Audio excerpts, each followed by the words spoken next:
Probably just a touch of space madness.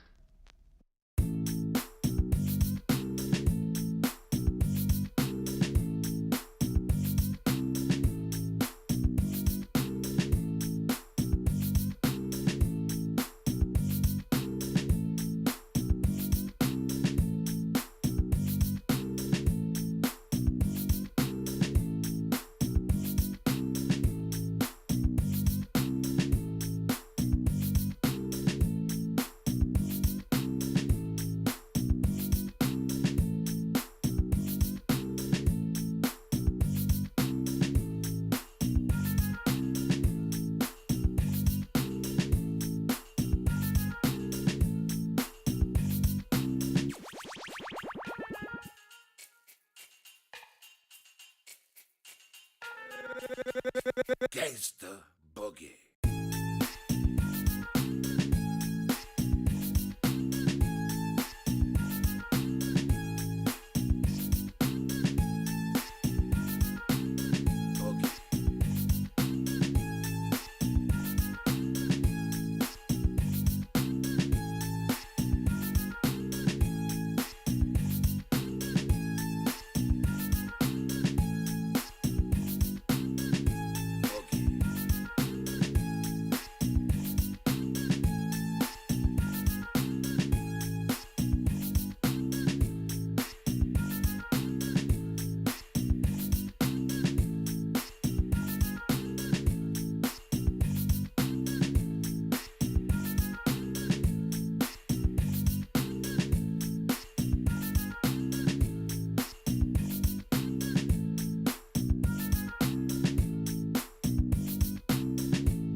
Big man. No.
Just a touch of space madness.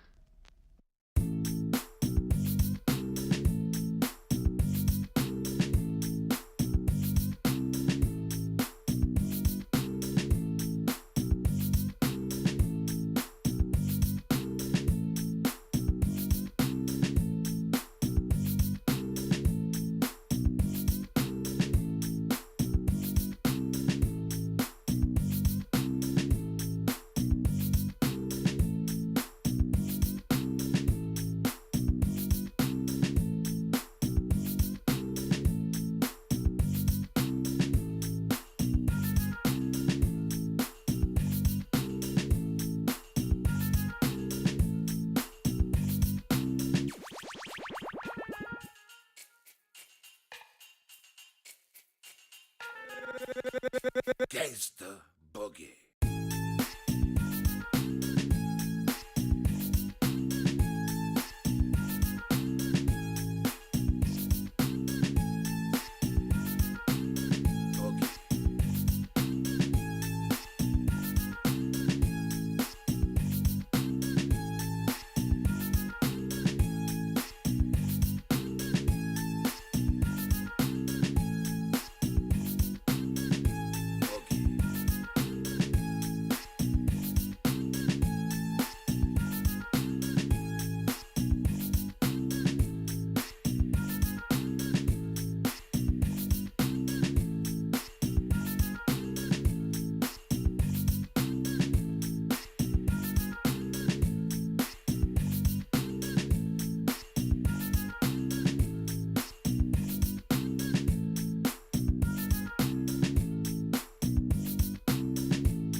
I have a wonderful electronic invention I want you to see.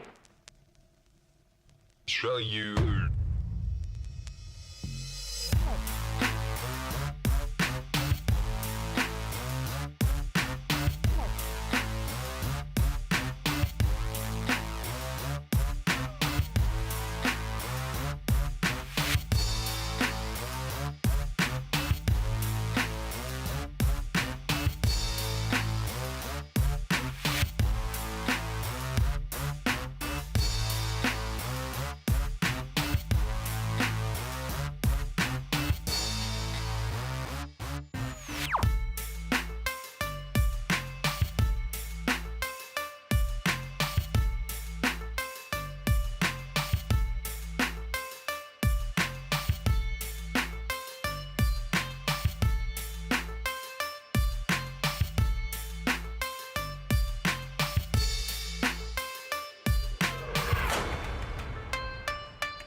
Hello and good evening, everybody. Welcome to the CWC Season 9 playoffs. We do have tonight the second game between COC, Change of Circumstance, going against the Sharks. And we're gonna need to see if the Sharks catch the fish. We're gonna need to also take a look at the pick and ban phase. By the looks of it, opening up the screen, they have started going for the maps already. Whoa, they got the pre-game ban so fast. I gotta say, I think those were the four fastest bans that I have ever seen. Let me actually put up on the screen also the chat and say hello to everybody. Good evening, Musnath. Good evening, sir, and welcome. I do not support Civ. Good evening, sir, and welcome. And there is a legend. Hello there, sir, and good evening. We do have Arctic. Hello there, sir. Who won the first one? DShark won the first one against COC, and COC is in trouble right now. They need to win so we can get this to a third game, and of course keep over their title defended. And we do need to see also what kind of map they're gonna go for. Looks like we do have Inland Sea, Tilted Axis. The both Pangeas got taken out by COC, and we are remaining with Rich Highlands, Primordial, and the Seven Seas. They did play Highlands in the first map, and of course you've seen what happened over there with Arabia trying to smash through opponents, and then Gandhi just came in and then said, oh, you got tanks? No problem, I got tanks also. Let's go. Closing with an up on my head, and welcome, willkommen.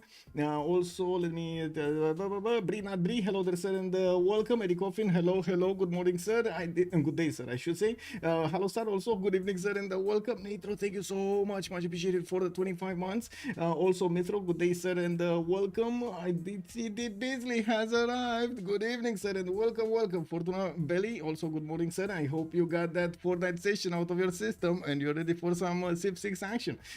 Also, hello, sir. Good evening, sir. Oh, Linda, board. Hello there, ma'am. Welcome. We do have board item also. No tilted access today. It is gonna be Rich Highlands. They're actually gonna go for the double Highlands. Woo, one after the other. Okay. So wait. They didn't manage to beat the Sharks on the Highlands. Now they're trying to beat the Sharks on the Rich Highlands. Was that an amenity problem the last time? If I do remember correctly, there was quite a bit of chatter about Rich Highlands blocking a lot of the times with the resources and not really allowing you to do the setups everybody wants to have. We're going to need to see if the extra amenities are going to make up for that. We do have a COC on the left side. And wait a second, this draft is wrong. What were the pre-game bans? Wait. Whoa. This draft is wrong. Yeah. Okay, they're gonna redo, I believe. Give me a second. Lol. Yeah, okay. So we do have from COC, I understand it's gonna be Corny, Synth, Task for Fish, and Ben. On the other side, we do have Marius Bidab. Sorry, that's HOH. One Extas, Floppy Flongy, and Poppy. And I'm expecting to see another one of these CivGG drafts, because this definitely doesn't have the pre-game bans. They did choose the map though, and it is kind of weird that they chose the map. Lol.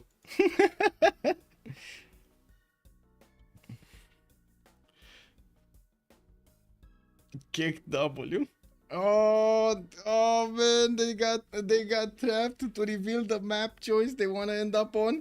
Oh my god. Well, I guess it is what it is. Let's actually see how this is gonna go. Let me take a look over here, close down the other one, put my name, Shaka Shake, because you know, sounds good.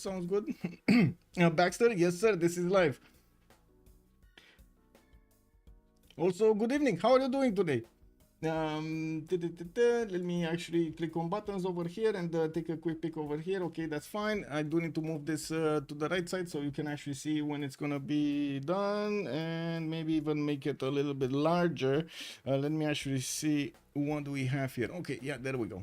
So the fish is getting on the left side. We got also Wild Coupe. We don't know who that is. On the right side, we do have them naming themselves. So we got Extras, R1 People, and well, a Wild England. Hello there, Keyboard, and good evening, sir. Whoa, wait, you're watching both games? What are the lineups today? Let me put it up. We do have R1, Extas, Floppy Flongy, and People for the Sharks. And then on the other side, we got Task for Fish, Ben, Synth, and Corny showing up for COC. And we definitely need to check out if they do manage to snatch this victory. As we've seen yesterday, man, anything can happen in the playoff phase. Yesterday, oh my god. Fritos de la Vega did not make it in the next phase. Unbelievable. Like, honestly, I wasn't expecting that. I don't think anybody here from chat was expecting that. Okay, let's see. The Sharks are getting ready. We're just gonna need to wait for COC to start this up. COC unleashing Benny. It's so over already.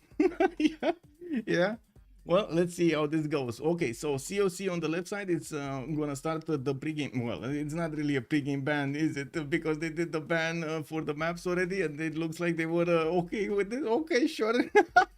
They kind of gave up their hands with the Highlands. Now, well, we're gonna need to see if COC did make the correct choice. I'm pretty sure it's gonna be just the stuff of the first one. We do need to take a look if they're also gonna go for some of those a little bit out of the box strategies, especially Saladin over there. It has been so much out of the meta for a long time for a reason, I'm pretty sure. It's inconsistent, and you've seen how hard it is to actually get so much gold at that moment in time if you have so many things to take care of on the other side. It looks like Gandhi is going to be on taken by COC over here on the left side. On the right side, we do have Theodora and Australia being banned. Okay, and then who's going to be the first one? Okay, well, definitely Lula pre-game bans. These are the first one you want to take out, right? We do need to see the fourth one. What do they choose for the fourth one? I also want to mention COC is going to have the first pick of this game, so they're going to also set the tone for the game. We do have the Sharks. I'm pretty sure quite happy to still pick the two civilizations after the tone has been set. They do have the opportunity to counter it. We did have quite a few times actually civilizations getting countered, and sometimes even getting to counter themselves, like especially yesterday, like Gandhi with Spain in the game, like picking Gandhi after Spain. Yeah, it is what it is. And we do have the maps being banned right here. It's going to be much faster. It looks like also we're missing a few maps, I guess, from the template. And I guess they're just clicking buttons and going as quickly as possible so they can get to this phase, the phase that they were earlier, to the ban phase. We do need to see another 3 bans being taken out by each team. And of course, afterwards, we're going to see the 4 picks with the COC picking first there.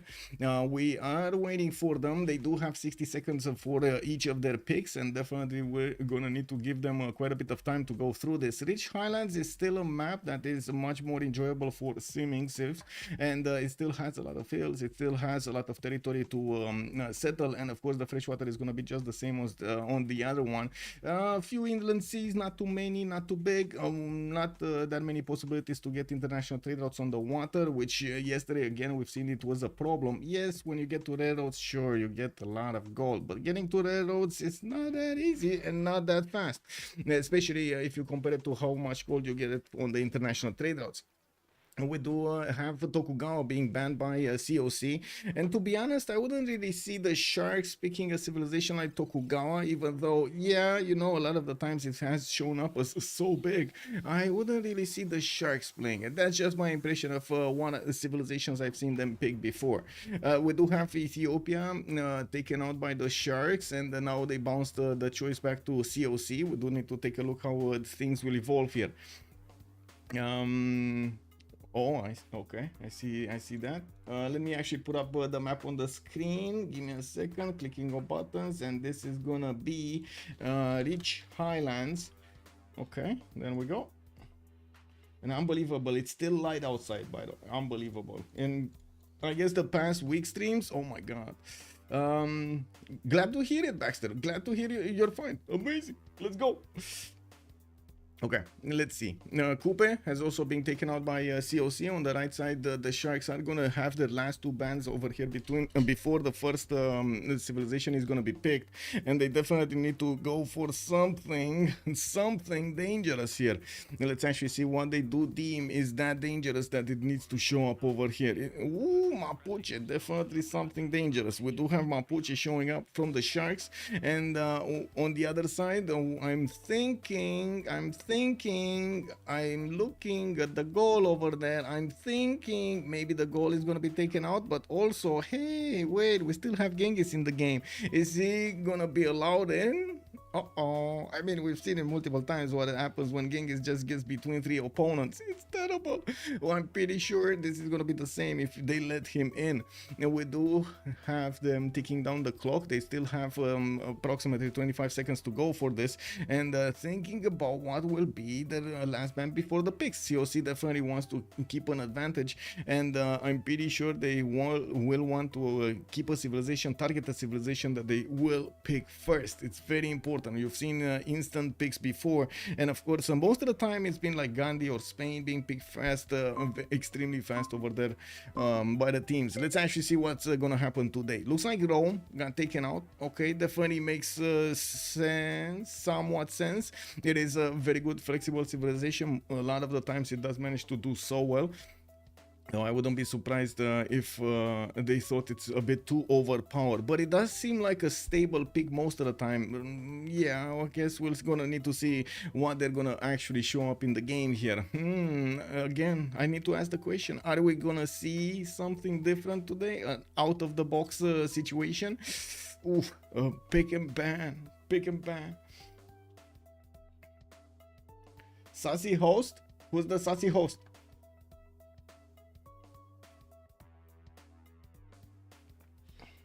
Hey, I think my image froze. Wait, is this working? Yeah, okay, this is working. That's fine, that's fine, that's fine. I click on this, it's all good. We got this, and we got this, all good.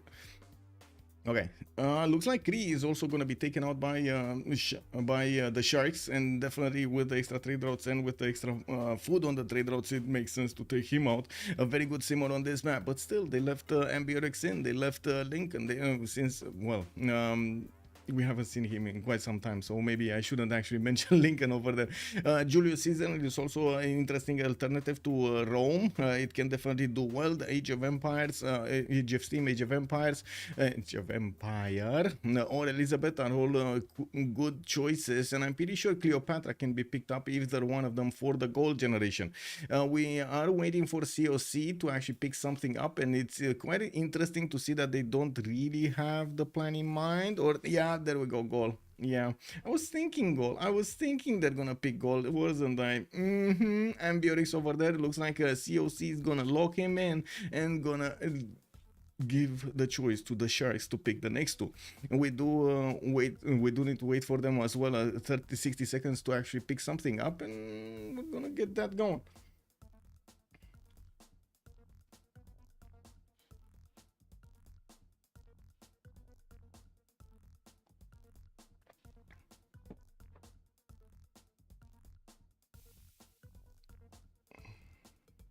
Wow, the Sharks actually waiting quite a bit. Okay, so let's talk a bit about Rich Highlands here. Genghis Khan is gonna show up, a definitely easy choice over here for him. And we do have the second choice, Spain, of course, one of the first pickers of this season.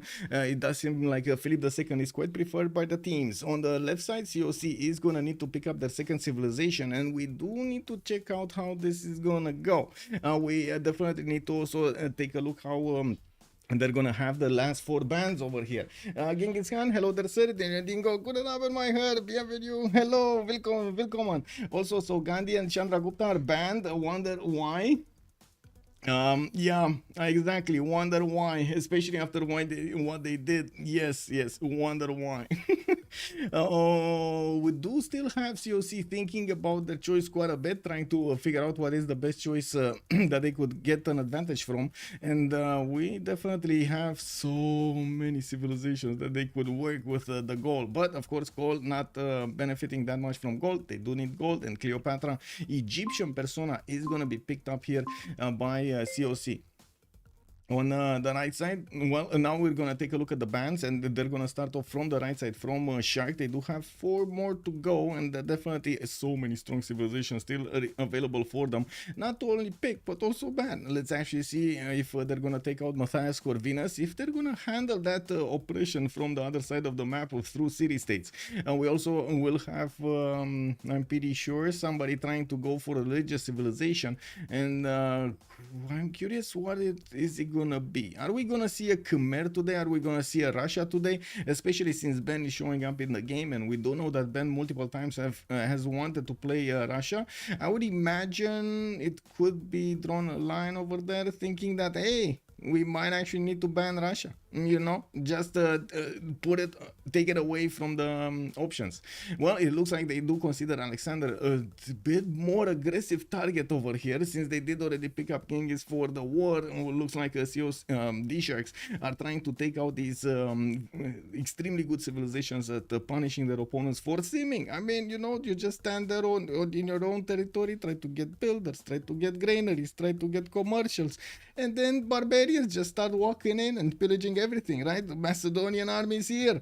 You have to take care of it. Now, of course, Genghis doesn't like competition, so he's gonna take out Macedon. It is what it is. Civilization 6 is good for your eye holes, your brain innards, and your heart guts. Oh, lol, that came out. Sartorius, good evening, sir. And yes, in Civilization 6 definitely oils the brain. I would actually call it like that. Can we call it like that? Oils the brain. All Triangle, hello there, sir, and good evening. I do see also Salty Capybara. Good enough, ma'am. How are you doing tonight? No Indian thermonukes this game? Neither Gandhi or Chandragupta are making it into this game by the looks of it. Now, we do need to take a look here. So, next ban after Macedon was Varangian. They're gonna take him out. Okay, well, I guess they are gonna take out the competition of Matthias Corvinus. Is this gonna be a Matthias Corvinus pick over here from COC or what? We do have sometimes actually civilizations like Movember Azinga being picked up, or DShark. I would imagine, I'm pretty sure the Task Force Fish is dwelling on it. We do need to see what they will prioritize. Still on the bans is the Sharks on the buttons, and by the looks of it, they still are running down this clock as much as possible, so they can think about their next move and try to counter their opponent's strength. Let's actually see what they're gonna pick here. We've also seen on other teams. I wouldn't really see say on COC. We've seen this. We've seen Kanuni being picked up for those extra trade routes and the extra gold advantages that you get later on. This potentially beefing up a civilization that is an advantage. Now, looking at this matchup here, I wouldn't really say he's out of the box here, but it definitely can fit in nicely. But it also takes how to say a player preference. Right? If a player is just not gonna like playing Ottomans, yeah, he's not getting in. We do have Scythia on the side of Sharks, and by the looks of it, we do have also DShark being taken out by COC. They still didn't lock it in. They're running down the clock. Okay, there we go. They actually locked him in. Cyrus is still available for them, so of course one of the Persias will be available. Yeah, I mean, you know, you still get a lot of culture from those trade routes. You do get quite a few bonuses, but it's still gonna be a safe pick here, Montezuma, and we're gonna need to see if Montezuma can clean up the map later on in the game, especially on rich highlands and benefiting from more amenities. If you do get lucky to actually get on a continent split or multiple continent splits, oh my god, Montezuma is gonna be a beast. Also, let me take a look. I did see this. Okay, all good. Okay. We also haven't seen that much Basil II in these rich highlands / highlands map. I wouldn't be surprised if we're actually gonna get to see it pick, but especially with the taxi trade. But I do feel like Theodora is much stronger than Basil II overall. So I would imagine, since they did take out Theodora, might not actually want to go for Basil II. We do still have Tamar, of course, as a viable option. We do need to see if there's gonna be any kind of religious civilization being picked up by COC, and there we go. Kanuni, man. Kanuni showing up as the third choice for COC. Definitely need to see what they're gonna pick, what they're gonna pick last over here. So they already set up the goal between Kanuni and Cleopatra. They do have also goal for the production, and I'm pretty sure later on in the game goal is gonna make some gold also, but it takes him quite a bit of time to go through for the right population points to actually get those extra districts out. You know, while all three of these are pretty powerful civilization. Neither of these are actually a civilization that you would say that they will harass their neighbors. Something like Genghis Khan, something like Montezuma, even something like Mapuche that was banned, Scythia that was banned. So looking at how the sharks are actually starting to ban these civilizations, it looks like they are limiting the choices of COC to have one of those aggressive civilizations to put on the map. And it will be Shaka. Impressive. Shaka over here, definitely strong pick. We've seen him multiple times managing to stomp his opponents, and he can definitely clean the map. Mythrok, also Black Queen maybe. Yeah, Shaka. Shaka definitely makes sense, man. It definitely makes sense.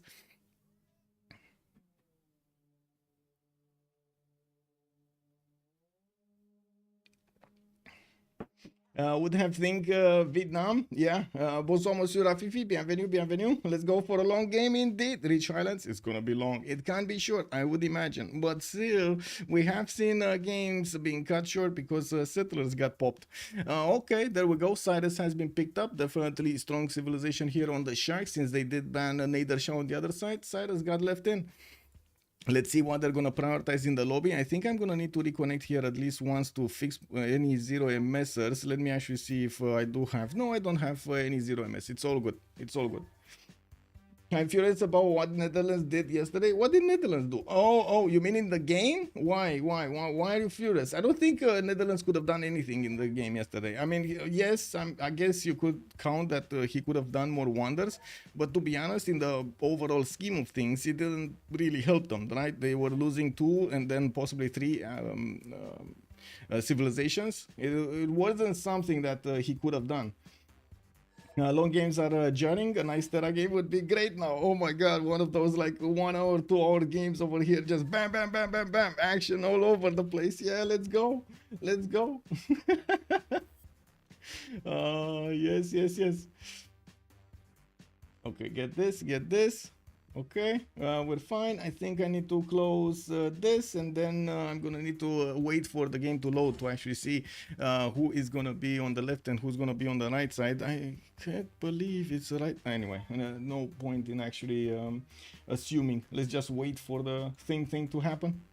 It was more of a goal problem. He went campus instead of harbor and commercial hub. Same if India did. Yeah, I mean, okay.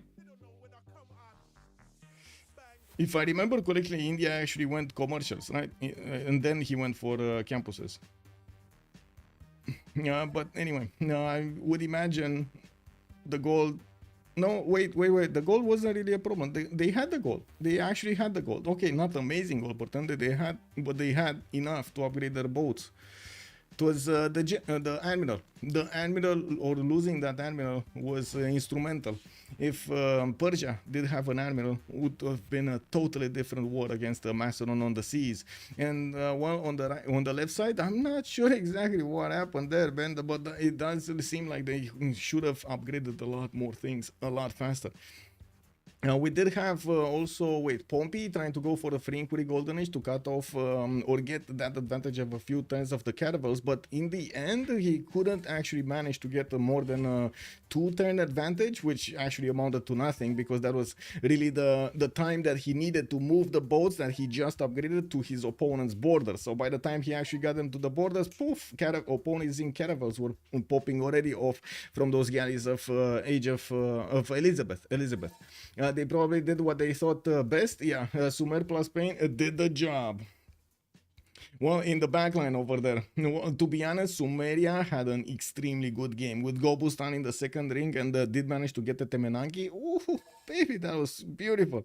Of course, we do need to see what's going to happen in this game with coming back to this. Looks like they're going to prioritize Shaka, top simmer over here. Whoa, the fish is gonna pick Shaka. We do have people with Montezuma. We do have Floppy Flongy with Cyrus. Looks like Synth is gonna pick up Cleopatra Egyptian. Extras on Philip II. We do have Benjamin Botsim on Ambiorix. Corny on Suleiman Kanuni. And then we do have Erwan on Genghis Khan. Well, I'm actually quite curious to see what Corny is gonna do with Suleiman Kanuni. We've only seen him being played by a few players, and of course most of the time we've seen it being played at a hyper competitive level.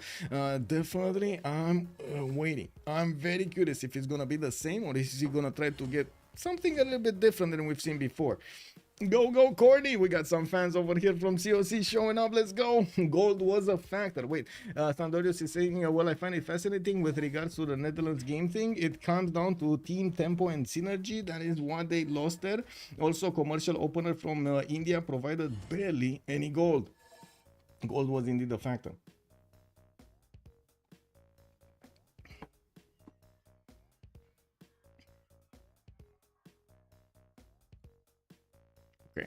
Hello there, Urek, by the way, on YouTube, and also I want to say hello everybody just joining us on YouTube. This is a live stream, and I do hope you're gonna ask any kind of question you have over here in chat.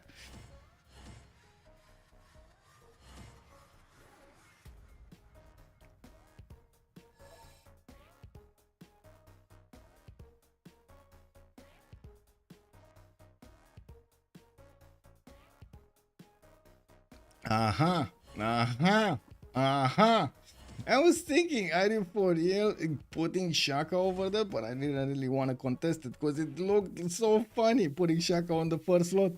We do have Corny actually going for Cleopatra Egyptian. Much better to be over there on the top priority to be competitive when it comes to the merchants and of course the scientists. Not to mention even the great people from the culture screen and the wonders. We do have Pipo on Montezuma second. It looks like he's also going to want to get competitive on the merchant, same as Floppy Flonji. They are both of them commercial openers. Since he's going to go for Suleiman, we do have extras on Philip II. Ben is going to be Ambiotics. Fish is going to be Shaka last. And we do have Genghis Khan over there showing up as the last slot. I'm not sure exactly who's playing it because I didn't actually get to register the name of the last slot. Was it Floppy? Oh no, that's Cyrus over here. It's Erwan. It's Erwan with Genghis Khan. Okay, so we do have this started up. Let's actually put up the prediction for how many remaps are we gonna have, and we're gonna leave it for 10 minutes because today I did not forget. Okay, let's see this. Putting this up. I'm putting this up. Okay, should we ask? Let me actually ask YouTube as well. I don't want you to feel out of the box over here. How many remaps are we gonna have? 0, 1, and then add the option for a 2. Let's see. Start the poll. Okay, so big moment. Let's ask stream. Are we going left or are we going right?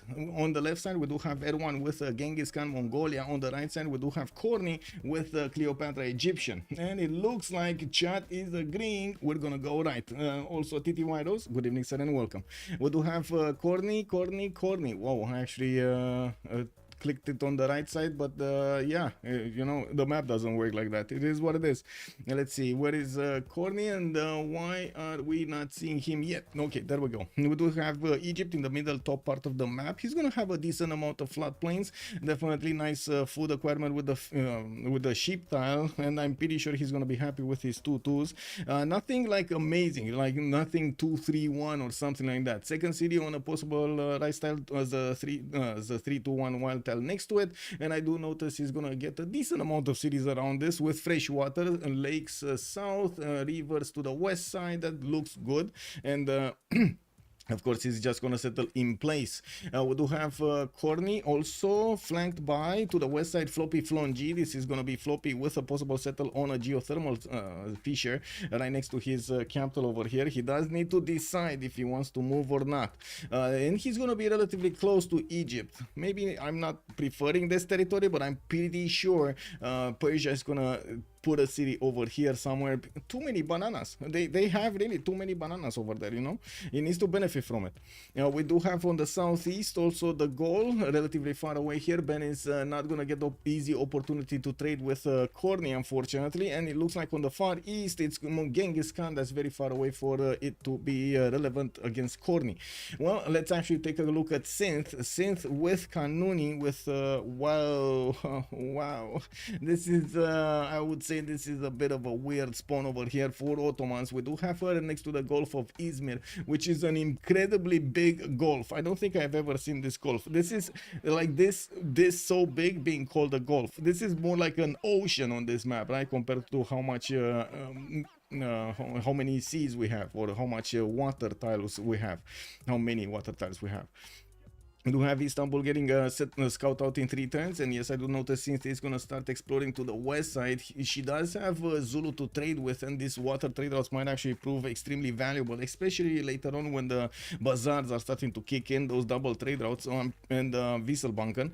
We do have her with a decent amount of cities. I wouldn't say this is amazing though, and by the looks of it, she's gonna need to make a decision between, of course, actually no, she's going commercials. It doesn't even matter, right? She's going commercials here.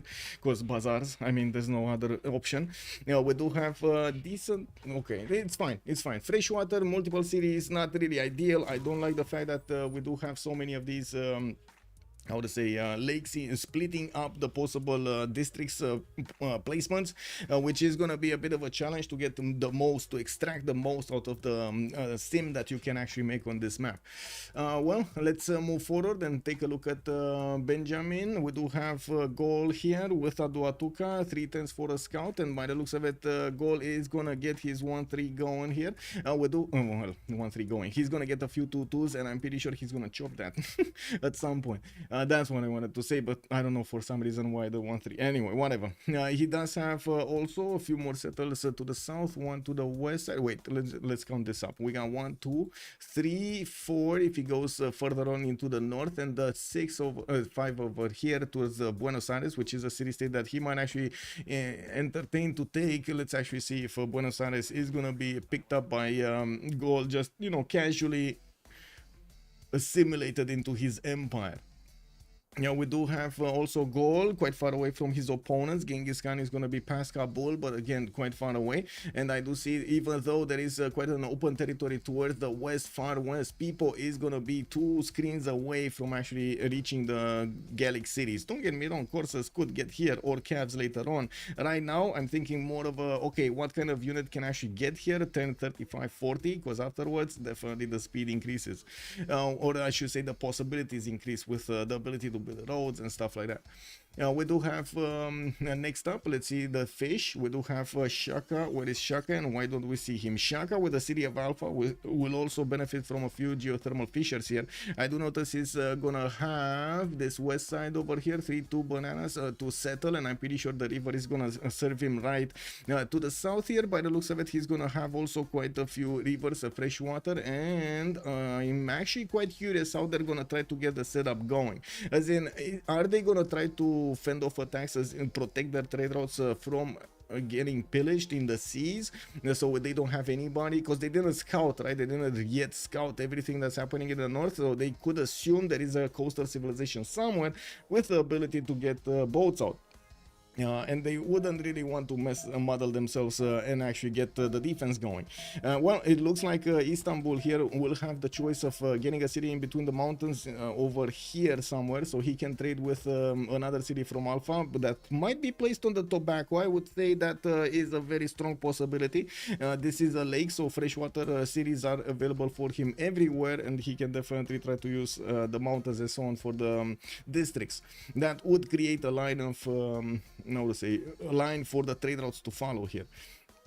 And we do need to see what will happen later on. On this other side, people, we do have Montezuma. Let's actually take a look here. Tenochtitlan with a 2-2-1. He does have a gypsum tile underneath his settle, so extra amenity immediately from the get-go. We do have him also with quite a few other tiles to settle to the west side. Beautiful rivers here, and I do have to point out, I don't see that much diversity in resources, but let me actually take a look. So we got a 1 and we got a 2. That's it.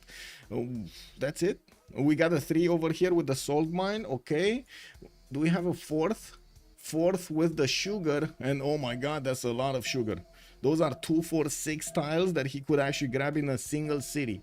Wow. Put a city on the rice tile, grab everything. Whoa, whoa, whoa. Even with the 1-4 deer tile, because, you know, it's not enough food. We do have him to the north also with Floppy Flongy. He's gonna get the trade routes going, I'm pretty sure, through this lake, the one-tile passageway lake. This is amazing. One-tile passageway lake with 3-2 bananas on one side and mountains for the +3 campus on the other side with, oh my god, this is so juicy. The sharks, man. And I do notice on the left side we do have also Extas here. Philip II will also have the possibility of putting the cities all over this place. He even has Yuling Yuan. Really? Yuling Yuan with amber tiles? Are you kidding me? Wow, wow, wow, wow. Man, these guys know how to spawn. And we do have him also with, of course, the fish tile, some whales to benefit from, and he's working on his settler. That is a little bit less production than I'm used to seeing, but I would imagine he's working the fish, so he's losing a population per turn because of that. I do want to see the continent split. Oh, beautiful. He has a full continent split to the east side. Even if he settles Avalonia, it's still going to be other continent to settle with, to trade with Aztec. Spain over here will have Kanuni to attack into to the southwest, and it looks like he's going to have a direct pathway over there. We're going to need to see how he's going to try to get the infrastructure going for this. You don't like a single spawn on this map? Okay, I mean, that's how BBM works, or BBS used to work, right? You do have like one spawn that's gonna be like pretty good, and then the other spawns are gonna be like balanced around it. They're gonna try to add points and take away points and so on of production and food around those cities, so they can or I should say around the spawn, so they can be about the same, not exactly the same, but about the same. Aztec 3 continue pretty OP. Yeah, Corny playing, rolling back the years here.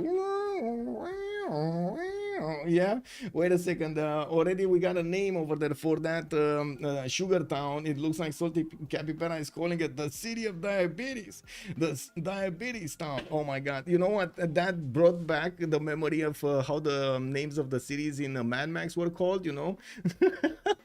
Wow. Let's see, Griffon Oak, good evening sir and welcome. Forking Knight also good evening sir and welcome. Maybe allow restream for Trinda. Yeah, no problem. I can restream for Trinda. Give me a second. This. There we go. I'm restreaming in casting something. I muted myself so he can pick up the stream.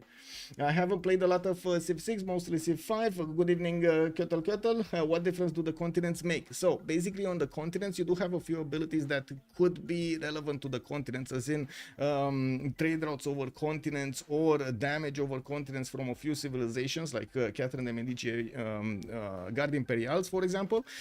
Or you can take a look at them as amenities. So they are basically amenity providers. On each continent, there's a maximum of 4 different amenities that you could have. The luxury resources, that's what I'm talking about. The luxury resource over here. The marble tile, the tobacco tile, etc., etc. Those are the ones that we're talking about here. So we're going to have 4 of them on each continent, which do provide those amenities to the players. Having multiple continent splits, like multiple continents around you, let's say it like that, multiple continents around you, you're gonna have access to more amenities, having more luxury resources, giving your cities more amenities, make your people happier. In a teamwork game, it's very important to actually also trade these amenities, just as well as in single players with the team, within the team. It's not available for them to trade across teams right here, right? They're basically locked 4 and 4 from the get-go. We do have them most of the time trying to get extras so they can actually feed those to their allies, and then their allies feeding them other amenities. And of course, we've seen them work on the happiness of their empires with entertainment complexes and so on. I think I put a bit too many details there. Anyway, let's come back to Erwan and see what is he doing. We do have a builder coming up in rice tile over here. Okay, he's gonna get a 2-3 stone tile, and I think he actually popped the builder there because he already has 2 scouts. I'm pretty sure I don't think they bought it, right? I don't think they bought the builder. No, they have way too much gold, so he probably popped a hut and got that builder. He does have a very good second settle here next to a T tile that he's gonna get some extra food and science from, and a 2-3 deer tile. This makes it quite nice.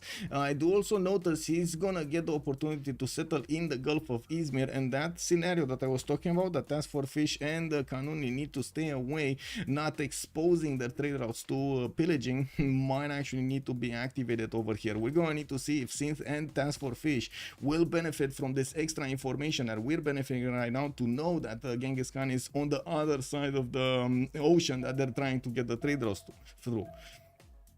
Now we do have also turn 10. This is going to be the turn. The game is going to be paused, and we're going to have them going for this, trying to ban, trying to decide if they want to keep this map or not. Okay, Battle Cruiser, good evening, sir. Also, Cyborg, go, people, go. Go, people, go. Good evening, sir, and welcome. Did I make a good impression over here? You know, just doing it for the likes over there on YouTube. Hello. Works with Spain. Yeah, Monkey Wazaro, as they get +1 on attack for each amenities improved. So 3 continents is a possible +12. Exactly, like Monkey Wazaro saying over here. For Aztec, it is very big. It is a very big bonus. Okay, Battle Cruiser, good evening, sir, and welcome. Don't know what happened, but last 2 days you've dropped in my streamer list to the very bottom. I need to find you manually or going for Discord. Watching you a lot, was on top for a long time. Maybe someone else faced this problem. I don't know, Battle Cruiser. It might be just how at some point they're trying to the Twitch algorithm is switching, trying to see exactly what's going on. And I've seen also YouTube do this. Received the same feedback from YouTube. Sometimes they get it sometimes they don't get it. I have no idea, but I do have to say I am very glad to see you over here, even though my channel wasn't pushed by Twitch. Thank you so much, sir, and welcome. Joe CO6, also bonsoir monsieur. We got over here the Sharks coming in to the stream to see what's going on against COC. Josie, do you have full faith in your team that they're gonna win this? Full faith, unwavering faith. D Beasley, mine is alphabetical, so wait, I would actually need to name myself as in A on OnSpotTV. Yeah, you know, it's just an A on OnSpotTV. There might be more A on OnSpotTVs, you never know. Yeah, there we go, confirmation. He has faith. He has faith. Frisbee 3 Monk, also good evening, sir. Macro Zulu should be interesting. Yeah, I mean, we've seen it before done by Legion, and to be honest, it was beautiful. Like, just awesome to see him play over there with Zulu on the Inland Sea, just in a corner of the map and getting, oh my god, to outclass everybody over there. That's some beautiful simming done. We're gonna need to see if today we're gonna have the fish do just the same. Just like Josie is saying over here, if there is one man in this lobby with a lot of experience, that is the fish. But of course he's playing against the Sharks, so you know this might be a tale of a lot of fins lost. There is a setting for you. This would range streamers by your watching time and regular joining. Oh, I see. That's amazing, actually. Board Onion, good evening, sir. How much faith do you have per turn? Actually, that's a hard question right now. I guess I would have a lot of faith. Can you imagine making this leap of faith in general, you know, and stream like this all day long? Oh my god. A shark is a fish. A shark is a fish, but it's a big fish. And that poses a question. If a shark is a fish, will the fish handle the fish? Huh? Will the fish handle the fish? Well, let's actually see. We do have in our eyes right now, in front of our eyes, we got the map again displayed. And we gotta ask chat, are we going left or are we going right? Whoa, Moonsrath is saying right. He's saying right. Yeah, cut us off over there. It is what it is. Okay, we're going corny. Let's actually see what's going on Cleopatra. Raketed this time around. He's gonna have some 1-3-1s to benefit from, some extra food from a right style to get that going. And I do see 1-3s for him to get also going. We do have him with interesting settles to the north, some coffee tiles, and he's gonna be very close to Erwan. This is not good. Oh my. Wait, chat, who remapped the first one? Chat, who remapped the first one? And let's go in Fibonacci. Woo! Yeah, it's not on the mobile app. Oh, I see. That might be why he's watching from the mobile app. Juan, also hello there, sir, and welcome. Okay, let's see. So the scouts are coming up in 4 turns. There still is a remap token available for one team, but I guess chat over here is not telling me who did get what. Let me put up the team label so you get to know who are the players. On the left side of the screen we will have the Sharks, and on the right side of the screen we will have COC, the defending champions. To actually see Did not okay. Mithrok is saying COC. So if that's what I wanted to confirm, because if COC remap the first one, Corny is gonna have quite a bit of problem here with Mongolia being to his north. Not really ideal to have one of these goal makers next to a very aggressive civilization. Well, moving forward, let's actually take a look where Synth is, and it looks like they do have an amazing opportunity to trade through the Aegean Sea to the east side. I do notice the land between them can definitely be settled.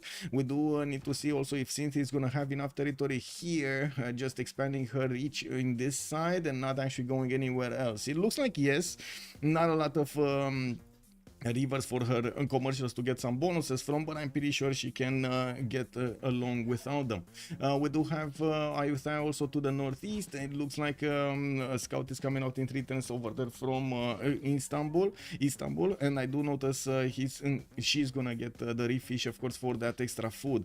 The coffee tiles are quite expensive in the third ring. Yes, we've seen a lot of teams actually put gold on this, and it wouldn't be that bad to get a rice tile and a coffee tile, but it would have been a lot better if she would have had something like a 1-3 also to counterbalance the extra food and the lack of production on the coffee tiles. Well, let's actually take a look at the next one. We do have Ambiorix over here. Aduatuca is gonna be in between the mountains with a possible campus to settle on a horse tile. Oh my god, is he going campuses, Benny? Oh no, he's discovering animal husbandry. The horse is gonna take away his campus over there. That's bad. Well, we do have him with a few campuses behind the mountains. That's gonna be okay. He just needs to spend quite a bit of gold to get them. And I gotta ask, where fresh water? Where is the fresh water? We do have him with this like, you know, seas over here that he can benefit in the English Channel, and that's about it. To the east side, look how far away this is. This is like 1, 2, 3, 4, 5, 6 to settle over here on that. Okay, that, and counting them up, it doesn't seem that bad. 7 if he actually wants to go on the 1-2 tile, and I'm pretty sure he can grab that banana so he can couple the 1-3 and get the Pogi Wogi city. And I wouldn't really say it's that good though. Anyway, looking at his stone tiles, he does have this is gonna be an Opidum. It looks like this is not gonna get what he wanted. Yes, extra mines around it, but not amazing. And I do notice the stones are just not with him today. We don't have that many stone tiles. Whoa, we do have a +4 Opidum to the west side with the marble and the stone in between the mountains, keeping another campus locked. Wow. Okay, well, I guess this is gonna be, I would call this kind of terrible land for gold. Let me hear you, chat, let me hear you. Can we have some kind of grades over here being done from A to F? What do you think? This is an A spawn or this is an F spawn? Fluffy Dragon, good evening sir and welcome. You look like it is very hot. Yes, it is very hot in Romania. It's I don't know how much temperature is right now outside, but I do know, and whenever I go outside I really sweat. It's very hot, and in the house, of course, AC is the way to go, because otherwise we would just cook ourselves. Like I can't sleep during the evening, during the night, even at 4 a.m. 5 a.m. we have like 30-ish degrees in the house if we don't turn on our ACs. This is the granary spawn. Yeah, destroyer Athena, you have joined us. The destroyer is here. Beware. No fresh water at all. Yeah, D+. Wow. Okay, D+. Definitely makes sense. D+. Mercury minor quarries, and when you don't want England, it always appears. You yeah. Persia, come to Florida and come to Florida and tell me about heat. Yeah. I mean, to be honest, I would really love to visit sometime. I got a friend at Fort Lauderdale, like very long friend, since we were like, we know each other from he was like 10 years old or something like that. He moved to America and got his education there, and I stayed here because, well, he moved to America because his mom got married over there. Would really love to visit. Would really love to visit one day. He keeps asking. No time. Oh well, let's see. What do we have over here? We do have task for fish next. We do need to see what Zulu's gonna pull off. Alpha is gonna have his 2-2 base, and I do notice he's also gonna have some T-tiles to benefit from. Cattle tiles in to settle to the northwest, and some banana settles to the southwest. I really like. We do have him with a maze to give him a bit of gold, and the tobacco tile to give him a bit of faith. So it looks like Zulu over here is gonna have a decent amount of cities around him. It does seem like he's not gonna have somebody to trade with easily. Like maybe they can set something up through this, like keeping Candy in check, but settle a city on the coast and get those trade routes going. Well, we do have people to take a look at. Montezuma, very important to see his continent split. One big continent this time around, not that many amenities will be acquired. And I do notice his closest city-states are very far away for him to bully and take back builders to his home. Tenochtitlan is going to benefit also from a settler in 3 turns. And we do have a 3-1 ship with a 1-3-1 gypsum tile. We also see that he's going to have this river to settle. And I do notice on the south and on the east side, he's going to have some very strong stone tiles. I think this would have been a Gallic settle. Wouldn't this be like an A Gallic settle? This would be like an A Gallic settle, right? MMLee, hello there, ma'am, and welcome. Also, Sandorius, I'm quite familiar with Hungarian language. There are some pretty cool in the city word formations in there. Do you know any cool Romanian words and or formations? I mean, it depends. Can you like give me an example? What do you consider cool and silly? And I can give you an answer back. We're gonna play the AI over here. I was in Uppington in Namibia for a while. 52 Celsius. Oh my god. Oh my god. I guess you're melting, not living. Aztec stole Gallic land? Yes, Aztec stole Gallic land. Yes, Rafifi confirmed. Spilke, also good evening, sir. We don't know yet. We're still 10-10, and by the looks of it, the players are gonna need to wait for this. Let's actually quickly check Floppy. Floppy, we do have him good settle. Mount Sinai is Mount Sinai and then Ivory Tile, and then he's gonna get these cities in the south. This one over here in between the mountains, very nice. Extras, where is Extras? This is Extras in the middle. He's gonna have gold to the east side. Montezuma is his friend, and looks like very far away fish on the northeast. He's gonna be fine over here. Yeah, looks like he's gonna be fine. Second settle towards those tobacco tiles, and we got Genghis to take a look at. Genghis is the danger. And I don't think they're gonna remap this because Genghis is close to Cleopatra. It's so close that they actually met each other. He met the scout of Cleopatra, so he knows. He knows Corn is close. Yeah, there we go. This is it. GG. Well, how to say? Good luck. Have fun. Let's actually see how things will evolve here. Did I see? Wait, is it to him beating me in a duel not too long ago? Oh, okay. Kick. Anyway, wow, what is that?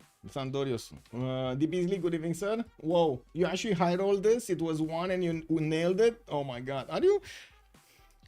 I see a pattern, the Beasley. Are you actually voting every time 1? Because I see a pattern evolving. Okay, let's get the translate so I can see what this. Okay.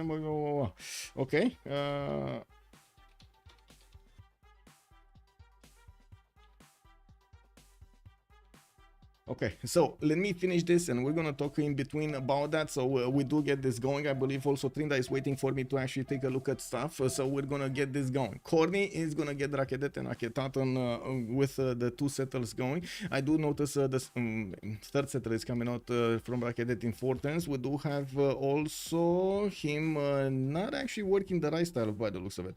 Wait, is he working the right style and then both of these 1-3s? I guess so. Now we do have him also with a decent amount of rivers to the south, but it looks like his freshwater is gonna be over if he doesn't do something about Mongolia and get a city over here in his face. I'm pretty sure he is thinking that where he should actually put up his defense, and we're gonna need to take a look if Mongolia is gonna manage to actually punch through it whatever happens. With Rakedet benefiting more from freshwater on the east side and to the south, I'm pretty sure he's gonna be heavily incentivized to go to the south and benefit from the safety of that south. We do have Rakedet also benefiting from an iron tile in the first ring, while he does have horses in the second one. Just like Ketatan is gonna get his monument, I'm pretty sure he's gonna need to buy out a few tiles here, because that city is not gonna grow as quickly as his population is gonna grow. He only has a single 2-2 over there in his city center. Now, also, give me a second, because I think I paid that and then I didn't get these back, like my vision back. Looks shorter than the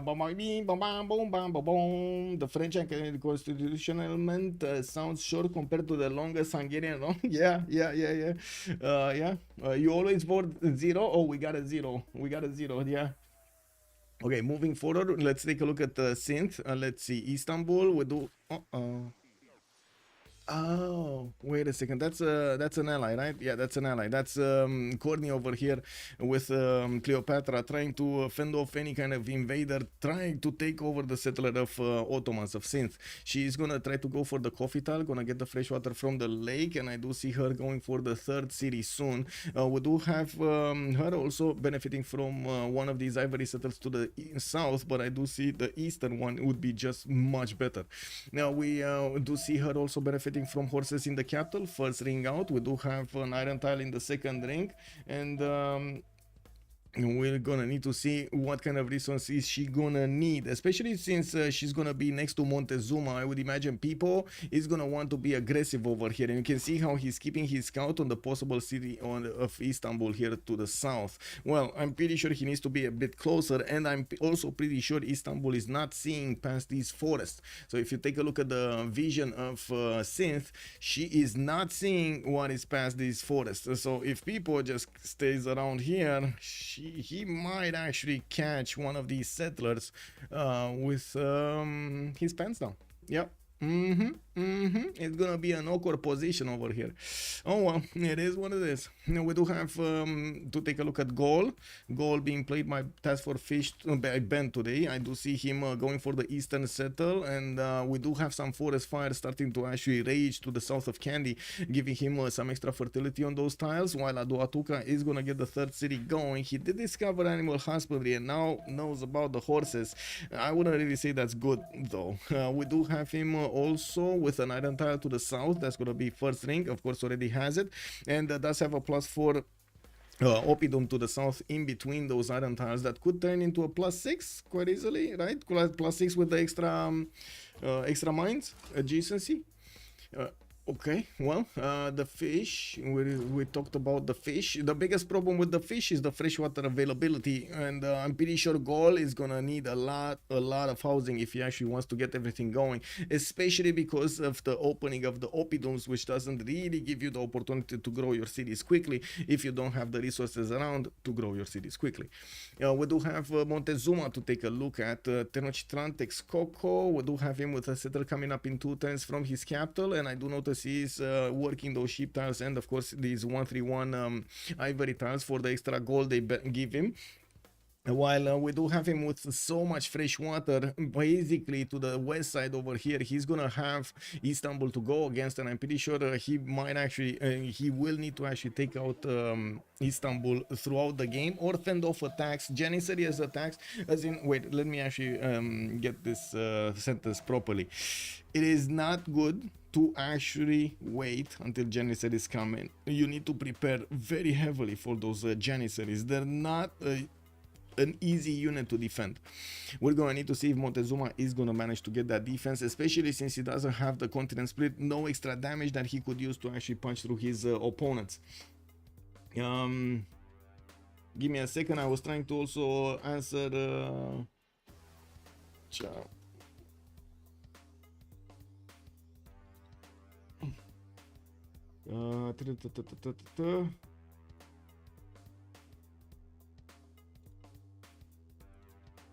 man, okay.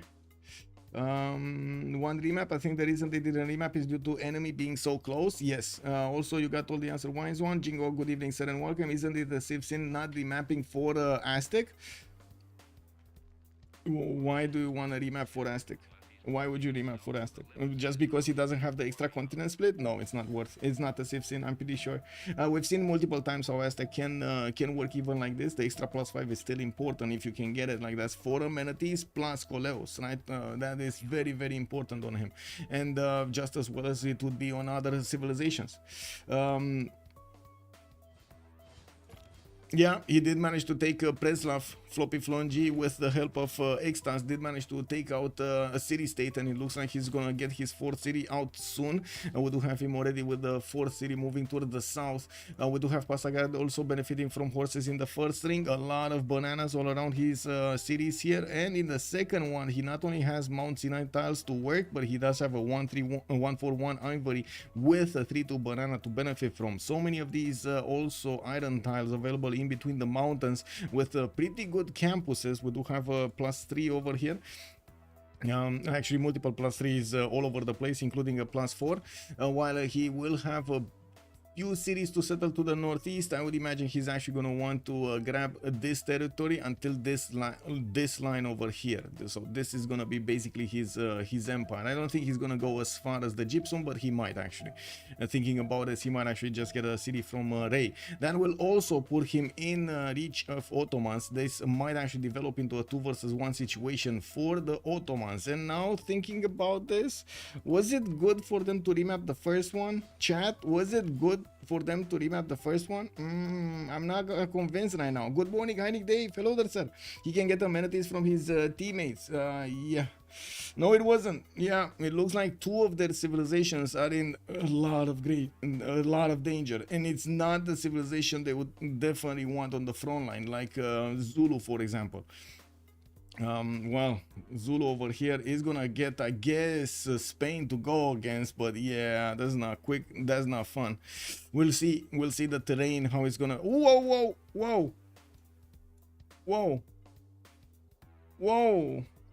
let me roll back what I said, because we got a killer over here. We got Barcelona being taken out by Zulu's warrior and Benjamin's Gesate. And I guess the question is, where warrior? Where warrior? This must be a sin.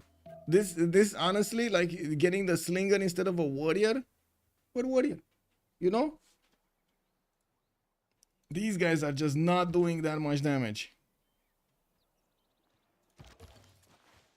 Yeah, that city's gone. Whoa! Whoa! This Extas over here, unfortunately, losing a city to units from the ancient era, a Gallic unit and a Zulu warrior. They were basically scouts over there. They didn't have enough money.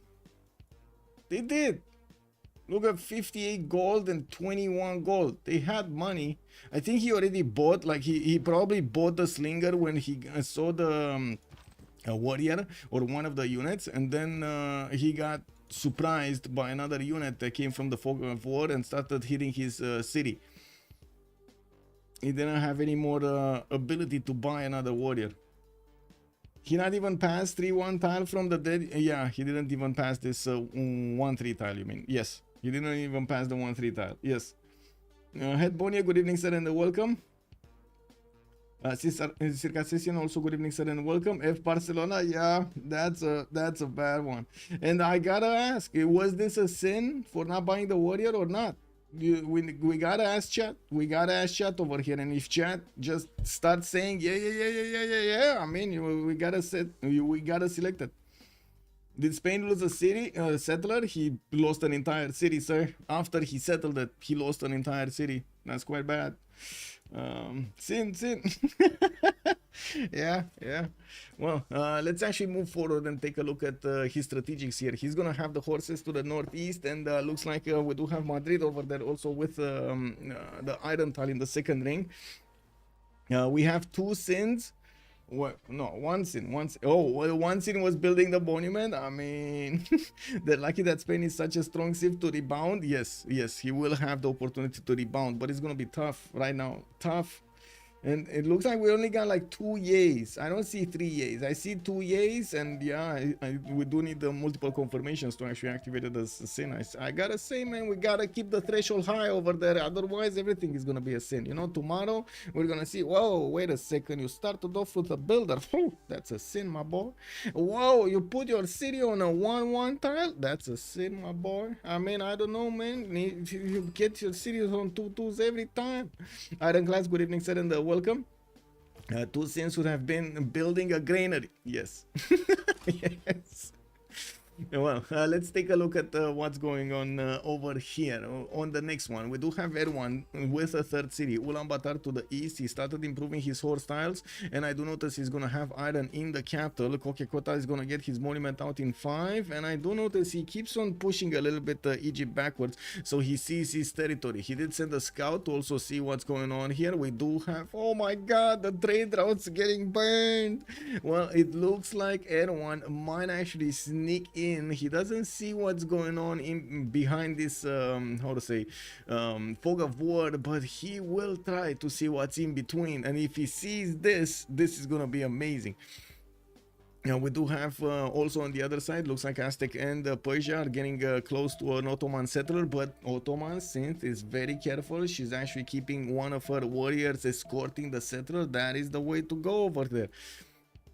In the cities of Mongolia, we do have him getting his trade route going. I would imagine bronze working is gonna be next. Yeah, there we go, bronze working in 8 turns. While he is gonna need to start upgrading more of his tiles, there is definitely enough horses for him to feed himself horses all the game, on all of the game. Wait, did he just switch to pottery? I think he just switched to pottery.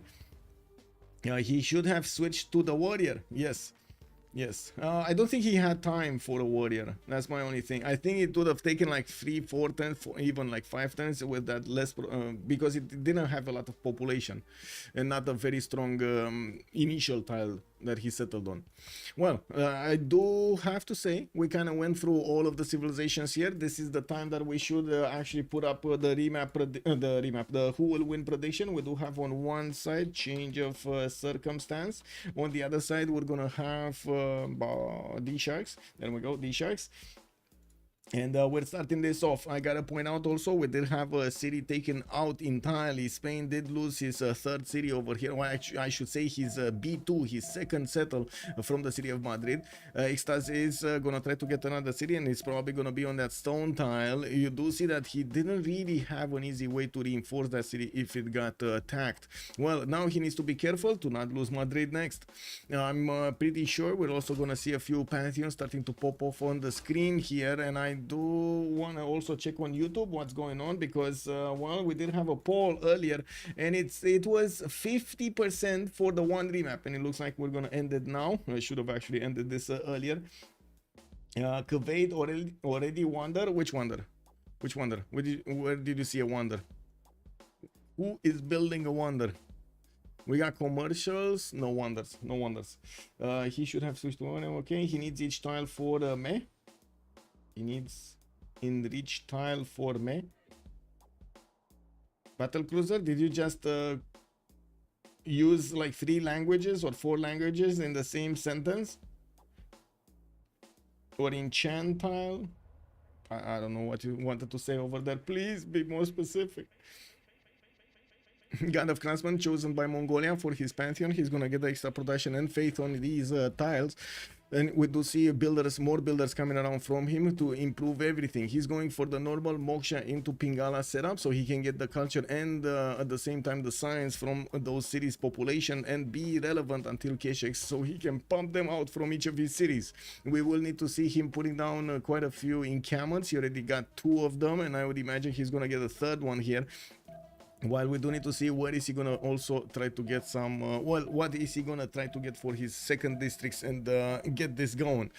Well, we do have to keep on taking a look what's going on here. Looks like Persia is getting invaded by a Piponian warrior. No, that's fine. They actually probably bit something here, and well, those warriors actually remained a little bit low HP. We got Ottomans since managing to scout out Mount Sinai to the north of Ray, and yes, we do see the trader starting to move here. We gotta keep an eye out on what's going on here, because oh my god, people, No, this is Erdogan. Erdogan Mongolia going in through Egypt's traders and Ottoman's traders. He's gonna feast on everything here. This trader should be going left though, and I have no idea if he actually finished the turn or not, but it looks like that trader might actually be fine. If this slinger moves forward, which as you can see, we do have a shift enter set by Corny, well, it looks like he's gonna be fine. There's no bridge created. We are still not at the era that these traders are actually gonna get those bridges going. Ottomans did choose to go for City Patriot Goddess as a pantheon. Of course, we do have the commercial started up. Egypt did choose Lady of the Reeds and Marshes. Not a lot of floodplains, but he does have a decent amount that he could use. That's fine, especially with these marsh tiles here and there. We do have also gold going for religious settlements, 3 cities. He did get them so far away, as you can see, to the east side, and of course connecting them with the trade route so he can reinforce them a little bit faster with the units. This would be terrible. Can you imagine like 7 turns to reinforce a second city? That's a long time, sir. And we do have the culture coming out from his mines, and of course he's starting to improve his iron tiles. I do see him probably wanting to chop that forest tile in Duatuca, the 2-2 to the south, so he can put a oppidum there. I'm pretty sure he wants to chop the settlers so he can get a 4th city faster. Yeah, looking at Spain, still no pantheon. Gonna get his 3rd city. Would have had the 4th city, but now he's gonna need to play catch up. We do have also Persia, Cyrus, still not picking up a pantheon. Montezuma, what is his plan? Currency coming up in 8 turns. He's very late on this. Very late on currency. Not sure what happened, but it does seem like this is gonna be much later than everybody else. And we do have him with the monuments coming around. And yes, I do see he's gonna get a builder into from Tenochtitlan, while we will need to see if he's gonna want to attack into Ottomans early on or through the middle of the game. And of course, with what unit? What kind of attack will it be? It's a Matterhorn near Spain. Where did you see Matterhorn? Yes, yes. To the south, yes. That is Matterhorn near Spain. Yes. Could be a... I hope not. I hope not. Also, Battlecruiser is saying he needs pottery for his encampment. Exactly. Exactly, he needed pottery so he can place down his encampments on the maze tile. That was what's stopping him from actually placing that down there. Wow, the maze, the maze. Yeah. Of genius or health. Yeah, Zulu on commercial, Egypt on encampment. I mean, you know, you gotta do what you gotta do. But you say that Egypt is still on commercials, right? He opened up commercials, going for the Temenagi here in the capital, trying to get that extra production and the extra science going, while he's gonna place Moksha in the city of Akhetaten. I'm a bit surprised of his choice here with Moksha opener, but okay, definitely we're gonna see how it goes. He's starting also to scout his opponent, and as you can see, everyone immediately trying to fend off attacks there. It looks like there was no trader pillage. Mongolia did not manage to snatch the trader of Ottomans, but he might actually get the opportunity to snatch Corny's trader when it's coming back. He's gonna need to be a bit patient and wait across that, across that forest, across the river. The question is, will he know that also there is a trader from Egypt being sent over there to Ottomans, or is the road created by that trader of Ottomans from the beginning? It's you know, Monkey Lazaro, it's one of those games, man. It's one of those games. We're 1025. Let's actually take a look at the city states here and see what do they have to benefit from. Nazca, Jerusalem with Candy will be providing some faith bonuses. We do have Mitla, Hattusa and Fez for the science bonuses. Ayutthaya will be the one for culture, and I do notice Cardiff will be the industrial city state of the game. Lahore with Volan will also have the military bonuses showing up, and well, we're gonna need to wait to see what they're going to choose to use them on. We do need to also take a look how fast Mongolia is going to start this up. It looks like everyone is taking it slow, not really building up his encampments. He's getting a few slingers to help him fend off attacks from the scouts, and I do see him getting a few new builders also. He still has a significant amount of cities to settle, but I don't think he can outsame his opponent, and I'm pretty sure he knows that. He's also going to need to be very careful here, actually keeping that trader alive. He's gonna shift enter over there on the trader because he got zone of control. Then he got an archer from his capital, which as you can see will need to attack into 3 scouts here. While we do have another archer coming out from Kokekota. Well, it kind of looks like these scouts of Korni might not actually get what they wanted when they entered the territory of Mongolia. They wanted to party, and it looks like Mongolia, you know, is closing every bar at like 9 p.m. It is what it is. Everybody's going home to have, you know, a nice dinner in family, and that's it. Go to sleep. Watch some, what was it back in the day? Adam's Family, and that's it. No, Adam's Family. Bundy, watch some Bundy and go back to sleep, you know. It's obvious that Egypt will go external. So they M69, good evening, sir. Bonsoir, monsieur, bienvenue. And yes, it does look like he made the choice to go and hunt down those traders. We do have also the Egyptian slinger not giving up on hunting down the scout of Mongolia, which is just going to get promotions though. Like he's probably one hit away from getting the next promo, which is going to give him that awesome power of going through hills or forest faster. Well, it's either or, right? He's going to get either the forest, either the hills. Or the hills. Let's see, 5 cities on Persia. We do have Floppy getting an army of builders out and not actually putting the faith card in. He does have Mount Sinai to benefit to get the faith from, and I'm pretty sure he is benefiting from Governor Magnus bonuses on his traders. He only has one right now. I'm pretty sure it's just a matter of time until he's getting that the second one. While he's gonna finish off all of these commercials, he's kind of late on being competitive on Zankian. I'm certain that we do have faster over here commercials on Ottomans and on Egypt. Even though they're not half cost, they did manage to get to commercials much faster. There is another scout from Pipo actually seeing what's going on over here. He might just go onto the coffee tile probably, so he can wrap around and maybe even pillage one of the commercials.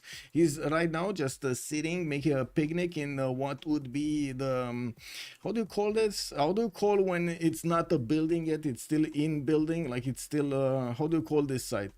Construction site. It's still a construction site. Okay, he's sitting on the construction site of the commercial of Bursa, I think so. Anyway, then it needs to be there. Helps the learning curve for noobs like me, and to reduce dumb questions like what does Moksha do that he's picked as first governor.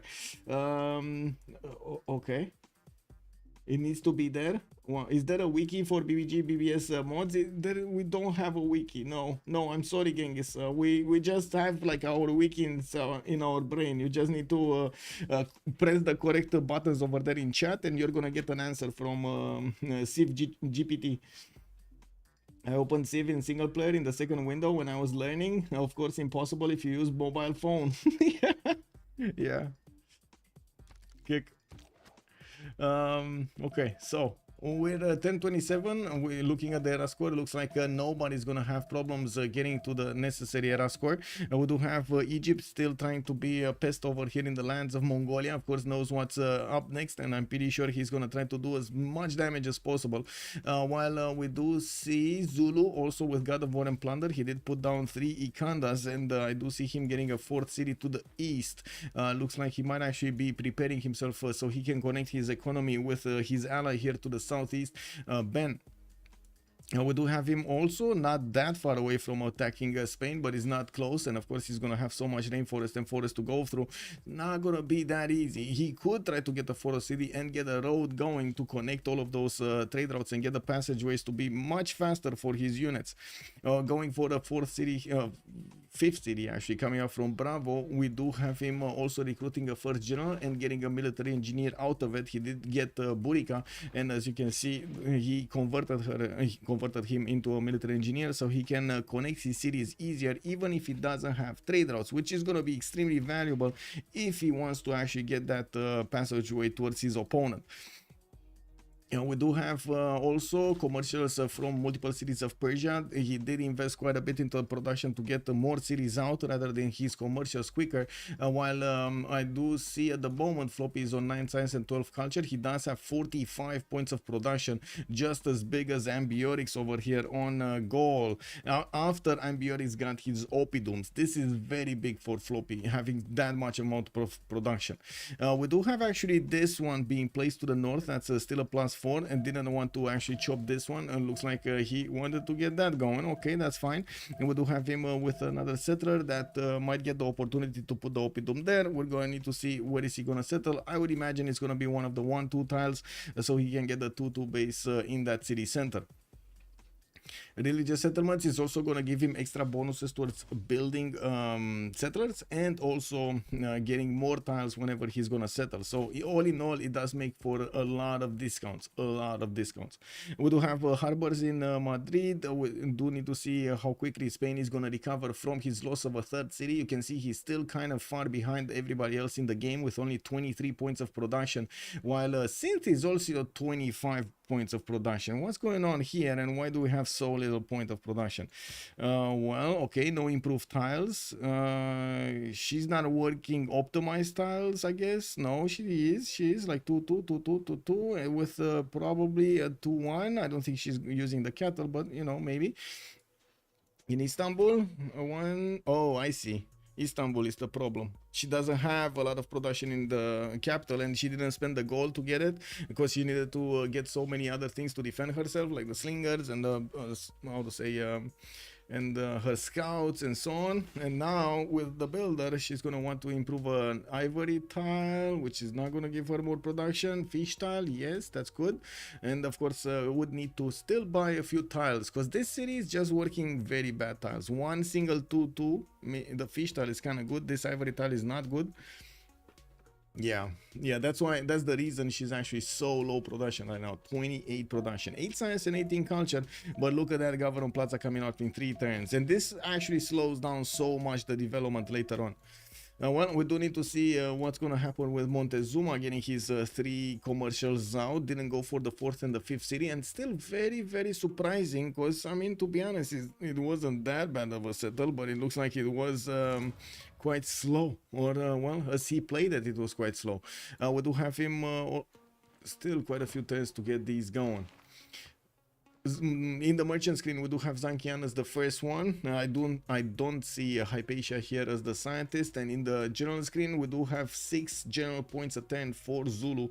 That's a lot of points per turn for general. Erwan can send ponies in traders quite fast. Can he? Let's see. Erwan, can he send? Whoa, did the scout die? I think he died, right? I think he died around here somewhere next to Ankara. Yeah, I think he died. So, well, we're gonna need to see Mongolia finish up his encampments and then start making decisions. Where is he gonna go? Is he gonna go to Ottomans, to Sindh and take out Ankara? Or is he gonna try to go towards Korni, towards Egypt here? You do notice that Egypt is trying to stay as much as he can to the south. Maybe he could go on the left side of this lake. But he's not going to want to put a city right in the face of Mongolia, and this will cause quite a bit of a problem for him. We need a minute. They do have quite a few babies, actually, so, you know, problem. Baxter, you gonna make a YouTube short of that city race turn 10? Yeah. Just between Egypt and Ottomans. Yes, not saying it's over, but they will need a big comeback. Wait, the Beasley? Who do you think it's over for? If he desires this, he can build a Casa de Constatación. Wait, you can Google BBG Update Archive. If there is it, then hit read more. I put the link here, but it's blocked. Oh, Monkey Wazaro. Give me a second. I can find it for you. Give me a second. I don't believe it's blocked, but give me a second. I know it's we do have on the BBG website, on the CPL website, I have a link because I know I put it. Give me a second. I copy link address. There we go. Is that the one? Is that the one you're looking for, Monkey Wazaro? I think so, right? If you look at the yeah, it is the one. So if you look at the cpl.gg and just click on the mod, on Better Balance Game Mode, I did put over there the full links, the subscription links, the changelog links, and also the static version for tournaments if needed. We're not updating actually the static version for tournaments right now, but of course if it's gonna be updated, I'm gonna need to update it also. And I'm also going to need to make a page for BBM and change my descriptions for BBM and so on. Yes, I know I need to do quite a few things more. But I wanted to focus everything on the CWC, so this works. So the other ones, you know, I guess they're going to take a second priority on my to-do list during the day, during the weeks. We did have quite a lot of influx of players, by the way. I gotta say, this is amazing that we had so many new players in CPL recently. I would say that Potato playing just a few days, oh my god, open up the floodgates. We did have like 1,000 new members in just a week or something. That is unbelievable. Oh my god, more Potato, more Potato. We do need to see their golden ages here. And looking at the last score, everybody's gonna go over the threshold. We do have some projects for commercials coming around.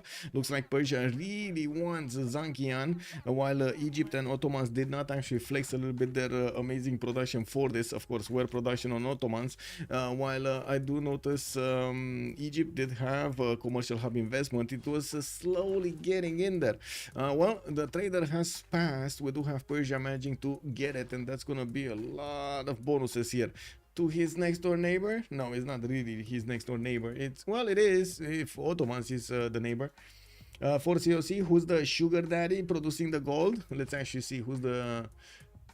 We got Corny. Corny is the sugar daddy. 45 gold a turn over here for Cleopatra. Okay, so Erwan getting his orders first. Of course, a normal operating procedure over here for Mongolia to first get these replacement stables, his unique building that allows him to get the horses with an extra movement point, and of course give them a little bit more experience acquirement, which is very, very important to get those promotions going. Now we do have also Moksha established in the city of Kokyakota, which is giving him a decent amount of culture. With 10 science and 16 culture, he will get writing next and probably will go for commercials afterwards. He did manage to push back all of his opposing scouts, and as you can see, Corny is running away with them with a very low HP towards the northeast. Looking at the extras next, we do have him with 7 science and 10 culture. I do see him also only on 31 production. He was the one that lost a city center early on. This city on the night tile got snatched, and as you can see, there is a circle of shame remaining here. We still didn't actually activate it as a sin. Stream chat was like, man, it didn't cross the bar. It didn't cross the threshold. Holy, oh my god, the Fusion. Hello there, sir. Wait, oh my god, Fusion, I saw yesterday you actually, oh, they threw a raid at me and I didn't react. I'm so sorry, sir. I think I just did not notice it. I'm sorry. Let me actually. Oh, whoa! Not this. Wait. I need to do. Whoa! Shout out! There we go. Oh my god! I was just about to raid you. Fusion, can you imagine? I was just about to raid you. Yeah, I think I just went offline. Thank you so much for the raid, and I didn't want to thank you yesterday because it felt like, you know, it's just a message. So yeah, there we go. Big shout out to Fusion MK. If you wanna see some Civ6 action over there, check out Andrew. Maberg QACQ. Good evening, sir. I'm new to Civ multiplayer. Can you explain to me what is the win condition of both teams? Yes, sir. Maybe I would say this. Usually, civilization is the ongoing adaptability effort that you do make to try to get the win condition, because there will be moves and counter moves that will be done throughout the game. The players will get the opportunity to, of course, change sometimes their win conditions. I will follow closely what are they doing and what are advantages they're trying to get on which team to go for which win condition, because right now we do have multiple win conditions available from the get-go, like science, like culture, like diplomacy, like domination, and so on. We're gonna need to see as the game evolves what kind of win condition they're gonna want to get going and what kind of advantages they will manage to get for it. Who lost their B2? It was Extas over here. Spain lost his B2, unfortunately. We do have Floppy Flongy also with a pen brush and voice golden age on Persia. We do have him getting another settler out from Pasagarde, and of course finishing up his markets. He got a free trade route, which is amazing, but he actually needs to build it. And looking at this, he's also managing to get, give me a second, let's see, he is on, oh my god, this mouse, man, 4.6 great merchant points a turn. We do have Egypt on 3, Ottomans on 3.4, Aztec is on 2.3, and we just saw a general got picked off there. Looks like Mongolia just has another one remaining. Oh, okay, he has 2 of them remaining. Kozulu just got 2. Okay, so wait, we might actually not see Egypt with a general. Oh, Oh, wait. Oh, no, we do see him with a general. He's getting an encampment training project in 2 turns there, and in 3 turns. And by the looks of it, Egypt is making use of the card. Okay, 2 people. We got 8 science and 17 culture on Montezuma, still on 3 cities. He's getting his pyramids from the city of Texcoco and getting a settler from Tenochtitlan. Another one from Atzacapotzalco coming up in 4 turns there. And I do notice he did manage to pick up stone circles as a pantheon, which is amazing. He was the one that stole basically the Gallic spawn. We do have him with the biggest stone tiles everywhere, the biggest quarries available for him to drill down into the depths of the oceans, or into the depths of the planet, maybe. Yeah. Looking at next, let's actually see what's going on next. We do have Task for Fish, 14 science, 19 culture, 4 cities, Warlord's Throne in 6 turns, and I do notice he started connecting all of his cities with that military engineer, getting the generals to move, and this is what we were looking at. He's actually forward settling heavily, forward settling Spain, which, yes, can actually defend himself relatively. Okay, wait a second. No, he can't really defend himself here. And this is, I'm sorry for my mouse, but the scroll wheel is just not working properly anymore. It's a problem with the sensor. I'm gonna need to change my mouse. I'm sorry. Yeah, we do need to see how he's gonna, how Extas is gonna want to put up this defense. If Zulu is gonna come close to him and he's gonna get the cords up to push through Spain's territory, this might be the end for the Spanish Empire. We do have the fish managing to also get only 42 production. He's using Moksha to get the extra culture, and of course Magnus in the capital. He's gonna start improving his luxury resources, the tea tiles over there, and of course the mercury tiles. He does have some pearls in the water, while he still has a few cities to settle. 1, 2, 3, at least 4, 5, 6 if he actually is going to this direction. So later on in the game, he's also gonna be very big as an empire. Looking at Ben on Ambiorix, 13 science with 21 culture. He did settle Samaro Briva to the south on that hill, and I do notice he's getting the audience chamber next time in the city of Atoatuca, which will give him some extra food and some extra amenities in his cities, not to mention housing, which is very valuable. Getting these couple settled to the east side, it looks like he's going to want to settle that river over there, putting himself a bit closer to Egypt, but not as close as you might think. They're not touching borders here. And getting a few horses, might actually think about taking out a city-state, or just wants to beef up a little bit his garrison strength. Synth with Ottoman still on 3 cities, getting 4th one soon and a 5th one from Ankara. By the looks of it, we do have her not getting pushed by her opponent, by Mongolia from the west side. And looking at the yields here, Synth is on 12 science and 29 culture with still only 35 production. Even Spain actually did manage to get 44 at this moment in time. Getting the markets going is going to take quite a bit of time, especially if she's not buying tiles to work here. 1, 2, 3 tiles, that's it. 3 tiles. Istanbul, oh, maybe she actually bought and switched this one. Yeah, no, she didn't actually. This is from Ankara. Okay, well, I mean, that kind of makes sense, because that city is also craving a tile. It's also a bit over the population count to work the optimal tiles. Oh well, that's unfortunate. Moving towards Cleopatra, we do have him managing to get Sun Tzu, and now he's gonna get his horses out. Yes, another settler coming up from Raketed next turn, and that would be his 4th one. From the north, Mongolia, Erwan did also manage to get his general out, which begs the question, where units? We do have him trying to expand his vision as far away as possible with the archers, sending them to see what's going on around his territory, and he's gonna get iron working next turn, with defensive tactics also coming around next turn. Magnus in the capital, he does have his builders coming around there, and I would imagine he's gonna start chopping as soon as Magnus is getting in there. He does have only probably 4 chops available. Well, we'll see how many of those he's gonna use. We did also notice in Cleopatra's territory, Temenaki has finished, and this is a beautiful land for him with 19 science and 29 culture. It does look like, at least at the beginning of the game, he's gonna make this work. We're gonna need to see what's gonna happen through the mid to late game, and of course how much he's gonna get to flex his stats against his opponent. We can see an extremely sturdy Zulu Empire. Yosemite and Great Barrier Reef. Where did you see Yosemite? Oh, I see. But this is kind of a bad Yosemite, right? This is kind of a bad Yosemite. Anyway, we do have the military engineer starting to go towards Bravo, and I'm pretty sure he's gonna start building the infrastructure, the road towards Spain, and also Extas here will need the information. At the moment, Extas, well, he did get for the Paintbrush and Voice Golden Age. Everybody's in a Paintbrush and Voice Golden Age, by the way. There is not a single Civ that is not in Paintbrush and Voice Golden Age. Wow. Okay. Wow. That's something over there. Cardiff to capture on Zulu. Yeah, he does have Cardiff to capture. Well, first he's gonna get Warlords Throne in 2 turns, and gonna get another settler going. Looks like Moksha still is establishing in the city of Bravo, and the first horse is gonna start moving towards the southwest. Now we do need to see also Montezuma here. Okay, starting to expand to the west side, going for Ancestral Hall. Very slow to get everything going.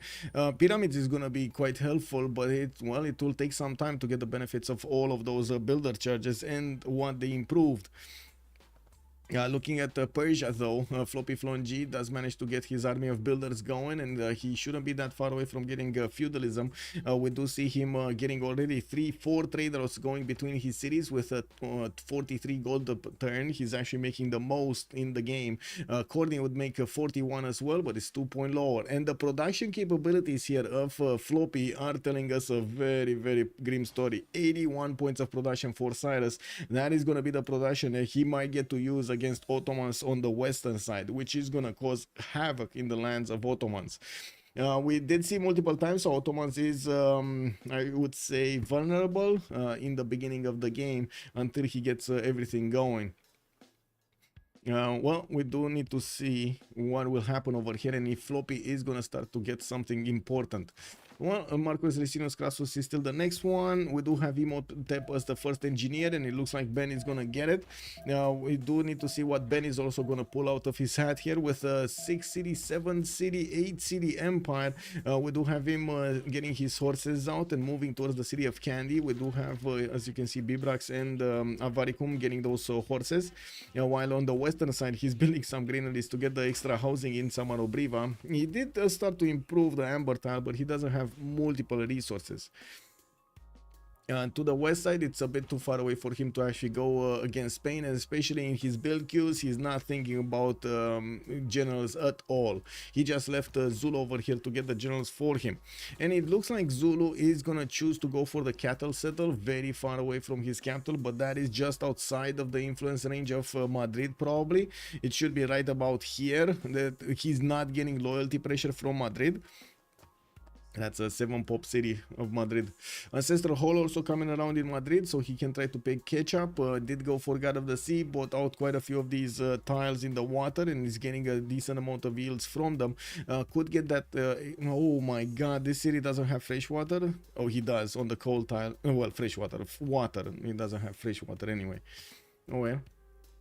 Oh well. Okay, what's going on in Ottoman's territory? Looks like Ayutthaya is being a bit of a bully. We got Floppy Flonji on Ayutthaya, and to be honest, he could actually try to seize it and go against Ottomans here. Ayutthaya is just doing his job for him. Feudalism 38 with 6 cities. Big boy. Yeah. Gaul has a granary spawn. He does. He needs so much food. He needs so much food here. He's only on 5 population. Of course, these settlers are eating at his population count and needs to regrow them. We do have him with a decent amount of production though, but it's still not up there as Floppy. We got 70 on Ben, while Floppy is still on 82. Now, I do see also Erwan is 60 points of production, while Corny is 49. So Mongolia right now does have a significant amount of production extra towards units, so he can flex against Egypt here. And we do see horses coming down from Ulaanbaatar, and yes, I do notice Ghanibal Barca as a general is sitting right there, so we might actually see him going towards Ankara first and not actually handling Egypt, and that's a good one. You know why not? You know why? Because Ottomans does not have a general. He does not have a general. She does not have a general. It is Corny that did manage with Egypt to get a general. I also notice Corny is actually putting his big boy pants on, and yes, I do see him settling on the uranium tile or next to that coffee tile. He will need to get a defensive army into the north, and he's using right now swordsman for it. Now we do have Erwan also managing to get a fourth city out, and it looks like it's gonna go southeast of his capital, and of course from his other settlers he's just gonna start getting more horses. Still did not actually chop with the builder in the capital because Magnus still needs to be plugged in over there next time. Trinda is streaming right now, not sure what, but his team playing in the playoffs. Big house, also streaming almost the same amount of big win. Okay, but wait, wasn't Trinda streaming anyway this game? I mean, I did. Isn't he streaming? He's streaming. He's streaming this game. He's streaming me, basically. Anyway, it doesn't matter. What do we have here? Task for Fish gonna get the settler towards the northeast, and yes, I do notice multiple horses coming around here from his cities. That means he's gonna start getting his attack run going against Spain, and it looks like there's gonna be a pain Spain here. We do need to see Extas trying to get to enough units to the east so he can fend off attacks, and of course we're gonna need to see how Fish is gonna want to approach this. Usually Zulu is extremely dangerous when it comes to attacks, especially when he gets his cores and getting his those catapult cores or crossbowman cores, knight cores. All of those units are extremely dangerous, and while Spain is not gonna get his extra +5 because Zulu, guess what, he's not gonna get a religion. Come on, be real about this. At least Extas does have quite a bit of production, right? He does have 56, just as much as Task for Fish, and one less city. Whoa, we got a holy site here from Valladolid. We might actually see Defender of the Faith being picked up, so he gets an extra +3 on that city center on the right side. Yeah, we do have Goddess of Festivals also picked up by Persia with 20 science and 49 culture. Does look like he's doing quite well. 48 gold a turn, as well as feudalism activated. Liang gonna go into the city of Parsa. Okay, is this gonna be Liang Parks? Because I don't see any other bonus for Liang in that city center. Yeah, I'm pretty sure that's gonna be Parks.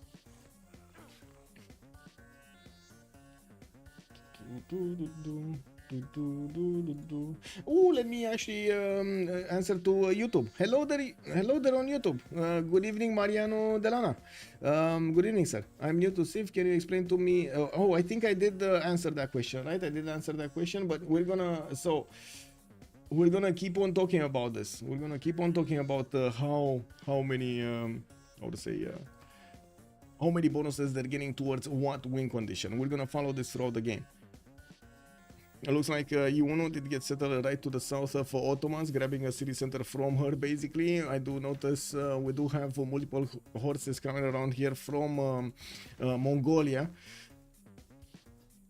He's gonna figure out about this, and I do see Ottomans is also gonna have the vision over there.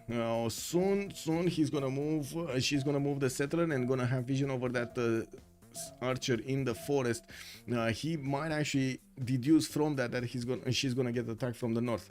We do see Mongolia also threatening Warlord's throne in the city of Karakorum, and he started one-turning his horses from his other cities. He's probably gonna get to chop a bit more here in the capital, and we do see him, of course, getting his builders, his feudalism builders out, which is very important to get all of this territory chopped and ready to go for the next part of the game. Looking at Persia, we did see this. Finally, Montezuma got his fourth city to the west side, finished the pyramids, got his builder out with the extra builder charges, and he will get a fifth and a sixth city quite quickly. While I do notice he's following up with the markets, it looks like this is the reason he didn't actually manage to get his tempo going, because he did not finish his markets and got those extra trade routes to help his cities grow a little bit faster. We do have people 12 science, 23 culture with 63 production at this moment in time, even building granaries so he can get some extra housing going. There is Ottomans trying to also get an encampment training project. Looks like Mongolia is gonna get the next general, while I do notice Ottomans did not manage to snatch one. It was Egypt that did manage to get the fourth one on the map here. We still did not see another trade route capacity merchant, and I do notice Hypatia did not get revealed. Imhotep is still the first engineer. I'm pretty sure Gaul is just gonna passively get it when he's gonna get it, and that's gonna be Colosseum. Colosseum is getting built over here by Ben. He's gonna get the extra amenities, not to mention the culture from all of these city centers being hit by Colosseum in 6. Audience chamber proc for Liang, just Liang without promotion. Okay. Oh, that's it? Just the bonus from Liang, the +3? Okay. Okay. Sure. Why didn't he use Reina then for the extra gold? Oh, just to get an extra builder charge? Okay. Okay. Yeah. Okay, well, we do have him still with Magnus in the capital and has a significant amount of chops here. We will need to see how he's going to try to set up also his industrial zones, and that's also going to be very, very important. Looking at his petty deserts, so yes, we do have him right next to the city of Ray getting some extra housing, and of course still expanding. He should have the most cities in the game right now, 2, 4, 6. No, he's not actually the... Oh, no, he is actually with the most cities in the game. We've seen a few more cities coming out from the goal, but he didn't actually settle them yet, nor did he take Candy down. That city is gonna fall no matter what. We do have also the units of Mongolia starting to actually see what's going on. Looks like Konya did get settled, and and we don't have units that can reinforce the Ottomans' defense in the city of Konya. Even if these units are coming out from Bursa and Istanbul, they're gonna need a bit of time to get there, but so will the Mongolian army need a bit of time to get there. We do have a settler moving somewhere to the east side, and I'm very curious, where is he gonna want to put it? Are we talking about cheap tile settle? Are we talking about this copper settle? Like, is he gonna take, well, copper settle, this one over here on the 2-2? Is he gonna play this a little bit safe? Because it's clear he's building his infrastructure to go against Ottomans and try to attack into Sindh here as quickly as possible. While he's gonna leave Egypt all alone. We do have also Egypt sending a horse towards the north and maybe try to get some defense going. Iunu is not building any units. Aketatan, okay, neither of these cities are building units. Okay, well, we're gonna need to check out how things are gonna evolve here, but it looks like Ottomans is gonna be in for a hard 20 next turns. We do have Sindh on 22 science and 35 culture with 52 production. Who got the trebuchet general? Let me take a quick pick over here. It's Mongolia. Ethelfled. Yeah. Ooh, that's amazing. That is amazing. Yeah, that's gonna make it a lot easier. Floppy and Ben are about to hit the 100 production mark. I would say actually Ben is gonna overwhelm with production in the next part of the game. If he does manage to actually get Imhotep and the 1-turn Colosseum here, he's just 1 turn away from finishing up the arena and starting on the Colosseum. Could even get those extra cities going. I do also notice he didn't put actually a coastal city to trade with Zulu at the moment, while Zulu is finishing off the city of Echo there. I want to check out this. Okay, so he knows. So Extas, the second he saw the borders appear over here, I'm pretty sure he knows that Zulu is gonna come against him, and he's gonna need to scramble to get his units out and at the same time be relevant in the next part of the game, get enough science so he can actually get units so he can fend off attacks. We do have his holy site finishing up in 3 turns in Valladolid, and he is finally gonna get his 4th and 5th city out. It took a long time, but he did manage to catch up, at least in the production capabilities. Science, culture, okay, he's still kind of low, but could definitely work on it with the next cities. We do have an army of builders, again being pumped out by Persia, and yes, I do notice he's gonna have a lot of rainforest chops. That means a lot of food is gonna be chopped alongside with all of the production. It looks like the city of Konya, whoa, they just bought a swordsman. They bought a swordsman. Okay, well, we do have Sins with 127 gold, and it looks like they are making a decent amount. They're making 77 and 45, while Fish is on 13. Ben is only on 0 because, you know, it's gold. And we do need to see if this city is gonna fall. I'm pretty sure this horse should not be able. Oh, it might be able. Well, let's actually see what's gonna happen. The city is not under siege. It's gonna heal 20 points, and unless everyone does manage to actually triple hit it, it's not gonna go down. So triple hits here from horses is not gonna happen. He only has 2 horses. Now I would imagine it's a tough time to attack into that city center with a swordsman inside. Yeah. It's too tough at the moment. I was watching the horse without... Okay, there we go. Okay, we got 2 horses. Is he gonna start bonking? I'm gonna need to use the archers first. Okay, big question. Is he gonna prioritize doing the city center first and then doing something else? Or is he gonna prioritize dealing with the units and just being a nuisance? It kind of seems to me everyone is gonna prioritize attacking into the city center. This horse doesn't have any movement, so he can't attack right now. And these horses do have movement to attack. They're gonna put the city in a half HP. And of course with the archers, this is just gonna chip away a little bit more. We do have both archers with available moves, and they can definitely attack into the city center. With new horses coming in, the attack runs are starting, and everyone is gonna get that city center quite low. Victor establishing next turn might actually give a bit of extra strength to the units around that city center, but I'm not sure if Victor has the second promotion or not. Otherwise, Victor going in there is not really gonna do anything. Erwan is on 353 points of military, and as you can see, he's getting more of these encampment training projects and sending his horses to the east side. Doesn't need to worry about Egypt to the south at all, even though we do have a Mariano Cheritar just coming out from the capital. It kind of feels like Korn is getting it more for the era score points than for anything else. Let's see here. Zulu not building units yet. He's getting his extra settlers. Did manage to take out Cardiff to the northwest and finishing up a lot of commercials. They do recognize they do need more gold, and as you can see on the other side, they do have a significant amount of gold being pumped out of their empires. Montezuma did get to his 6 cities, and now he's getting his builders, also working on hanging gardens in the capital for the extra housing and then a score. Every one of the players right now is scrambling to get the golden age. We do have in 9 turns the era being switched, and of course the players will need to figure that out. Victor raised the city defense if it has walls. Yeah, there we go. Double tap in the city of Konya. That city's gone. That city's gone. Yeah. So Governor Victor over here increases city garrison combat strength by 5. Unfortunately, it only increases it when it is when it has the walls. He said there is strength of the units around it. Yeah, yeah.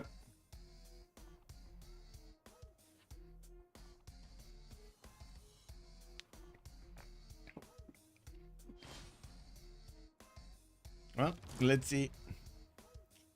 He raises it immediately. Okay, well, to be honest, I wanna keep on checking that, because I noticed a lot of the times when the walls goes down, it's like a significant drop with Victor, and I've seen him go in, and I saw no change in the garrison defense strength. Maybe it's just BSM, how to say, slow to update. Do we have any Victor somewhere else? No. Anyway. I can't see the city center right now. This is awkward. Well,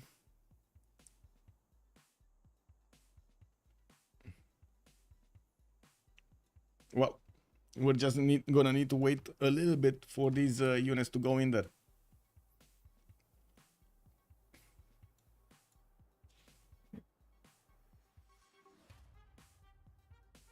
I do see if the city is 31, it is yeah, 26 plus 5. So yeah, it did increase, or at least I see the plus 5. The Palace Guard. That's the Palace Guard, right? The ideal terrain and the Palace Guard. Yeah. That's the Palace Guard, no? Okay, city down, raised. Erwan is managing to do the damage against Ottomans. Got rid of Governor Victor over there, and of course Erwan is gonna keep on bonking against the horses with no general over here for Ottomans to give the bonuses to these swordsmen and the horses.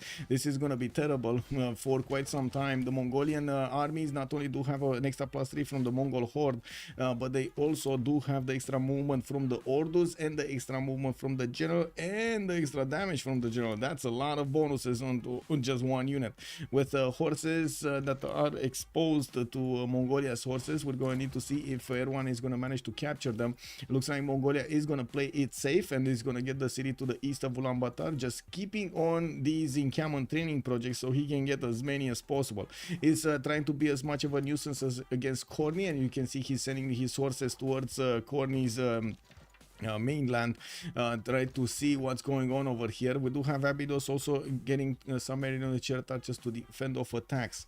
I do also notice Persia did go very far into the southeast after he did get Preslav. He did also get Zranka, so he can connect his economy with Spain. And we do have an encampment put down by Madrid. And we do have also Spain not actually wanting to get another city on the Niger tile. I think he learned his lesson of putting a city exposed over there to the elements, especially to those Gesates. Now we do have also shrines coming up from Valladolid. I would imagine he's gonna want some projects so he can get that religion going. It's not nearly as expensive as you might think to get the religion at this point. But oh, I do see Ottomans did just lose a settler, and by the looks of it, Mongolia is gonna clean up that with his units, no problem. Yeah, no problem to actually take these out. Who you and why you spam city? Yeah, exactly. Archers will delete the spearmen on march. Yes, ++. Increases city combat strength by 5. Establishes in 3 turns. Smorior, good evening, sir, and welcome. Thank you for the explanation over there. Much appreciated, sir. We do have to see campus research projects also coming around from Persia. That means there's something interesting here. They're gonna start trying to be competitive for Hypatia. I do notice Floppy did manage to roll another one of these free traders merchants, and now he's gonna need to do the projects for the next ones. Looks like in his cities he's going commercial hub, campus. Okay, commercial. He definitely needs another commercial hub investment. I don't think he has enough here. Oh, he did have enough. Never mind. Look at that. 75.3. Snatched the third one, and he will have so many more traders over here. Okay, looking at the attack. Looks like another swordsman got taken out, and the synth is slowly buckling. We do have Mongolia not deploying his full army there. He's just, as you can see, getting his units everywhere. And this is before Kesheks come out. We do have stirrups finishing up in 7 turns for Erwan.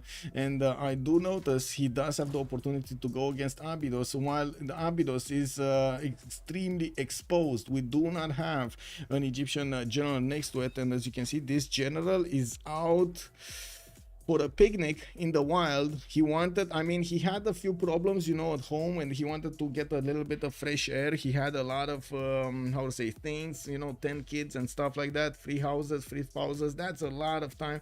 And I do have to point out over here, Shun Tzu just couldn't handle it. He was like, you know what, guys, I'm gonna go just sit over there next to a mountain, and I'm gonna watch as the water falls, and I'm not gonna hear anything. That's too much for me. I'm just gonna sit here. And as you can see, that poses a risk, because Shun Tzu over there does not know what is behind the forest, and there are Mongolian units just very angry behind the forest, trying to actually snatch Shun Tzu. Is this a 4v4 on an FFA? I don't know. This is a 4v4, so you can actually see on the top part we do have the two teams, DShark on the left side and the COC on the right side. In between we do have basically, you know, the observers. Spoon also, good evening, sir, and welcome.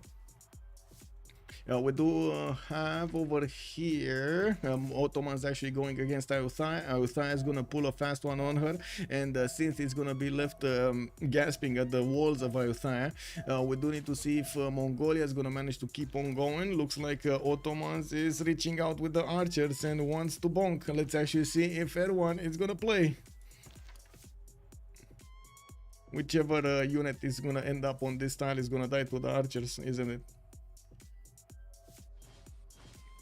There definitely needed to be a lot more units here from Erwan, but I don't dislike what he's doing. He's grabbing so much attention here. So much attention from COC. Like, I do see Corny managing to get 100 gold a turn, but that also means that he didn't get a lot of army out. He just got enough so he can fend off attacks, and I do notice Erwan is gonna start getting a... Well, actually no, he's not gonna move at all against Abydos by the looks of it. He would have needed more units. We'll see.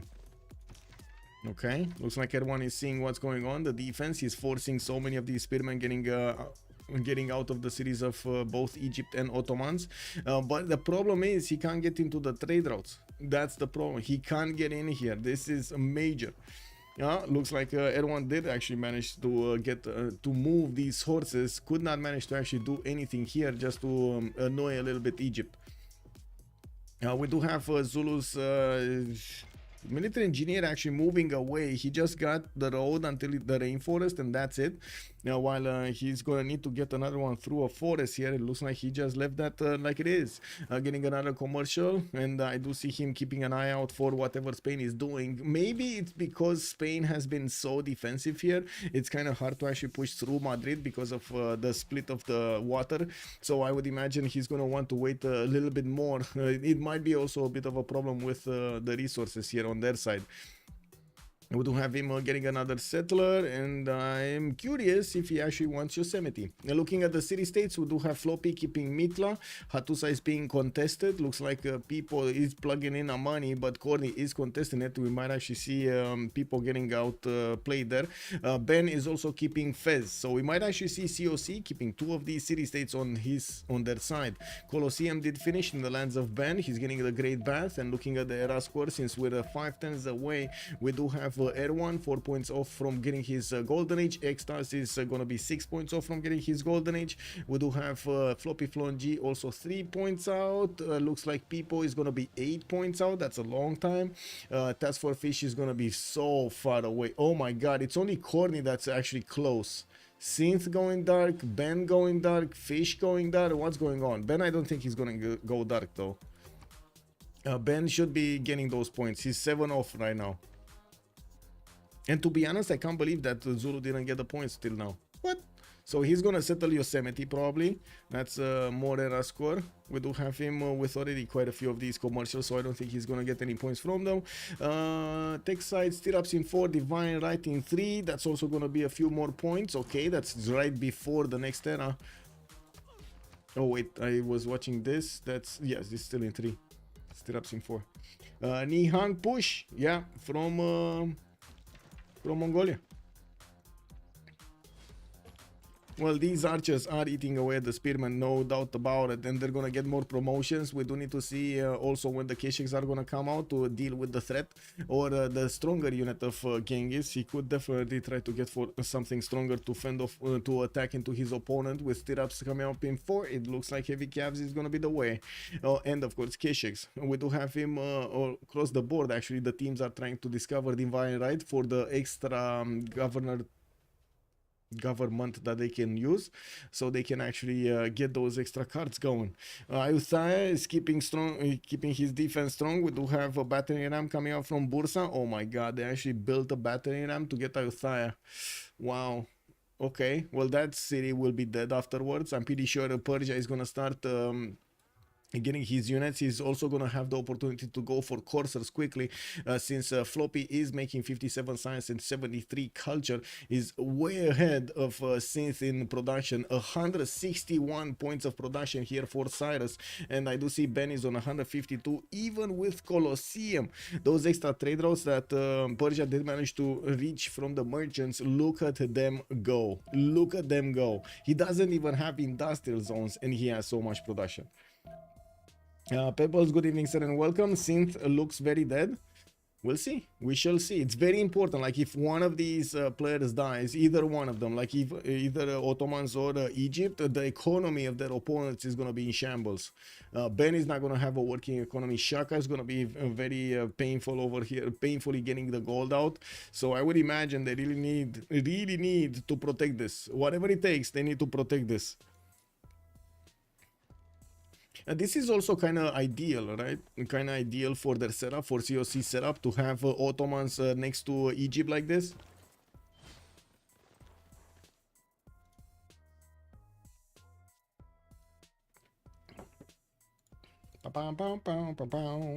Hey, Airbus, good evening, sir, on YouTube. Hello there. Early city race. Yeah, we didn't have a Civ6. I mean, to be honest, it was kind of weird over here. Yeah, this was the circle of shame. It got raised. Slinger only good for defending improvement. What turn era change? We'll see. It's 52. It's kind of early, to be honest. Korea made that mistake in our game the other day. yeah, man. He bought a slinger instead of a warrior. Not good, not good. The slinger just doesn't increase the city's defense high enough to allow the city to fend off attacks, multiple attacks. So, yeah, unfortunate. Anyway, we do have Zulu sending his units towards Mitra. That is a city-state being kept by Persia, so of course he wants to take that down to slow down the science acquirement of his opponents. We do have also Montezuma managing to get new commercials out and finishing up his campuses here. While I do notice slowly but surely Erdogan is chewing through the defenses of Ottomans. It looks like with the archers he's managing to do the damage he needs to take out the spearmen quickly, and even with the trebuchet that's coming off from the forest from across the river, he's managing to do catastrophic damage to these Ottoman spearmen. I do also notice Mongolia has been poking around Egypt, force him to upgrade the pikemen, which is going to be quite costly, and we're going to need to see if the coffers are going to hold here. Corny spent his whole gold, 50 science and 47 culture. Erwan is 29 and 39, so at least on that part he definitely has an advantage. Production capabilities, they're kind of on the same par, and I do see Extas did manage to recover his 44 science and 41 culture, while the fish is 31 and 53. Production capabilities is definitely much lower. While we're coming closer to the golden age, we do see everyone just needs one more point. Pipo needs one more point, while both Extas and Floppy did manage to get their golden age thresholds going. On the other side, Fish did get it, 57-57. We got Ben 58-64. He needs 6 more points, and I do notice... well, let's see what's he gonna get. Mercenaries, okay. No monarchy. Did he get monarchy? No, he actually didn't get monarchy, or didn't switch his government into monarchy. He did also finish the oracle in the city of Summer of Riva, where he did plug in Reina. Doesn't seem that he's actually gonna trade with anybody there. Has an opponent on the west side. Multiple commercials coming around, so he can get the extra gold for his teammates, especially because his teammates are kind of slowly, you know, needing to put all of the resources into war here. Same can be said about Persia. First of all, he did manage to get Hypatia. That's a free library and a lot of science from the libraries. 1 extra point per each library. That is very valuable. What I did answer that. Give me a second so I can click on this. Click on this. There we go. Isn't Persia gonna be giga? Yes, Jungle Carp. He's gonna be giga big. The question is, if he is gonna consider that he can invest into some horses, to go against Ottomans and do some smashy there, or he's gonna want to let as much as possible Mongolia deal with the threat of Ottomans, and him just, you know, standing back and doing stuff, the simming stuff, and getting the planes, getting the tanks, getting the GDRs, and the win condition. At the moment, Floppy is definitely managing to keep ahead when it comes to the science and the culture in the game. He does have 60 and 86, and I'm pretty sure he's going to switch to a free inquiry golden age in the next one, significantly increasing his points in the science. With the Persian bonuses of getting extra culture from each of his trade routes, he's also going to be quite a bit better than normal civs that would go for free inquiry golden age. I do have to point out he didn't go for a single theater square, but he does have an entertainment complex that would give him a few adjacency points, and I'm thinking maybe he did try to go for Colosseum, but man, it just didn't happen, did it? It just didn't happen. It was built so quickly over here by Gaul, so quickly. Isodor is still in Gallic territory trying to find work. Unfortunately, well, he got fired. It is what it is. He chooses late. Yeah, he chose very late. I'm not that convinced it's that bad. Gases of Festivals, it gives him, like, right now, let's check this out. Gases of Festivals is giving him 1, 2, 3, 4, 5, 6, right? 6, 7, 8. He's gonna get 8 points of culture from just from that. 9 over here with the coffee tile. I'm pretty sure he has a few more if we're actually digging. Another 2 tiles over here. So he's getting 10, 11, 12 points of culture just from the Pantheon. That's not bad. That's really not bad. Not bad. That's a lot of culture. That's like, what, 25% of his culture when he's gonna lose his Pembrush and Voice Golden Age or something. That's a lot, like, or 20%. We do have also Aztec over here with the opportunity to get some units out. Since he was late on a lot of things, we might actually see him chop an army and send it to his opponent towards the Ottomans, trying to take over the city of Istanbul. While I do notice Nihangs are showing up on the battlefield, we do have the pikemen that can withstand a few attacks from the Nihangs, but they're not as strong as you might think at the moment. We do have Mongolia that needs to actually get to coursers, and I do see Stirrups is finishing up next turn with mercenaries. At least he's gonna get the opportunity to get some Stirrups out. We're going to need to see if he does manage to actually get those in good enough numbers and against his opponents quickly enough. Since did manage to get... Oh my god, no, this is a problem. What's going on with the production over here? It's only 54 production. Wow. Wow, only 54 production. I don't believe it's just from the internal trade routes. And okay, she lost the city, but oh my god, that's down to 54 production. Wow. Okay. That's a lot. That's a lot. A lot less than others. That's what I want to say. The Beasley, who is winning, we don't know yet. Also didn't notice, to be honest, just let Mongolia do its thing and support him with cash and resources. Basically, Mongolia might be caught off guard by the Egyptian army. Well, to be honest, he kind of knows what's going on here. He did see the pikemen and the men at arms getting upgraded, and I do notice Korni is trying to put a city right in the face of Mongolia here. Probably wants to give Mongolia a stronger target to go against than Ottomans, and of course a much more aggressive target here. Karakorum with intelligence agency finishing up in 2 turns is going to give him the free spy, which is going to give him Diplo over his opponents, which is going to be extremely valuable, getting an extra +6 against his opponent over here, Ottomans. That is going to be a problem for a big problem, extremely big problem for Ottomans. I do see Ayutthaya is keeping strong, but it's not going to be strong enough. I'm pretty sure the swordsman with the battering ram will take out the walls, and that city is going to be an Ottoman city soon. But that's how to say, that's quite a sacrifice to send all of those units over there for an extra city.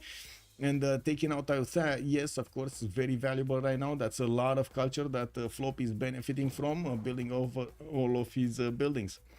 Getting industrial zones put down from the city of Rey. Pasakar, they're gonna get foreign ministry, and I do notice, I do see some catapults there from Shari Kumis. Is he going against something? Okay, Fez is to the north, nobody getting in there. I would imagine there's only one direction for those catapults, and that's probably gonna be Ottomans.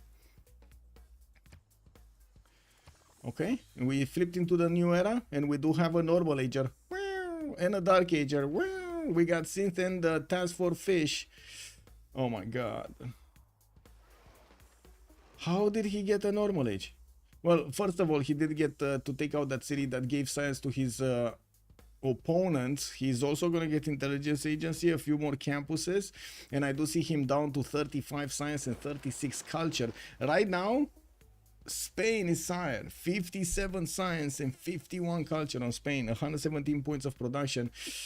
Oof, 38 gold. We do see extras here managing to get those extra trade routes to work, and I do see him building a few more of these lighthouses and harbors for them.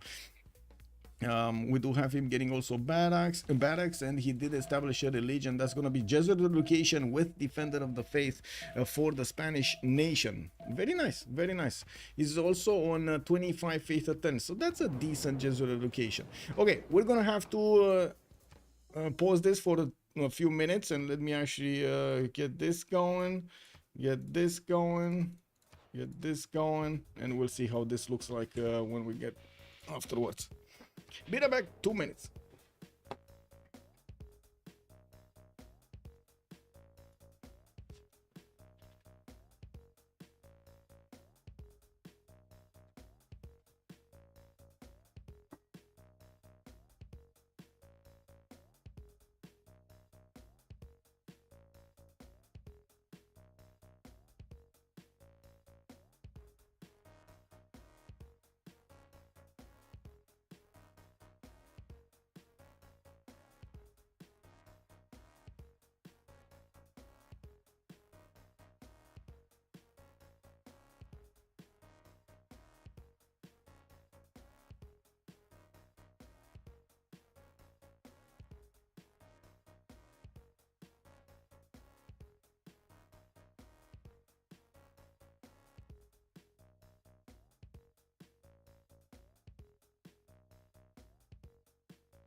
And we're back.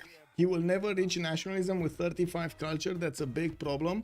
I mean, yeah, I guess, but at the same time, he's probably gonna try to fix the problem. We're gonna need to see if he's gonna manage to do it. That's gonna be the challenging part. Industrial city states will not provide a unique suzerain bonus. -5 gold for Cleopatra. Gold didn't go sideways, but it's still 81. It's going down at, oh my god, on Sith is 29. We got Courtney on 81, and then we got Ben on 11, and the Fish on 24. It does look like they hit a lot the economy of their opponents. And Ben did manage to get the 2 Diplo points. And this is gonna be important. He does have a city on the coast that he could try to get the Statue of Liberty, and he is starting to chop out knights. I do see he settled quite aggressively towards the east side, even with Tervana coming very close to the borders of Egypt.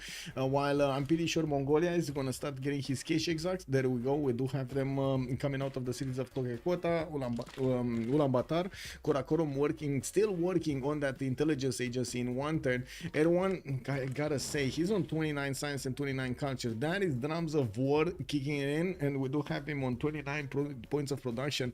You know, with Victor in the capital city, he's gonna get that spy with a level 1, and I'm pretty sure he's gonna be very happy to try to get the level 2 from Terracotta Army. We do have extras also going for a Pen Brush and Voice Golden Age on Spain, 2 for 6 cities. While he did manage to start putting a few swordsmen towards the east side, this is going to be an extremely hard adventure for Zulu to go against. I would actually see Zulu faster go against Mongolia than actually go against Spain, to be honest, against the +3 Spain over here. You know, we do have, of course, his missionary starting to actually spread his religion everywhere. Does have a decent amount of faith, so I'm pretty sure buildings are going to be bought really quickly, and Philip II is going to get his science needed. We got also Floppy with 104 science and 86 culture, chose to go to a free inquiry golden age, and look at how much science he retained from the Pen Brush and Voice he had before. Of course, with all of the Peridesas starting to kick in their culture, we do have did I say science? I meant culture. We do have him also with 206 production and getting a wave of universities. Another campus coming around from Passagarde, that's going to be a +4 over here to the north of Passagarde, and of course Victor established on the west side because Ottomans did not keep that city center. We do have Synth just burning everything. Okay, well, the trebuchets are starting to be closer to Ottoman's defense, and as you can see, the production capabilities of these cities is just not good enough. I would imagine we're going to have quite a few new Mongolian units showing up on the front line. We do have Ottomans here exposing one of our pikemen. Am I the only one thinking this was an unreasonable move? As in, didn't she sacrifice a pikeman and an archer for archer? It was an archer, right? It was like a level 1 or level 2 archer. She sacrificed the pikeman that she has like 1 of them. Okay, that's a problem. That is a problem. Looks like Mongolia is still not managing to punch through, but it did do quite a bit of damage here, and not really easy to be attacked either by these pikemen. You can see the 57 strength of the horses of Mongolia are keeping these alive, and yes, we do need to see when the Keshiks, where the Keshiks are gonna go. Terracotta Army is coming out from Ulaanbaatar in 7. Oh my god, look at how beautiful this is. I gotta mention how beautiful this is. Ulaanbaatar, so just in a span of 3 turns, we did have Karakorum plug in Victor, finishing intelligence agency, getting the spy with a level 1. Next turn, Ulaanbaatar put down Terracotta Army, bought the tiles that he needed to chop, and already had 4 builders, guys, 4 builders ready to chop on the tiles he needed for as quickly as possible Terracotta Army. This is beautiful. Beautiful. But it made the Mongolian army waste like a full turn to go against what? Because they really wouldn't have gone anywhere. Like, even if they had attacked into that one pikeman, they couldn't do it. They couldn't take out the pikeman. There was no way they could have taken out that pikeman with just a trebuchet. Anyway, we do need to take a look here on the other side, right? Sorry, people 50 science with 78 culture, gold, pen brush and voice golden age. We do have people starting to get a few swordsmen, and I do have to point out Aztec does have extra production towards melee units, so I would imagine we're gonna see quite a few of these melee units coming around. Multiple markets finished, and of course getting the goal for his teammates. 164 points of production. It is putting him on top over there. And we do have on the other side Task for Fish with 51 science now. Okay, he is on 2, 4, 6, 8, 10 cities already and has quite a bit of potential. Unfortunately for him, he did not manage to actually get his golden age, which is going to hurt him. A loss of free inquiry and or production because terms of war and or culture from Pen Brush and Voice. We do have Ben, also 77 science, 101 culture, losing 1 gold a turn with a Pen Brush and Voice golden age. He's managing to get quite a few knights out, and I do notice him sending them towards the east side here. He's probably worried about Mongolia, and this is the Mongolian power, by the way. This is the Mongolian power at its finest. He's actually Mongolia is managing to put so much fear, spread so much fear around him to Corny, to okay, it's not really fear, don't get me wrong. This is not one of those they're getting scared and they want to go into a corner somewhere and just not know about their opponents. No, this is fear in the sense that they need to respect the Mongolian power around them, and they do need to get units to defend themselves so they can counteract that fear that they have for the citizens. This is the problem. This is the big problem, because resources, production that would otherwise be spent into getting the sim up, getting more economic advantage, or getting something else done. And wait, did I just see Terracotta Army finished over here? Oh my god! Oh, that is even more beautiful. That is unbelievable. Wow, wow. Did you guys just see? Wow, wow. If that was a big deny, if I've ever seen that, if seen one deny, this is one of the biggest deny, man. Biggest deny. Terracotta Army from Mongolia. Unbelievable. He probably used one of his I would say engineers for it, right? Oh my god, beautiful. Wait, he didn't have, oh, he did have Isodor somewhere and doesn't have Isodor anymore, so it's probably Isodor. Disgusting. Yeah. And this is unbelievable, because there were so many chops. Four builders chopped for that terracotta and he couldn't get it. Why you bullying me? Yeah, exactly. Whoa, nice preparation. Anyway, look at this. yeah, exactly. Why you bullying me, man? Anyway, we do have Mongolia getting pushed. By the looks of it, Corny is gonna try to assume position over here to try to fend off attacks from Mongolia with the knights coming around. It does seem like Egypt might be in for a ride. A lot of these K-checks are starting to come through, and yes, Spikeman can defend in proper territory, but if you do have enough K-checks, they can chew through Pikemen. It's not that big of an issue. We do have also the main problem with adjacency over here. As you can see, the loyalty in Egyptian city is not that good, and I'm pretty sure with new K-checks coming around, he's gonna start chewing through these men at arms extremely quickly, not to mention these pikemen. This is not gonna be an easy way out for Corny, and of course making himself a target and taking away from Ottomans over here, taking away the attention of Ottomans, of Mongolia from Ottomans. It doesn't look like it's gonna help anybody. Like Ottomans right now, it's kind of irrelevant. Like, to be honest, looking at the stats over here, Synth is not able to influence the game. The only influence she has right now in the game is she's giving gold to Egypt because of the trade routes. That's it. Like, look at that, 54 production, right? The next one is Erwan with 99. Next one up, I mean. And afterwards, we got 48 science. Okay, she's not really the last one. Erwan is the last one with 27, but she's second to last. Then 25 culture, last one over here. 20 gold, she's third. Tactic underscore has joined the round table. Tactic, thank you so much for the follow, sir, and welcome. Ottomas just starts a warlord. Yeah, I mean, Yeah. I have no idea why she got the government plaza from Ankara. It should have been Istanbul, but anyway, she got it from Ankara. Anyway, we do have Persia over here also finishing up more markets and lighthouses, and I do see the universities are going to be finished as well.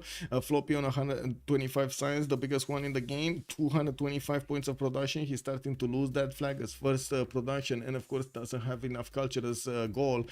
We do have him with the most gold in the game though, 140 gold a turn at the moment for Persia, with new workshops starting to come out, and of course new industrial zones are going to be put down. I'm pretty sure he's using his aqueducts to increase as much as possible their adjacency, and as you can see, he will have interesting setup going around. Not amazing, to be honest, not amazing, because he's not managing to get 2 aqueducts to hit a single industrial zone. Looking at the knights here of gold, he's getting these in between his choke points, and as you can see, now going for a new army of builders to start improving his territory. We do have also Mongolia managing to chew through that man-at-arm last turn. Now we will need to see what is he gonna do with the pikemen that Korn is graciously putting back in the city of Thebes for him. Wait a second, is he actually putting that in the city of Thebes for him? Okay, okay. Well, Corny gonna get another settler towards the north, and I'm pretty sure Erwan has one single mission in mind: just get more units. Get more units, stomp his opponent.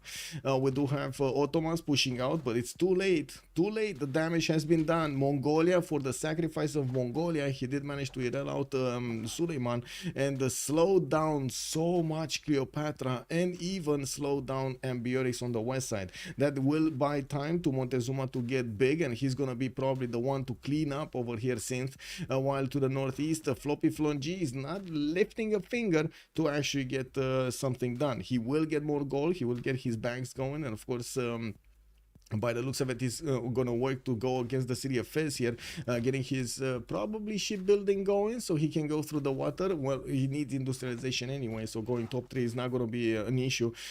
Butter is coming out next turn, and I'm pretty sure he is gonna use that extra science to get as quickly as possible to the next production level. Industrialization. The campus research projects coming out. Let's actually see. Great people. Here the God of Bing, and that would be nice on Spain, because, you know, holy site over there. I do see Zulu and Spain might be fighting for this Zenghi Admiral, and Zulu is trying to get projects out. Definitely wants it. We've got some night cores coming around from Fish, and looking at this, well, the night cores are going to need a destination. Where is he going to send them? We do have a few units to the east, and he might want to send a few horses. Wait, are these defensive forces? Whoa, they can't be defensive forces. Let's be real about this. Like, he has quite a few night cores coming in. Ce faci atâta? Hai vină cu. Let's see, not just moving around my feet.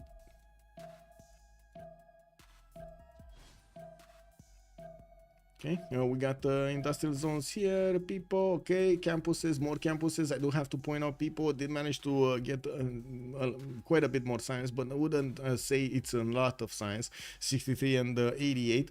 Good production capabilities though. 202 production points is pretty valuable on people, and with a working economy, now he just needs to get enough units to actually attack into synth and start to take down cities. The economy, so I do want to point this out.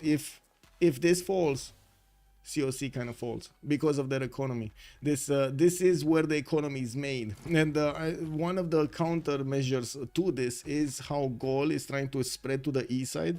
If he does manage to couple his economy with Egypt, that would mean they would actually need to secure this border. Another reason that Thebes can be put into the north, but Thebes cannot ever stay afloat. Like, this city won't ever be able to stay alive next to Mongolia's borders in major part of the Kesheg ability to do so much damage, and the production capabilities that and the infrastructure that Mongolia already built. He has basically his setup going for units.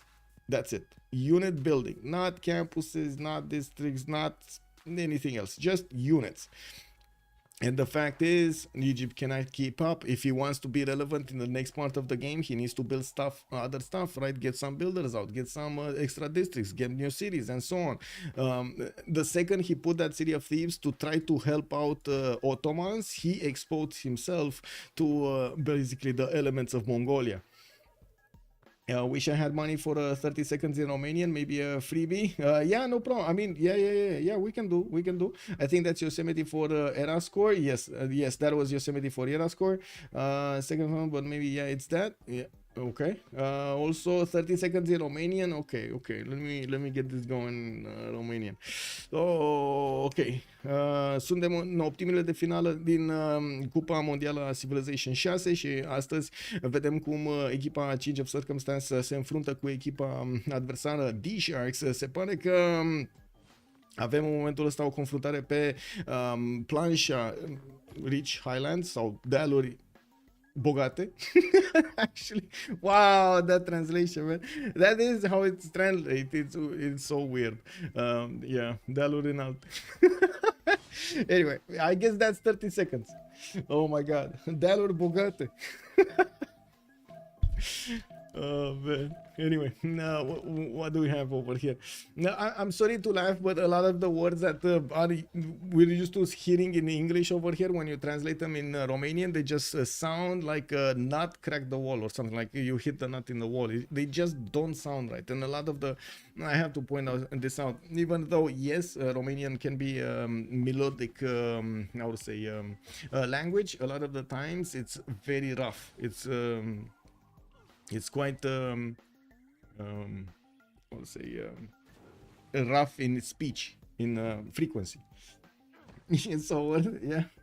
Anyway, we do have to see what's gonna happen with Fish getting his knights out. It looks like he's actually sending them towards the northeast. So again, no attack vector going against Spain. Spain did manage to secure his borders and of course got out of this situation after he lost his first city, his second city at the beginning of the game. We do have Mongolia actually about to see what's going on with Zulu. Zulu has quite a few horse corps to the north, which will deal with the Mongolian units, and I do see he's eyeballing Hattusa. By the looks of it, he was trying to actually keep away people from having Hattusa. That's a 58 defense strength city, and even these horseman corps will have a bit of a problem attacking into it. We do not have that many farms around it for them to recover health if that city if they lose too much. We do have thieves getting knights out, and I do see Mongolia did manage to wrap around to give the kiss of death to the city center being defended by Governor Victor. It looks like also knights are coming around from Mongolia, while he's gonna get another spy out next turn. The first spy was introduced into the city of Ottoman, sent over here to Edirne, and of course putting that extra. Wait, he doesn't have extra. He's working on Formentales. He actually wants, okay, he actually wants the level 2. He didn't get Terracotta, so he needs to get the level 2. That's what's happening here. He doesn't have extra intel on opponent's movements at all. Well, he's not really fighting Ottoman, so, you know, it is what it is. We do have...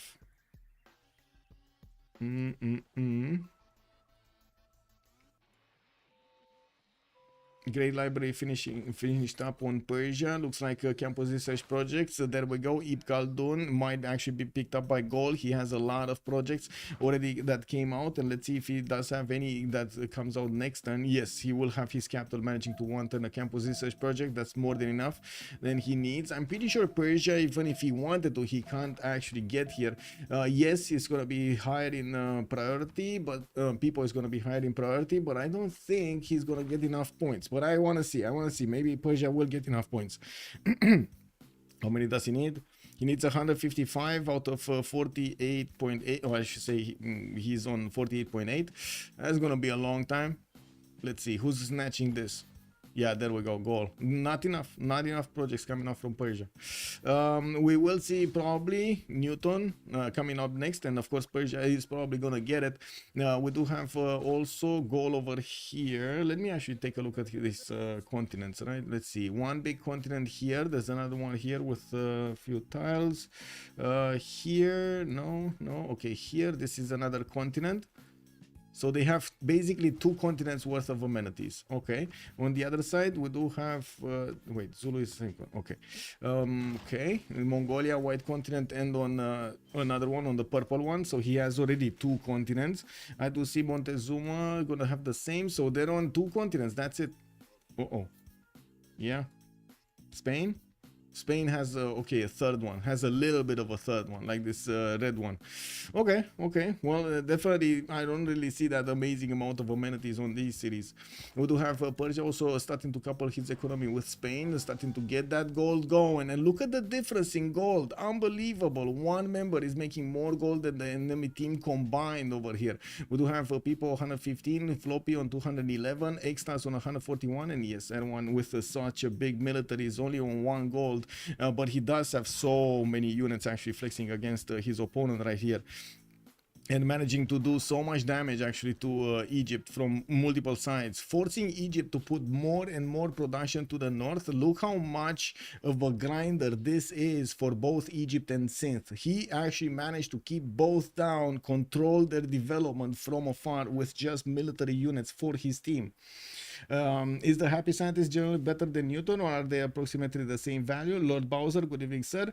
I wouldn't really say they're the same value. Actually, most of the time you do get more value out of the happy scientist, but it only gives you bonuses when you have the ecstatic citizens, or sorry, happy or ecstatic citizens. That's why it's called the happy citizen, happy scientist. The problem with that is if you don't have something like Colosseum or a lot of amenities from your teammates to actually, and you know how much population versus amenities you're gonna have, you might end up with a no bonus scientist.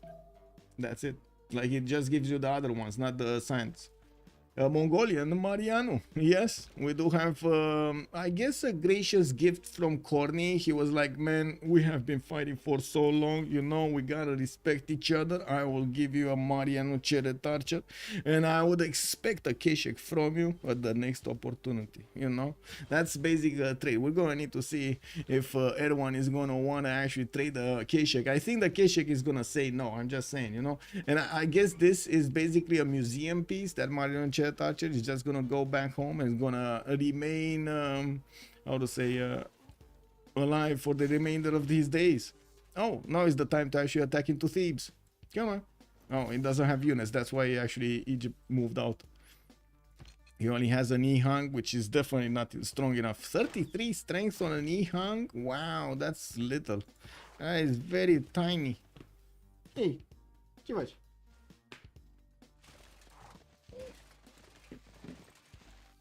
The destroyer wants attention. The destroyer wants attention. Hello. Hello, miss. Yeah, the destroyer wants attention. Can you show scientist? Yes, sir. Yeah, there we go. Newton got picked up. It was Persia and gold that did manage to pick these up, and by the looks of it, Spain did get his Hildegard of Bingen, while Zulu got his free trader. Looking at the lands of Persia, we do have multiple campuses coming around, and you do see the 177 boost that Floppy did get here. Corsairs are coming around from his cities to probably protect himself from maybe some pillages. They will start to do this because CWC is starting to starve for gold, and this is a major problem. Now, we do have also Ottomans managing to reposition her army from attacking Ayutthaya into coming back to Istanbul and Bursa, and I do see all of these swordmen over here are going to start getting their upgrades to men-at-arms so they can fend off attacks from people. I'm pretty sure people is going to wait until a technology like line infantry to actually secure attacking into his opponent without any kind of repercussion, or at least minimal repercussions from his opponent. What's going on? Ești cu minte? Da? Okay. We do have workshops in Azcapotzalco, and of course more campuses from him. I do see the 110 campuses are coming around here, and that will mean he's going to get a significant science boost. With only Ben basically seeming right now, because Task Force Fish is having a very hard time to recover after his loss of a normal age here, with only 69 science and 43 culture. Even if the fish has a lot of cities, it doesn't seem like his fins are able to boost him quickly enough. He did need to take care of the Mongolian construction units next to golf that slowed him down enough so Hatusa could get the walls up. And this is gonna be a major problem for Zulu. It's gonna take more time to take that city down. What he will do is probably try to get to his opponent's cities, to Mongolia, and finish the job here. Unfortunately, that's 3 nations that Mongolia right now is engaging, and that's not gonna be good. That's not gonna be good at all. Okay, we do have Mongolia managing to be pushed. It looks like the K-Shakes will need to, well, he needs a lot more K-Shakes. He also needs a lot more crossbows. And I do notice the K-Shakes are starting to get their attack runs going against the pikemen. And look how many K-Shakes are doing their attacks run against the pikemen. He needs at least 2 more to actually take out that pikeman. Thieves did get put under siege. Not that it will matter that much. Walls going up next turn. There's no, how to say, no unit that could actually efficiently attack into those walls. Okay, let's see. Spain getting Colossus out from Valladolid, universities out from Madrid. I do notice he is finally gonna put the bait. He actually saw that, you know, he's getting ignored by Zulu, and he said, okay, you ignore me, no problem, I will try to poke you. We do have him putting that city back on the Niger tile. I wouldn't be surprised if he's going as far as the Tobacco, and we do need to see if he's gonna get the army he needs to actually fend off attacks from Zulu. He already has significantly more, double the amount of science that Zulu is benefiting from, not to mention more culture, and he does have almost triple the amount of gold, 164. The production, it seems like it did grow quite nicely on Task for Fish, 189 points, while Ecstasy is still on 167. It looks like he needs to work a little bit more on that number. Okay, I do see Gaul is kind of safe from the east. Gaul is trying to get units towards Kokekotas, being sent from so far away. And I do see at the moment Mongolia is struggling. He did manage to get the city of Quar to the east side, and I would imagine he's gonna need a settler to be pumped out of his cities at some point so he can get out safely. It's still gonna take a long time for Zulu to get here. 8 turns, the computer tells us, for those units to actually get to Karakorum, or 5-6 turns for these horses to get in there. It's still gonna be a lot of time. Okay, it doesn't seem like Aztec is forming an attacking force here. We do have him going 118. Looks like industrialization is gonna be the way. They are at the moment catching up on the sim, and it does seem like they are simming a bit better than COC at the moment, especially since they're only sacrificing Mongolia for Synth, Corny, and the Task for Fish at the same time. That is a very efficient use of Genghis Khan. I was questioning where is Genghis Khan gonna be, like, you know? Okay, so we got Ottomans about to get his Janissaries, and this is the big question from chat being pointed out by Rayem. Oh my, is she gonna manage to do anything with them? We got machinery coming up in 2 turns here from Synth. And diplomatic service in 6. I did see a female viewer of the game. Yeah, Ponogi, hello there, sir. To be honest, happy scientist always sounds like scientist. Yeah, the happy people. Oh, I didn't find the long expression, by the way, in Romanian. I don't know.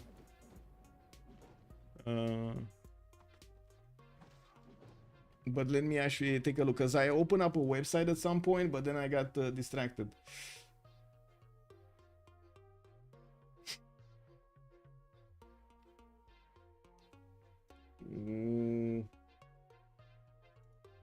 Okay.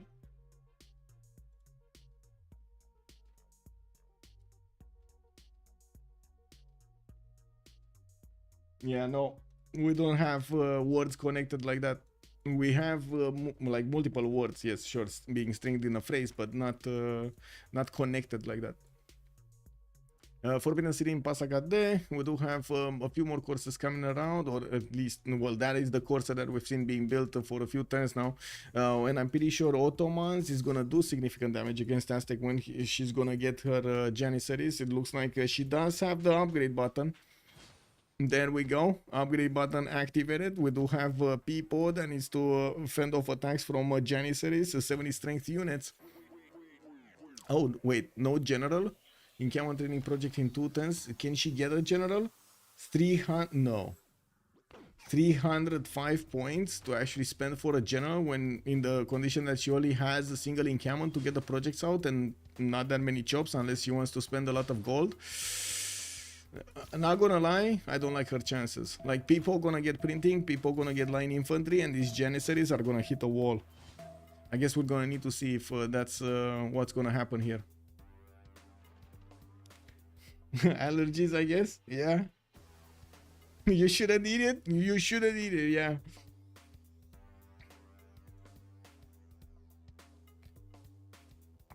Okay, Forbidden City importance for Persia is gonna be amazing if we do have a race between him and Gaul. Let's see. No, we don't. We do have Apadana being built in Gallic territory, and Ben did get 2 slots for some wars if he wants to, and I do notice Ben is managing to get those units next to the territory of Mongolia soon, while I do notice Mongolia, and I do have to point out, I stand corrected over here, Egypt did manage to keep the city of Thebes. We did have Mongolia being distracted a little bit here and there, and by the looks of it, he's taking the bait of keeping away these units of Egypt from his territory. He's trying to get a few more knights out, and I do notice at the moment they don't have enough movement speed to go there in the south. The spy still finally did get into the cities here of Egypt. That was an extra bonus that Mongolia did not have, and that was quite a problem. The extra intel on opponent's movements right now is on Egypt. He does have a +3 against his opponent here, Mongolia, instead of Mongolia having a +6 on him. On the other side, it doesn't really matter what he's doing with the Ottomans, but I do notice the level 1 spy that was in Edirne is not there anymore, and there should have been a level 1 here, but I don't think he actually promoted it or something. I'm pretty sure he should have enough experience for the level 1. He did get it from the city of Karakorum, right? So that had Victor first, so Victor third, so that should be a spy with the promotion. I don't think Mongolia can withstand the Janissary push. Mongolia? Mongolia is not gonna be kick W hit by Janissary push. I found it maybe. I mean, that's basically a biological term, like a biology term, actually, not biological term. That's from how say chemistry / biology.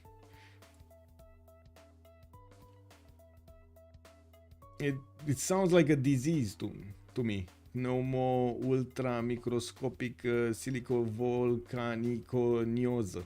Yeah, that sounds like a disease or something like a affliction. This says COC Diplo angle to me. Let's see if they're gonna get the Diplo. They did manage to roll the first Diplo points, right? We do have Benjamin here with 3 out of 20. Kind of far away, to be honest. Ben definitely needs to work a lot harder to get that Diplo going. Yeah, we do have also Fish managing to get a few more science points, but then we do take a look at Floppy's 219 and we see the sky. We do need to see if the Fish is going to manage to actually take down Hattusa. It does seem like he's not actually going against Mongolia. He's going to try to get into the science of his opponents and slow them down. Hattusa is going to put up a hell of a fight here, and I do notice people is getting Amani in there. With new knights coming around from Mongolia, he is putting a fierce fight against Egypt, and you do see the damage that Cody is incurring with only 103 science and 74 culture. He's gonna soon lose that Penbrush and Voice Golden Age and will not have that much culture for the remainder of the game. He did manage to get Temple of Artemis though, and I do notice the level 2 spy is appearing in Egyptian territory. Wow, wow, wow, wow, wow, wow. This is illegal. Stop. No, go back, no, this is illegal, man. Oh my god. Oh.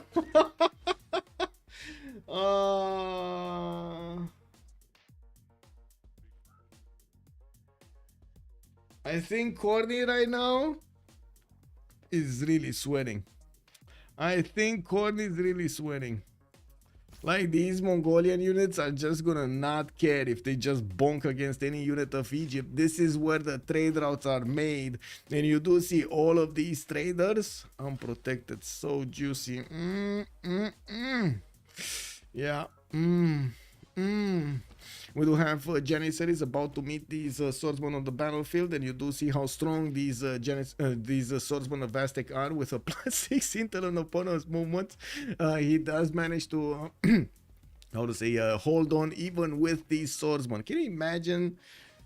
Even with the swordsman to hold on Janissaries? Oh my god, man. Janissaries, bro. Janissaries.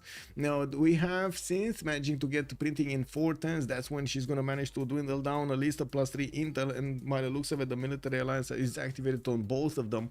We do have people getting his many times next turn. And I'm pretty sure he shouldn't be far away from getting also line infantry. He's a 443 science. It should be enough time before these Janissaries reach his cities for him to actually get line infantry. That will be a technology that will stop dead in its tracks the Janissary push. We do need to see also theater squares coming up from Ray, and I can't believe it. Honestly, I can't believe it. We might actually see also COC taking one over here, losing another game. Unbelievable. The Sharks showing up so big here. There still is hope. There still is hope for COC. I don't want to take it away from them, but we do need to see how, of course, Fish is going to play around with the moves. We're going to also need to see how much production Courtney is going to spend against Mongolia, and what the Janissaries are going to do. By the looks of it, it kind of seems like, you know, everything is in the cards for the Sharks right now. Why is Synth's culture quite low? She's in a Dark Age, sir. She didn't actually manage to get the Pen Bastion voice, no? Yeah, she's Dark Age. 17 science, 46 culture. Moksha is in a Dirne, plugged in next turn. She probably lost Moksha at some point.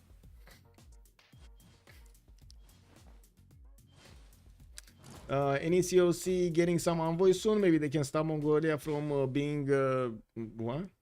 Being Suz? Oh, you mean Hatusa? I mean, I can't really see how many envoys they're getting because I would need access to their points, unfortunately. I would love to see it though. Yarjin, good evening, sir, and welcome.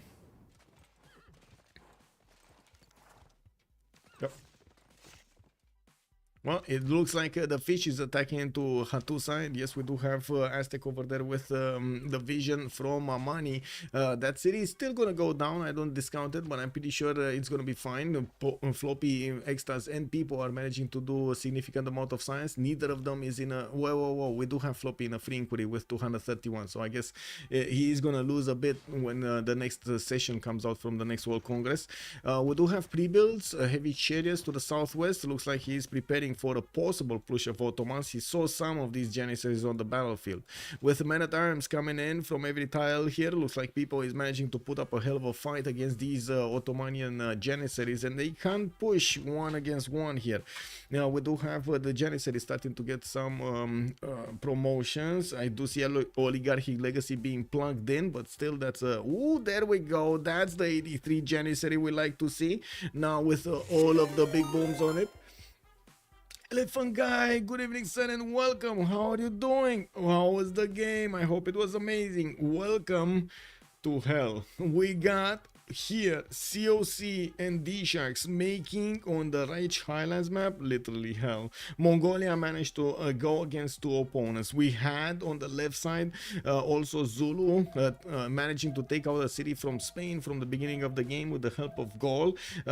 We kind of had over here Ottomans being derailed by Mongolia, and you do see how Mongolia keeps at it. He's starting to eat through the trade route line of his opponents, slowly but surely taking out these both Egyptian traders and the Ottoman traders. Now, while he's probably going to be working on taking down cities, kind of one-sided, not going to lie, this looks like a fun game. Yeah, man, Fish with Zulu. He lost his second golden though, and because of that, look, it takes him so much time to recover in the science and in the culture, but I trust it might happen. 233 production. He does manage to actually get quite a bit more.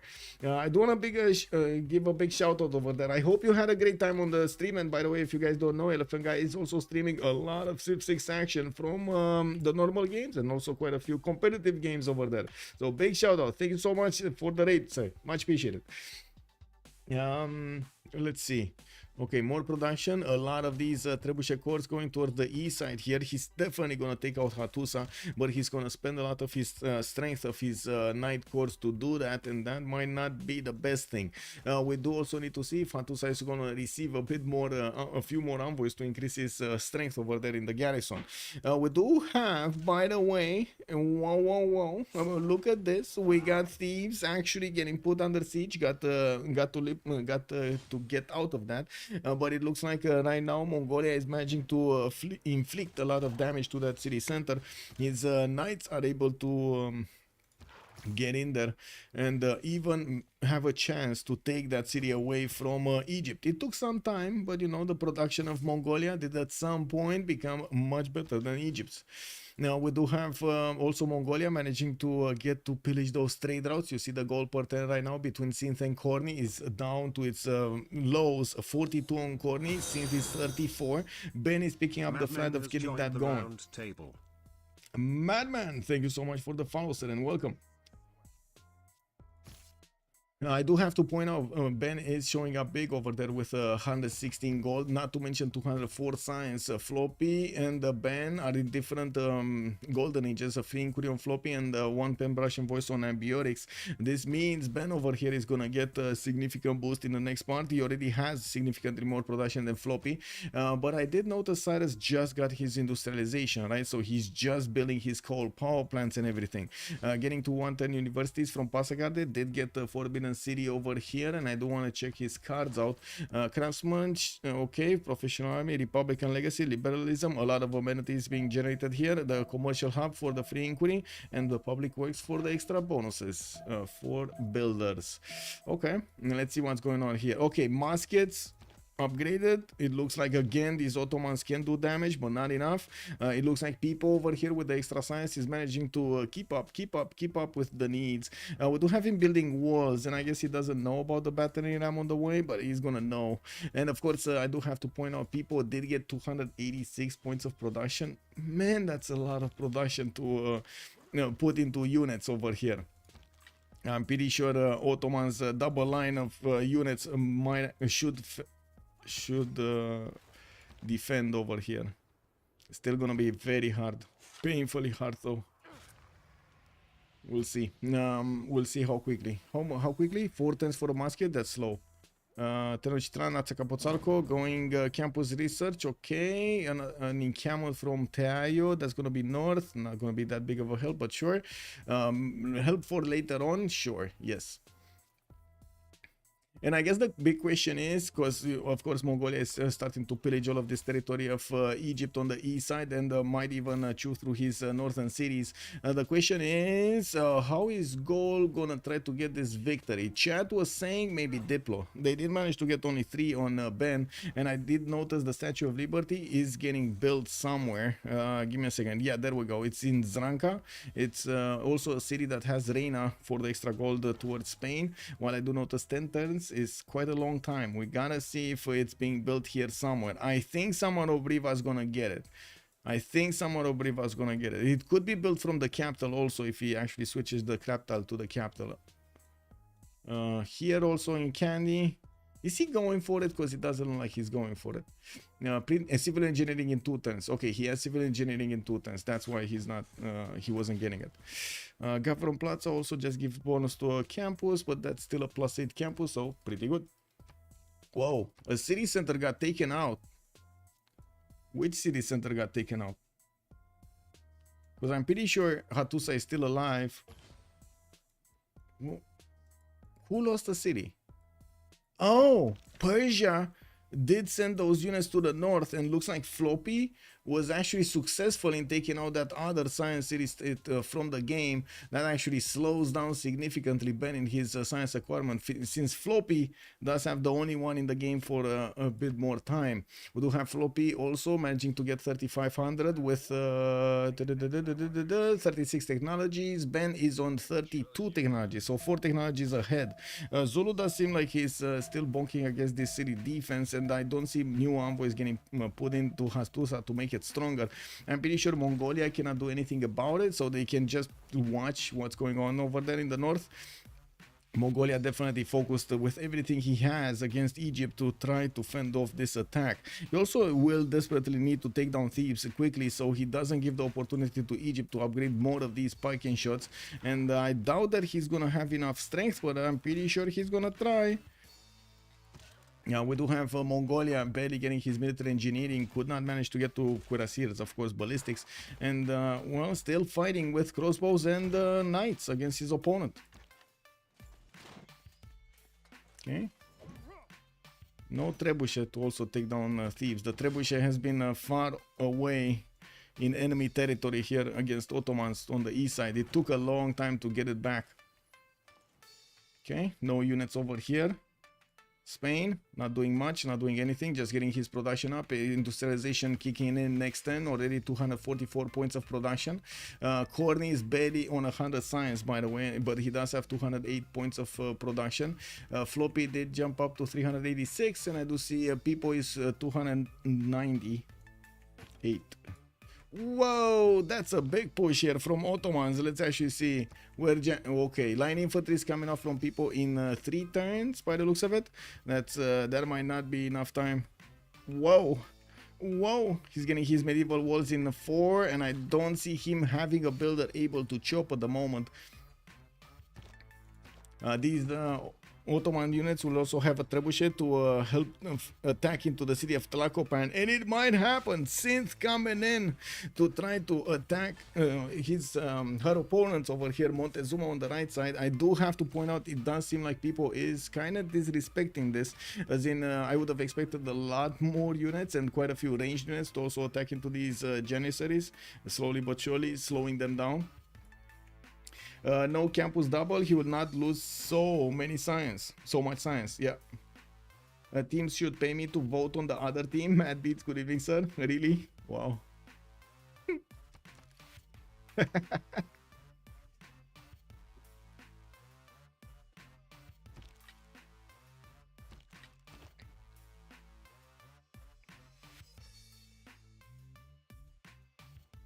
Okay, Aztec still has a +3 on his opponents. What did Mongolia do over here?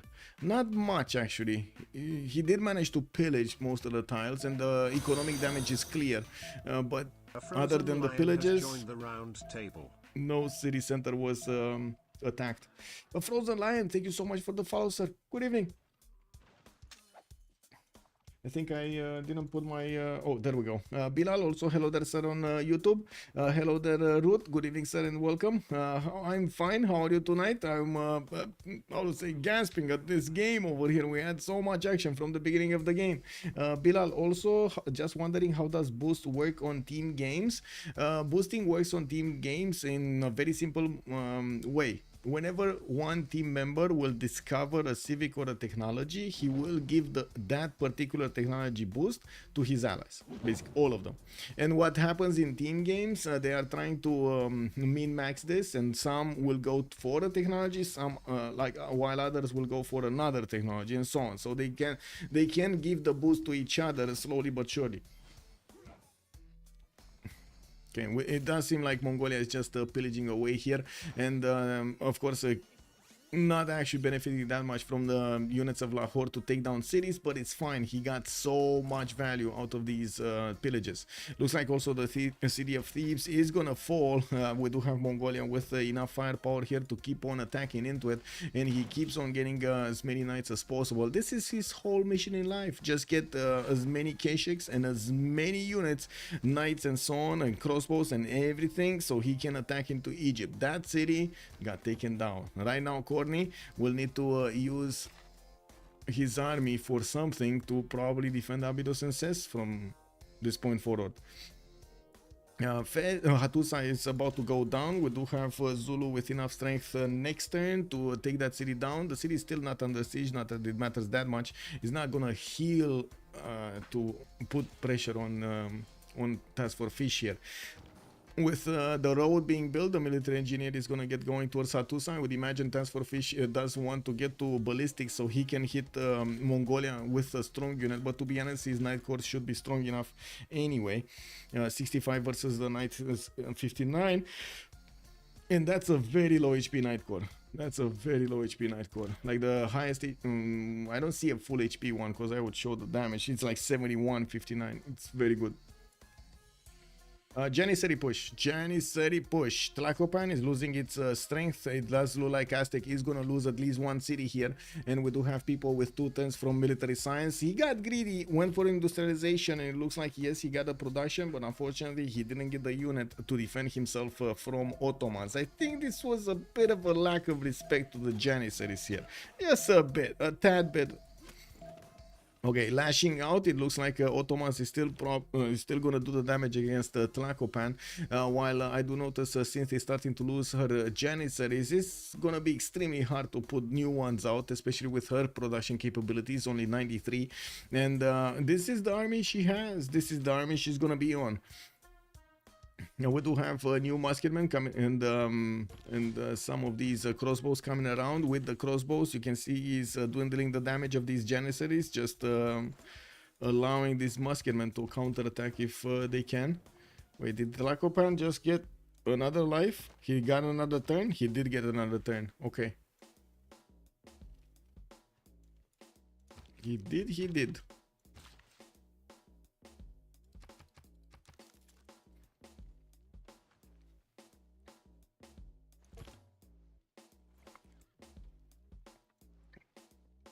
Okay, well, people over here will need to do something about this.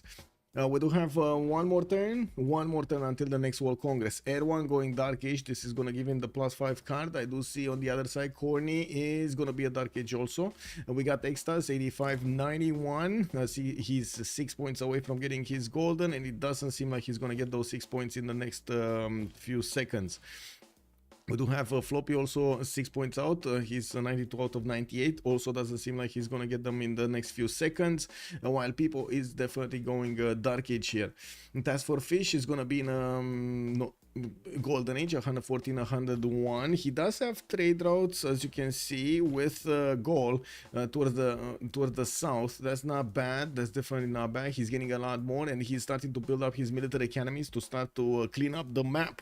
You know, we do have knights also coming out from the Recorderum and Bagakum. I do see Ben is starting to build a stronger army. On the east side, he's probably a bit worried about Mongolia able to actually go towards Tervana in the south, and we do have him also sending a settler so he can couple his economy with Egypt.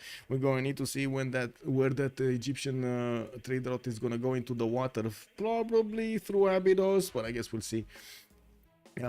I do see also, what do we have? Synth, 50 out of 58, gonna be a normal age. Looks like Courtney is also 70 out of 85 at the moment, and of course gonna be in a dark age. We do have people. What do we have here? Okay, more musketmen. More musketmen. When? Next turn. So people will need to upgrade as quickly as possible his light infantry's next turn. That should be a strong enough unit to fend off attacks from the Janissaries. Okay, Tlacopan is lost. He's not getting that city back. But the others might actually survive. Let's see. Ballistics also coming around next in 2 turns from Corny. This will be a technology that Mongolia is going to have a problem with. We do have the gold also, major problem, but that is before Reform the Coinage is going to be activated on Shaka. On the other side, no problem with the gold. Extas Floppy making so much gold, they don't care. They don't care. And I do see Floppy managing to get 450 points of production. Extas is 337. People 263. While of course everyone keeps on taking away the production of his opponents. We do have Fish managing to take out Hattusa. They do some science slowdown here, but I want to say it's that major. And it does seem like Erwan is gonna go against Tervana. Erwan, Mongolia might actually get these down. We do have the knights about to see what's going on here. He doesn't have the movement to actually go for the settler. Nor does he know about the settler, but he can definitely go against Tervana directly and try to attack against it. He does have only 2-3 knights. That might not be enough damage to take it out, especially since Gaul should not be that far away from a stronger technology like a Cav or a Cuirassier. Okay, looks like we still have some Mongolian units doing the pillages over here, trying to find any mine that they could get into. And I'm a bit surprised about Atlani. Erwan might have actually forgotten about this spy over here in Aketatan. Wouldn't be surprised if he's gonna start stealing gold anytime now. Okay, so one city of Aztec has been taken down, line infantries have been upgraded, and we do see them, okay, stronger right now, definitely stronger than they were before, but still not really strong enough to fend off attacks, are they? The full HP ones maybe, but whenever they're gonna be lower, that's not that good. We also do have to, I do have to point out, Aztec did try to keep on simming instead of getting enough units to fend off attacks here, and that gave Ottomans quite a few opportunistic moves, because there were no units to punish him. No extra units to punish him. Oh well, I guess we'll see. People definitely has a plan in mind, and this is the last gasp of Suleiman, basically. Right, this is the last gasp. Spain, factories, industrial zones coming in. We're also going to have the World Congress in just a few moments. And we're going to watch over here the calves of Zulu starting to take out Mongolia. And this is going to be fast.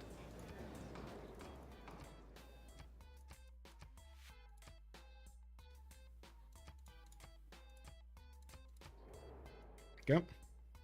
The levies, that's brutal, yes. Imagine if you have hunger in the game. Oh my, oh my. I'm gonna leave this here. Be back 2 minutes.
Okay, so what did we have over here? We did have Z, okay, oil powered plant, a 50 discount, okay, and it looks like Cyrus did gain the Diplo favor points, the Diplo points, or Diplo points, not favor points, points. Okay, so let's see what is he at. We do have actually Floppy on 9 out of 20 on Cyrus. Looks like he did manage to get the Statue of Liberty and did roll quite a few points. I do see Vrul Valley in Pasagarde. Athena. Vino cu Rule Valley is going to give him a big boost in production, and it does seem like also Extas is going for research labs. So we do have Oxford University being built in Ray, and there is an array of heavy chariots being deployed to the west side just for defensive purposes. I do see the units of Ottomans are not actually right now moving towards the line infantries. It does seem like Ottomans is more of gonna get like a defensive postures than anything else. We do have medics also coming out from Tenochtitlan, and Champola are gonna get new line infantries, while of course the campuses are going to give people over there the science he wants. We do need to see, of course, how fast Mongolia is going to fall to the units of Zulu coming from the northwest of him. Oh, I'm sorry, I need to put my chats in order. Somehow I lost them out of order. Okay. Oh, I know. I clicked on the wrong button. Your Kids Hero, hello there, sir, and welcome. What happened to their GPT? I thought Ottomans in Egypt should make so much. Yeah, I mean, all of the trade routes did get pillaged because Lahore got levied, and all of the units of Lahore, there were like, I don't know, 10 units or something, did go and started pillaging the trade routes. This is where the gold was made. They will slowly get them back, so I would imagine the gold portent is gonna be better later on, but still that was quite a problem. This is quite a problem. This slows them down quite a bit from getting the gold. Fish is managing to get his gold necessary for his units. He's in a reformed golden age, and I do see him on 135 with 325 production. He's gonna get to hard build these calf cores quite quickly, and it does seem like right now he's wanting to put these to flex against his opponents. Now we do have also gold managing to get extremely big, 247 science and 158 culture with 600 points of production. Whoa, since just disconnected. Oops. Okay.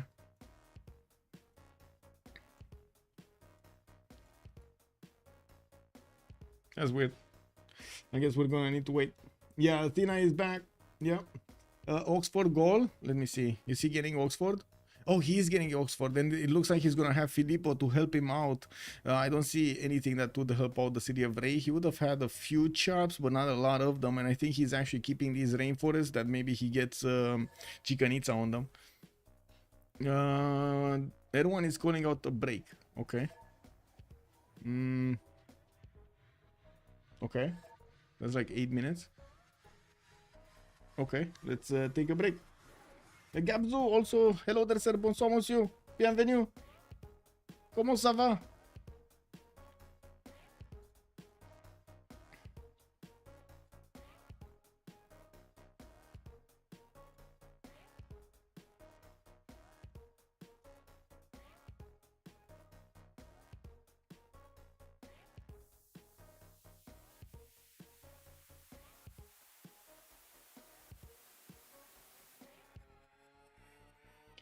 Forcing a scrap, kick W. Yeah, we don't really have that here. She's coming back, it's fine. Okay, I guess I'm gonna put up the timer on the screen. We're gonna wait a bit. 7 minutes 12 seconds. Okay. Oh, let me realign these because they're not aligned again. Okay, there we go. Should be fine. Should be fine now.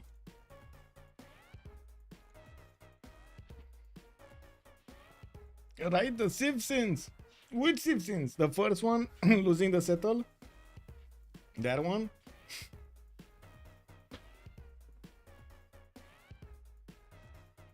Underestimating Janice, losing Barcelona. Is that, I mean, is that activated as a Civ6? I don't know, because I didn't see that much of a. Okay, I know Jingo you are calling it, but nobody else called it. I thought Thomas, okay. Do we have, I guess I'm gonna ask, do we have chat? Do we have Janissaries, underestimating Janissaries as a Civ6? I think we might need to relobby here.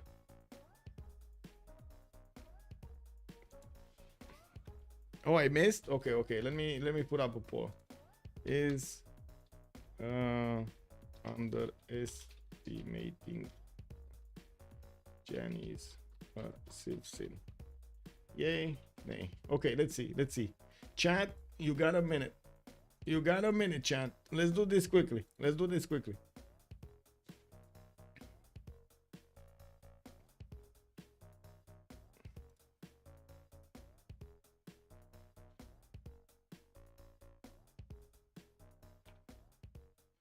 Nah. But you need to start giving sins for players not doing granary first in new series. People had the entire game to prepare. He did. He did. It got a bit greedy, you know. It got a bit greedy. That industrialization first and not actually getting the at least men at arms. Oh my god. Yeah. If he would have had men at arms, I think this would have been a lot better. He would have gotten so much faster to align infantry. Looks like the vote says nay. I don't know, man. Jingo, I don't know. We got 3 yeas, but the vote says nay majority, 5-3. Also, Ash, good evening, sir, and welcome. Would you please be able to make the team names fonts just a little bit smaller so it doesn't block the Civ icons? If I do that, sir, I'm afraid they won't be legible or obvious enough. I would gladly do that, to be honest. But, yeah, I'm sorry. It's 1 food and 2 housing. It's not useful unless you're like about to run low on housing. Yeah, big fan of granaries. Woohoo! Granary power, man.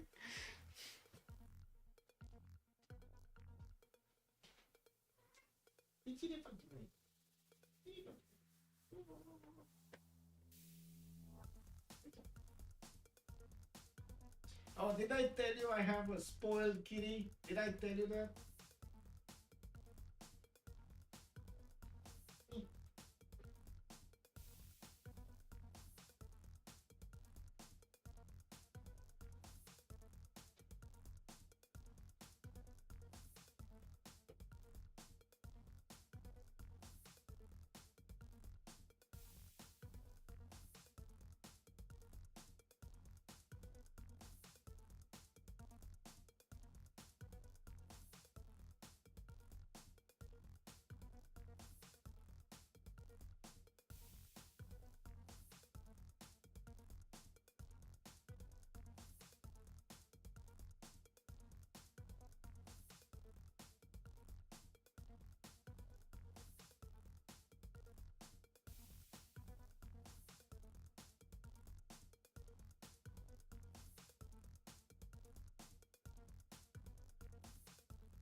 Look at that, she did manage to connect. Very nice, very nice.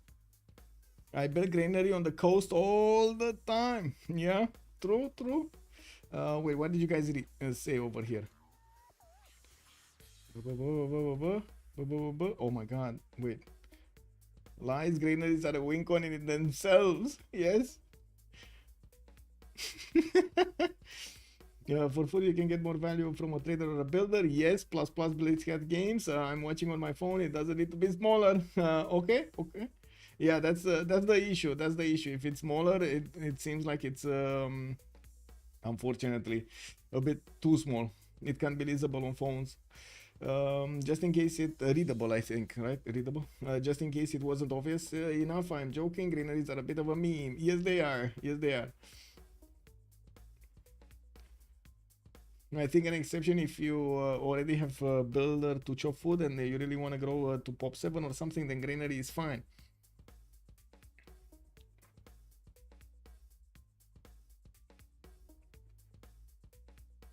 To be honest, a lot of the times I do see granaries, of course, being built by the players because they do need those extra housing points and they don't have audience chamber.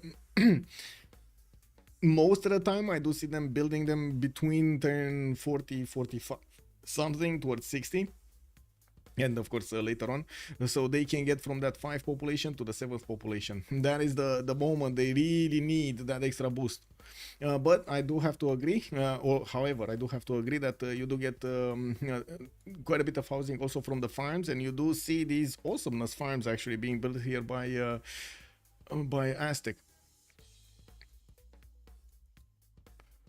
Okay, so many calves coming around from Zulu. I gotta say, we might actually see COC pull this back, especially with Zulu managing to go into the lands of Mongolia soon. Gonna rip off quite a bit of gold from this territory. And I do notice Erwan is realizing he's gonna be in danger and he's trying to get out of there. Jerusalem is a city being seized by extras, by him and by his ally, and that's fine. We do have him sending those units towards Lugdunum, and I do have to point out, if they do manage to actually do the damage against this city center and take it down, this is gonna be a problem for their economy. They were trying to actually build the economy in between these empires. It's just situational. If you need to grow to build a district and the granary is the best thing you can build to help you do that, then go for it. Yeah, if you need housing, granary is great. Yep, I agree. I have to well, granary is great at some point. Yeah, gotta be careful with it. We still don't have Ottomans actually moving much further ahead. It does seem like the light infantries did manage to stop him, and I'm pretty sure people with the full strength line infantries will have the opportunity to attack against him. We do have a +3 intel on opponent's movements, and it looks like people did manage to get nationalism. He has the core ability. He does not have enough units to core them up. If he starts coring them up, sure, a stronger unit, but not enough of them.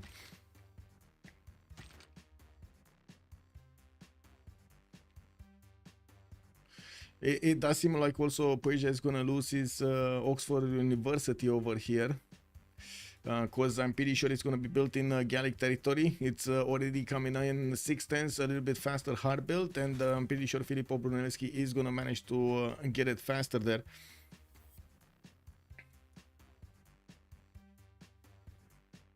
EL gameplay is only fun if your backline is good and carries. Indeed. Also, Max the Joke won game 1. It was the Sharks, sir. It was the Sharks. Also, good evening.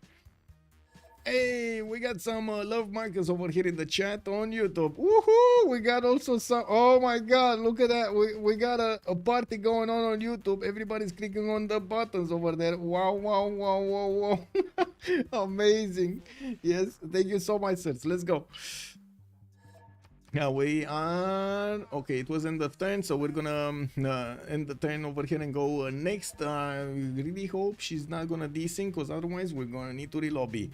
How is it going here? Let's say let's. Good evening, sir, and welcome. The Sharks did win the first game. Also, Lugdunum was settled only for the traders. Exactly, it was settled only for the traders. And if this one goes down, it will be a problem. And it looks like they will need a relobby because desync. Yeah, a bit unfortunate. Oh well, it's fine. We're gonna relobby quickly. It's fine.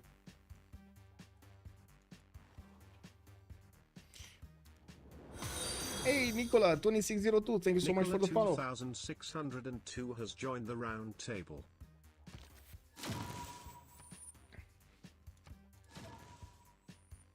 Lee Sin 1729, is this pretty even? I would say so. Good evening, sir, and welcome. It's all about what Zulu is gonna do in the next part of the game. A goal also, but goal I think he's gonna be more defensive than actually offensive over here.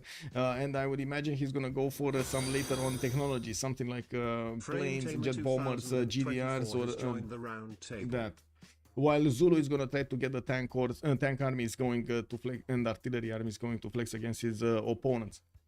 Also, Frame Tamer 2024, thank you so much for the follow, sir. Please get games is saying if I was on my really good PC I'd enjoy e-learning, but recently I've been on my laptop without even a graphics card on tactical mode and 10 seconds to load in. Not fun. Yeah, that's terrible, man. I'm so sorry. That must be quite a problematic experience. When you're e-rel and you can escape, you can watch YouTube videos from Michael. That's a good idea, D. Beasley. That's a good idea. Yeah. I forgot about the starting thing. Yeah, there we go.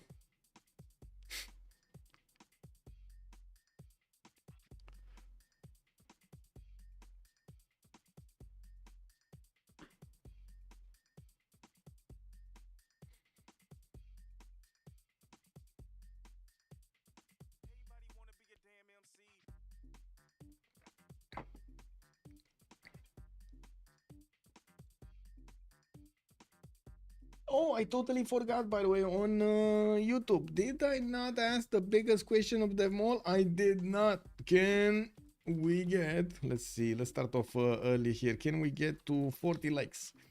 Yay or nay? I mean, you know, maybe you think, maybe you do think I do deserve those likes. I'm doing my best. We're gonna need to see how many likes we get. Let's go. We do have the game also about to start up here. I do want to double check the 0ms so I don't actually have any problems here. No, it's fine. And I do notice, of course, we do have them readying up. It's just gonna be a matter of time. Also, Vigo Stars, good evening, sir, and welcome. Who won the game one? It was the Sharks, sir. The Sharks won game one, and to be honest, it's kind of close. This one is kind of close also. We're gonna need to see if Persia and Spain are gonna manage to carry this. We do have a very big Zulu. Goal is very big also, and well, by the looks of it, they're asking about Trinda.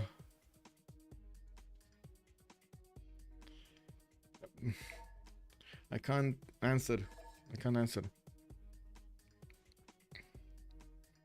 I believe players actually take on a coordination role if they are IRL, keeping an eye on great people, enemy combat strength, money, and so on. I think that would be the best way to go about it, right? And also trying to do the math for the Diplo favor, which is actually quite useful before the World Congresses are coming up. And trying to see, of course, what's going on over there. Maybe they do manage to see, whoa, wait, check this out. If you attack over there, send just a few 2 units over there, and then you send a scout the other way, and then you pillage. We get the gold from that other unit that you can upgrade and go and take that city with. That city will provide you with that, and boom, you get a strategy going. The people I play would rather not be bothered. Yeah, I'm pretty sure at that point when they are becoming IRL and they don't know they can actually affect the game in somehow, with their empire, right? With their awesomeness, that's gonna cause a bit of a downturn. But I do have to point out, however, I should say, it is very important for somebody to actually pick up that role in the team, especially in these games. These games do end up being very little advantage over another, that is being built up from smaller and smaller advantages that have been, of course, coordinated throughout the game and fought for very hard. You see how they are trying to, for example, be competitive when it comes to the wonders. Right now, we do see the competition on Oxford University. It looks like Persia chose to build it in a city that's not going to have the same production as Bibrax, and Bibrax is going to get it. Also, the advantage of having Filippo over here. Every one of these is adding up for the players to get the victory condition. This is why we love Civ. There are so many details in the game. We do have Mongolia managing to take down that city center of Gaul very quickly and doing quite a bit of economic damage, potential economic damage over there between Egypt and Gaul. We do have Gaul trying to send another city, and I do notice, of course, that knight is not going to have enough movement, while these knights of Gaul might actually be overwhelmed if he's not going to get ballistics, but it's fine. He's going to get ballistics next turn, and he should have enough gold to upgrade at least one or two of them. With 648 points of production, I'm pretty sure he's gonna pop these knights out into cuirassiers very quickly from his cities. I'm pretty sure not the ones in the east, the ones that were already developed over here. With 3 turns Oxford University, he's also going to manage to beef up his science acquirement. Ambiorix did manage to get earlier Colosseum, which allows him to get ecstatic citizens in the majority of his cities, allowing him to be quite strong because of this. If he's going to start fighting though, well, those amenities, that extra advantage might fall off.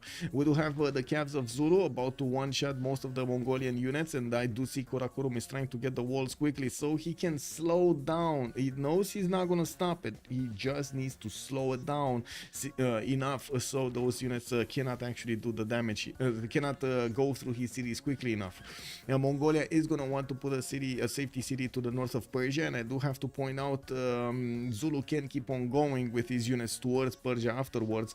On the west side, he never actually sent any units. This is kind of terrible land to send units through. Maybe helicopters is gonna be the way here.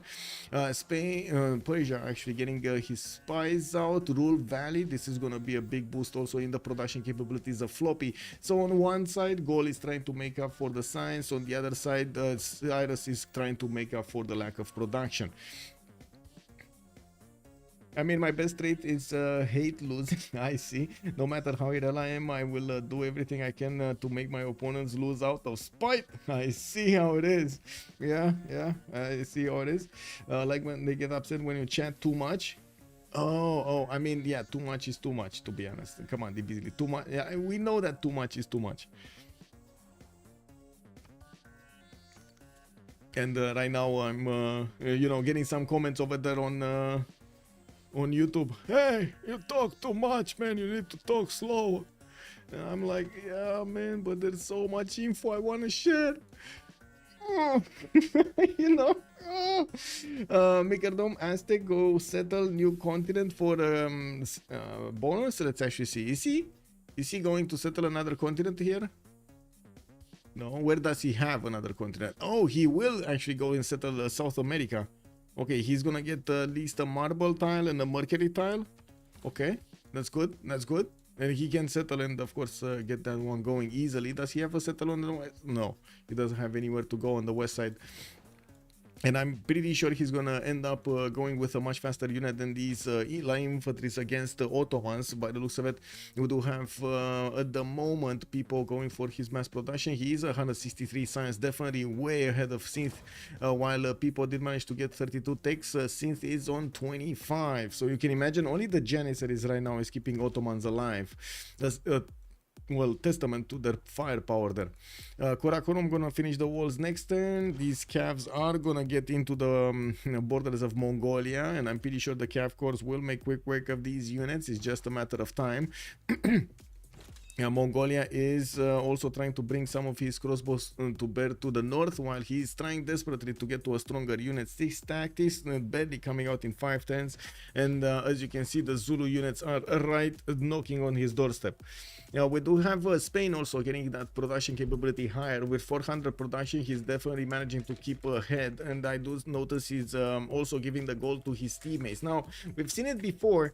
Gold per 10 did manage to make such a big impact in the game that players or teams did lose because of the lack of it. And by the looks of it, Gol is going to be punished for having also Tervana. Yes, he's going to get another settler there, but already Tervana has already been invested in so much, and of course Erwan doesn't have anything to lose. He can just attack and keep on attacking against that city center with all of his knights to do as much damage as possible. City already under siege. He has 4 units around it, more to come, and of course even if we do have Gol here with his cuirassiers, he can't really one-shot these units. He can do a lot of damage, definitely can withstand the damage, but he cannot take them quickly enough. You get the bonus even if they give you the lux. Yes, settling on it isn't enough. Yeah, no, you can settle on it. You can settle on it. Yes. No, you can settle on it and you can get it. Because basically the city is working it. That's why. Because the city center is working it. If he loses Tervana, I think they lose. Mongolia being a barbarian of 4v4. Basically. Barbarian of 4v4. There is a level 2 spy from Mongolia deployed in Gallic territory, and you do see he does have a +6 over goal, which makes the units actually withstand the damage of even cuirassiers of goal. With so much damage done, even Mongolia losing his cities is managing to affect the game significantly. And you do see how Erdogan, just with 26 science and 25 culture with Mongolia, did manage to affect the game until the end, and of course it will affect the game until the end actually. Even if he's gonna be all alone somewhere with a settler and managing to actually get some trade routes going with his allies and keeping up his military alliance is still gonna be important. Did I move the screen here? Okay, let's see. We got the nice moving in. K6 getting around here. Okay, let's see. 1, 2, 3. Okay, let's see. How many shots do you think he's gonna do? Does Aztec get the bonus from getting the likes from a teammate? No. You need to actually work it in your empire. Like either improve it or put a city on it. You can get like the merchants all work, for example. That's very, very important, and we're gonna need to see if he does manage to roll some of the merchants. He did get the first one. Wait, where was it?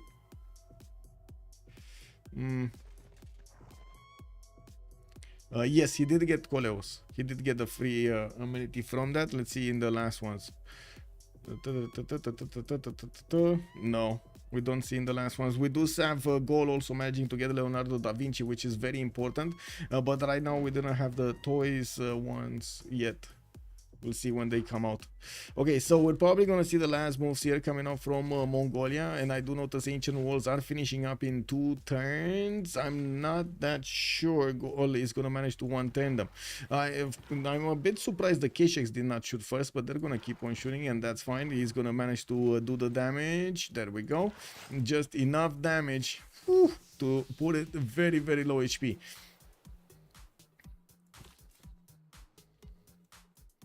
Okay, Gold finishing up his coal power plant, and I do see Ben getting tanks soon, refining in 2 turns, while People is gonna get his industrialization next turn.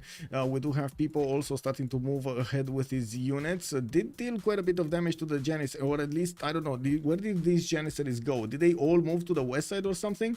Because there are so few of them on the east. It looks like also People is not gonna stand around with his units. He does have +4 luxury attack bonus with a +3 intel on Ottomans, and will start moving towards his borders. We do have also Persia starting to send a few of his coursers and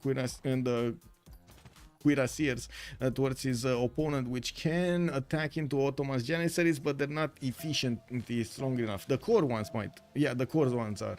Now we do have Angkor Wat, also another wonder for Persia, which I gotta say it's very good also. You do get an extra population point in each of your cities, and of course Persia is gonna get a big influx of all stats, science, culture, production, and so on. 284 science, 124 culture. Looks like Ben is managing to get his 261 while Fish did go down to 150.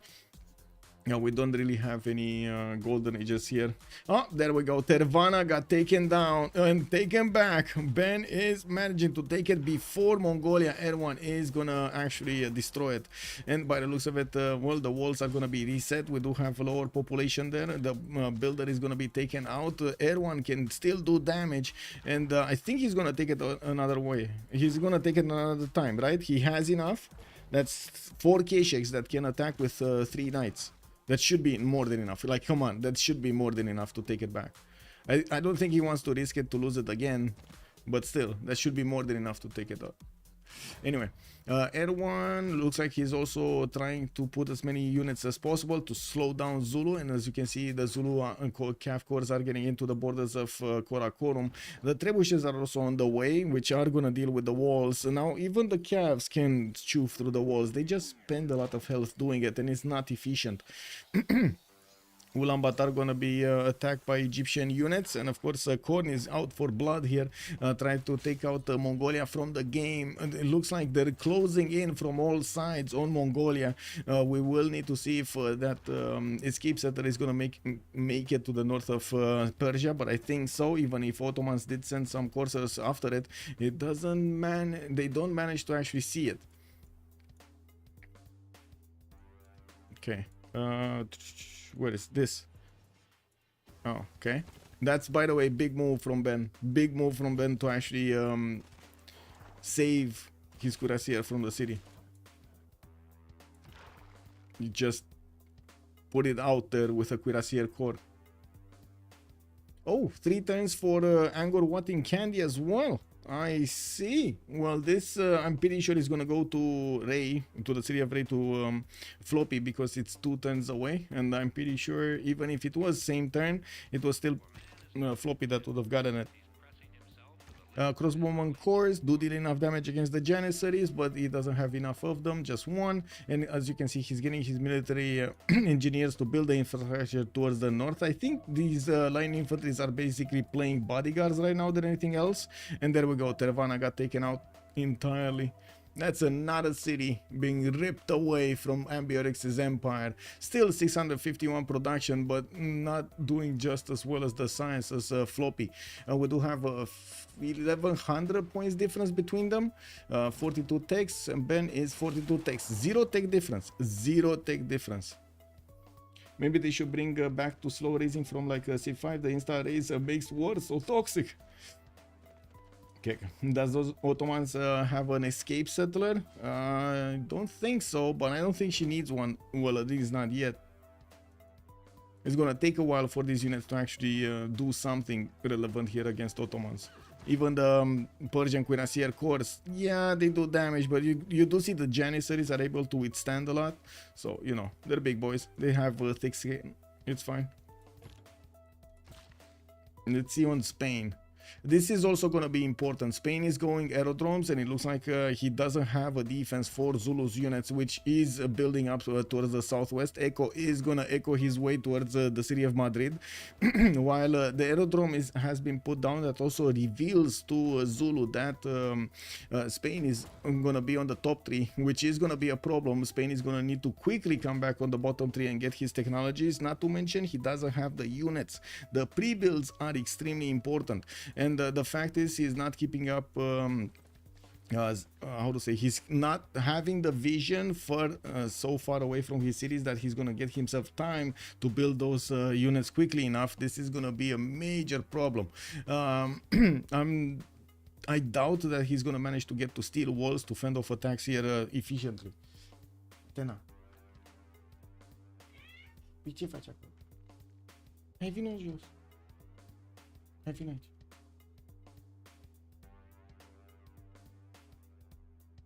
Hai, Atena.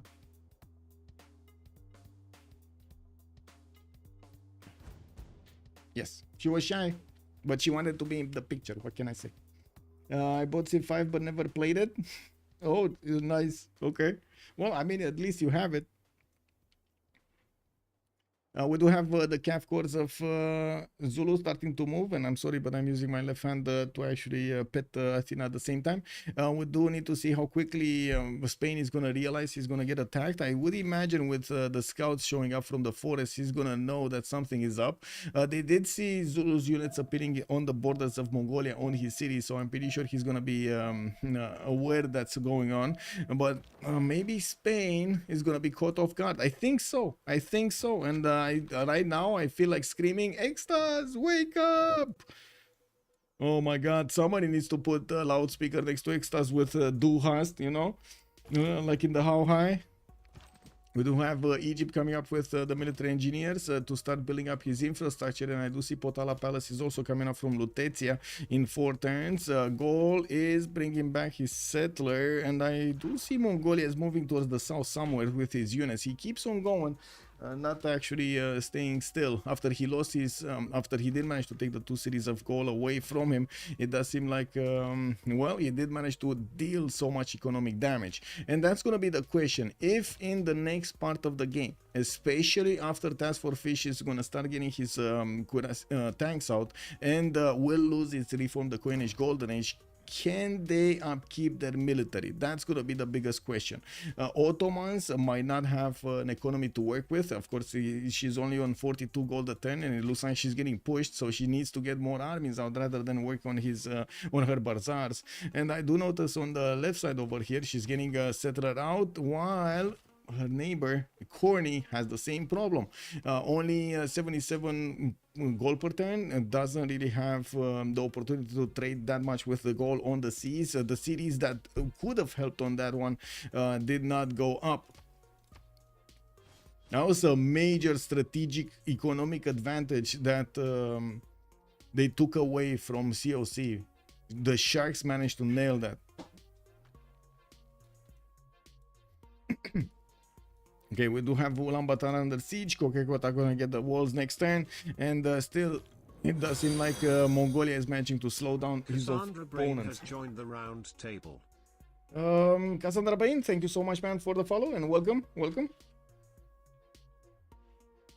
Giannis cities from Synth are also arrive in the city of Quiet and gonna manage to take that city down, even if of course it is gonna be put up. We did have the safety settler of Erwan managing to get it to manage to get to the north of Persia, and that's gonna take a long time to get it back. I do notice Gustav Eiffel is actually gonna finish Potala Palace, which by the way is being built in the city of Pasagarde, which built Rul Valley.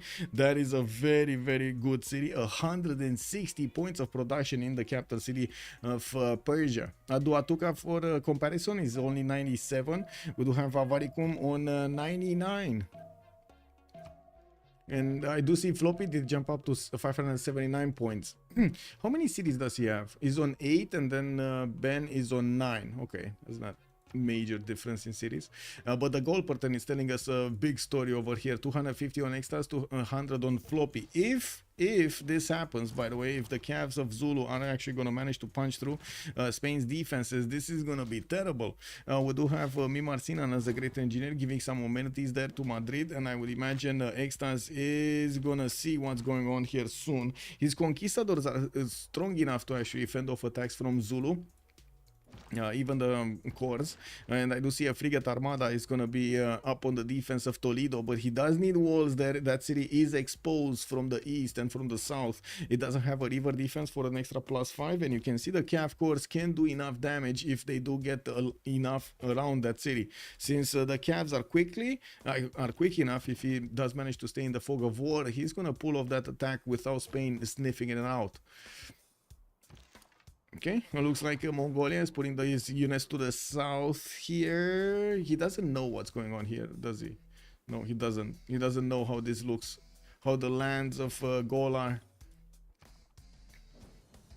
He's gonna end up through the ice, and he can't pass through the ice. He cannot get the units through the ice. He can only get these units here, which is gonna be funny. Can you imagine if those units are actually gonna go into the water here and then pass through Samorobriva and then force Gaul to move all of his units or a few units to the west side to defend himself? Oh, terrible. Terrible. I do see finally Aztec. Oh, 3 amenities. I just noticed also the Pearl Tile. That's a third amenity that Aztec is gonna benefit from, that continent. So he's right now on +6 luxury attack bonuses. He's gonna need to improve that, and you can see it works, by the way. The plus, he just got 2 extra points than the last one. He just needs to get the marble improved. And oh, 4 amenities. The coffee tile in the south. Spain EU are super strong. Yes, conquistadors, yeah, very strong. 58 +10. If next to a religious unit, 68 is more than line infantry. Yeah. And look at that, walls going up in 2 turns. To be honest, this city is in danger right now. We do have Spain managing to do counterattacks against Zulu's units, even with his just normal cuirassiers, and the field cannons showing up is going to be big. That's also going to increase the amount of damage these walls will do. Now they're going to be field cannon strength, and as you can see, the field cannons do take a big chunk out of those calves when they attack into it. Yeah, there we go. There we go. Frigate armadas. And I gotta say, Task Force Fish was a bit fast on this. He thought it's gonna be an easy pickings, but now it's gonna be significantly harder.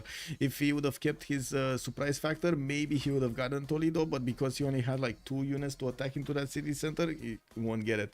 And I do notice Extas is managing to counter these Zulu Cav cores quite easily with just straight up units. And we do have Extas keeping on going towards his research labs that will keep him above the technological level of Task Force Fish significantly. We do have Fish on 32 technology. archaeologies, while Extas is on 41 right now. Wow, he's 9 takes ahead of the fish. And I gotta point out, Philip II did start off the game without a city, without an extra city. Like, he lost his second city. And look at that. It's very strong, very strong. I think I did this. Okay, there we go. We do have archaeologists also coming around from Ben. Let's actually take a quick peek what's happening in the culture screen. 3 out of 82. Ben is on those 3, and I do see Ben is on 68 tourism. That seems like if it's gonna happen, it's gonna be slow. Bombard showing up next to Karakorum, taking out the defense, and it does look like Mongolia is gonna lose his empire very quickly. But he already settled his safety settle in Urumqi to the north of Persia. Do his opponents know though? Yes, they do know. They do know just a wild city appear to the north of Persia. That's also gonna be nice for trades. Oh, well, not that nice for trades because there's no coastal city in the north. Kick W. Research labs coming out from Persia, gonna keep him ahead of Ben for the next part of the game with 336 science already. These research labs are gonna be built quickly, and on the side of Ben, I do see he's barely getting sanitation. It's gonna take a few more turns, quite a few more turns for him to get there. Alhambra has been built, Potala Palace has been built, and Forbidden City has been built. The triple triangle of doom has been built in Persia's territory, and that means he's actually working. Check this out, guys. He's basically like in democracy right now. This government, man, look at this government right here. 3 extra policy card slots, unbelievable. Craftsman for modernization, Grand Army. He has all of these cards in the south. Rationalism also can work, natural philosophy and rationalism at the same time. Usually these don't I would say you don't have enough slots for them because you need the amenities, you need everything else. Wieselbanken and the spies coming around. He definitely needs to get a few more spies as much as he can, and of course start spying on his opponents.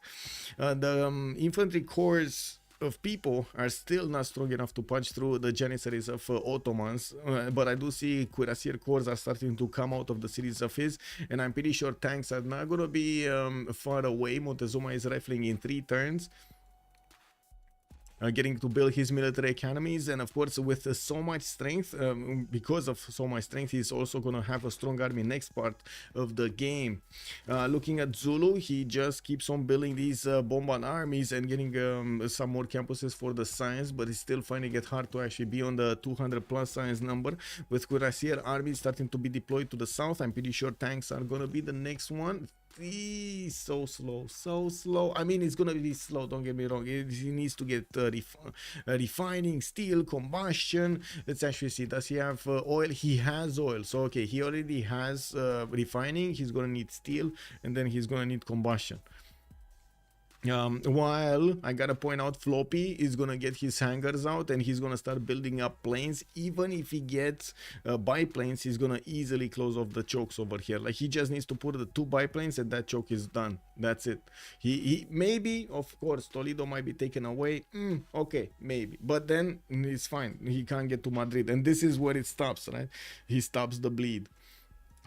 Extas also did manage to get 507 points of production. He should have enough production to fight off Zulu over here, and we're going to need to see if that's going to be the case or if something else is going to happen. We do have more banks also coming out from the gold, since the gold is a problem on their side. Ben is going to need to get to fix that problem. He's starting to build the railroads to connect him and Zulu, so he can actually get more gold from those. You can see the gold pattern starting to show a little bit more numbers here, triple digits, while the production capabilities are very good. 727 points on ambiotics. We don't have yet. Wait, what happened to these? Oh, okay, some of them moved back. Okay. Oh, wait, they're actually gonna appear to the south of Egypt. Lol. That's gonna be so funny if they're actually gonna be to the south of Egypt. That's gonna be so funny. Where Ottomans, can you imagine if they actually take out Ottoman settler before it actually settles? Wow, that's gonna be problematic to say the least. Okay, so let's see. Floppy is 341 science. He's getting his research labs built very quickly. 3 of them, 4 of them are coming up. 5 of them are coming out in 6. What? He's building 6 research labs in a single turn. Wow. Wow. 652 points of production on Floppy. Yeah, there we go. Him jumping up 437 science.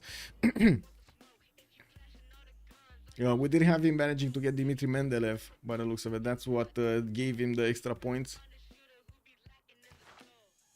And he's getting a great profit. Okay. Wait, he actually built a holy site here somewhere? Or what? Or he got Stonehenge somewhere? I don't see a holy site. Do you guys see a holy site? I don't see a holy site.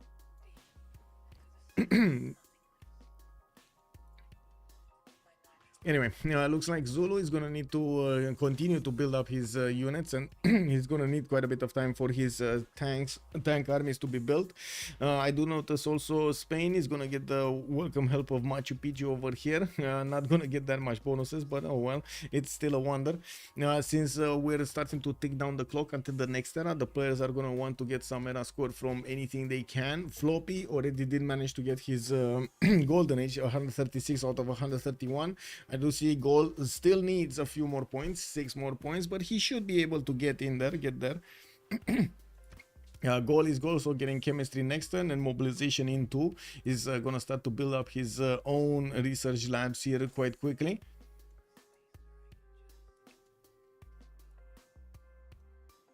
Okay, Blahor is still here, by the way, getting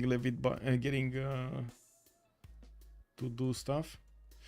Egypt did manage to get these cities to the north, and Icordi is on 150 science and 71 culture, but only 263 points of production. And I do see the 3 members of DShark are extremely strong, all 3 of them. Pipo is 500 production, Floppy is 665, and Extras is also 500 points of production. That is strong. That is strong amount of production.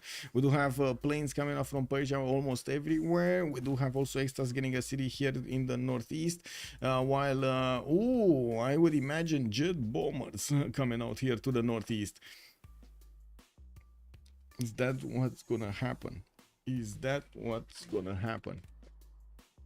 They need to carve a line until they're gonna reach goal. Goal is close to Spain, by the way, and I'm pretty sure only planes are gonna touch him. Planes with helicopters. We do need to see if and when Spain is gonna start outputting those units. I don't see him doing that though. Well, not yet, at least. How many players can reach the next golden age? I see like 2 of them, because DShark have one player in golden and they can take currency reform. Yes, and you can imagine how much gold, extra gold they're gonna have because of that. I do notice they're managing to stabilize the gold, even if they don't have reformed the coinage on both of them. And Shaka does have it, but are managing to get the gold going. And I do notice Ottomans again is still down to 27. She's building as many janissaries as possible to fend off attacks, and still did not get to nationalism. These Persian cuirassiers, as you can see, are soaking up a lot of damage, and again the fact that she needs to build so many units is going to be a bit of a problem for the economy, but at least the janissaries are cheap, so you know there's that. We do have, I'm pretty sure, soon to be Aztec tanks pitting over here in the city of Teayo, and Chempoala is gonna need to wait a little bit more. He's gonna need steel in 5, and I'm pretty sure he did go first for refining. He did want to get as many of these oil tiles revealed and improved as possible. We did have him also with some of these coal tiles that didn't get improved here, a bit surprising. We do have zoos coming in for the extra amenities, and we're gonna need to see what Persia is gonna do here with so many aerodromes. Well, first things first, Urumqi is gonna be safe. Erwan is alive and kicking in the game, and we're gonna have, by the looks of it, in the era score, also Extras with the opportunity to get the golden age. If he does manage to get that plane, he's gonna get to roll a lot of points. Quickly, and there still is time. We got 8 more turns in this era, so there still is significant time. Zulu Cuirassier Corps, okay, not gonna do that much. Ecstasy is gonna get steel walls quickly. It's not gonna be that big of an issue. Even if the ancient walls go poof, it's steel wall is gonna be activated, and they're just gonna bounce away from there. Zulu does need his tanks to actually do enough damage against his opponents. Tank armies to be more precise, not to mention artillery armies. it's extremely hard to stop a Zulu. Extremely hard to stop a Zulu, especially when he gets going with his production capabilities like this. And I'm very concerned we don't see more units coming out from Spain because of this. Cuirassier Corps, okay, coming out. We do see goal on 30 scientist points. Spain is making project, he's on 72. Persia is on 33. Egypt on 17. I would imagine they're gonna fight for Einstein next, and we're gonna need to see when he's gonna get them. Now we do have Floppy building the railroads towards the north through his cities, and of course giving more trades to these. Wow. Okay. Is this Wi-Fi gameplay? Wi-Fi gameplay? Oh, they're taking the rollover. So they want to get into the next turn. They want to keep the save because it auto saves, and then we're gonna relobby. Since it was during the turn rollover, it should be fine. It doesn't matter if it's if a player did disconnect, it's just gonna get his slot back. Wow, Floppy dropped also. They're dropping like flies. Is Zulu making a forward city? LC can't upgrade into tanks. He has this one. He has Echo. You think he needs another forward city? No, I think what he's gonna do is soak up a little bit of damage and pillage a few tiles to upgrade his units, upgrade a few tanks, come in with the tanks, then go against Toledo, pick up Toledo, and then upgrade the remaining units with Toledo's borders, and keep on going. But as you can see, that relies on a lot of time. That's the problem. Okay.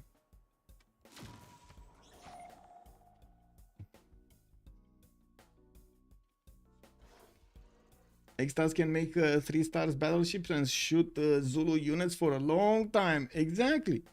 Yeah. Yeah, exactly. And the battleships will be strong enough. Definitely be strong enough. Hey, we got to 40 likes. Okay, chat. Thank you so much, YouTube. Much appreciated. I do hope, of course, you enjoy the show. I do also want to put up the next question. The next, let's see, challenge for myself over here on the stream. Are we going to get... Oh, thank you so much for the follow, Mikerdom. Much appreciated, sir. Macadam has joined the round table. Is this competition in any way related to CPL community? Michael Peterson, yes sir. So basically CPL community, CFR community, Civ6 community, and we hope, of course, Brazil and China are going to keep their qualifiers going, or are going to get qualifiers going. The major qualifiers are in CPL and CFR and Civ6. Those are the 3 main competitions that are qualifying for qualifying teams for this CWC. Give me a second so I can find the fish. There we go. Found the fish. And I want to put that challenge. Another thing. We got in this game one team, COC, change of circumstance, coming out from the CPL qualifiers, and on the other side we got DShark coming out from the CFR qualifiers, right? The CFR qualifiers. RT with balloons shred battleships. The main problem is planes, I think, because Spain has a 2-tile choke. Yes, but I mean the battleships are gonna stay in the cities, right? Battleship armadas. Battleship shells are the size of a small car. Yes, Beasley, yes. Have you seen those cannons, man? Unbelievable. Oh man. With my pleasure. Glad you enjoyed the stream, sir. Okay, next challenge for my stream over here. Let's see, for myself, of course, trying to get this going. Can we get to 60 likes? That would be the next benchmark. Yay or nay? Let's see. Can we get there or not? We're at 44 right now. We would need 16 more. Woohoo! Let's go. Zulu will need artillery plus balloons to push. Yes, I'm pretty sure. And you've seen the pre-builds. They are happening to the north. Let me check 0ms here and see if all is fine. Yes. Also, let me double check the restream. It's all good. It's working fine. Wait, we don't have ambiotics? Hello? Give me a second. I thought he's not in the game, but he was in the game. Okay. Okay. Whew. I caught it in time. I caught it in time. That was fine. That was close. That was very close.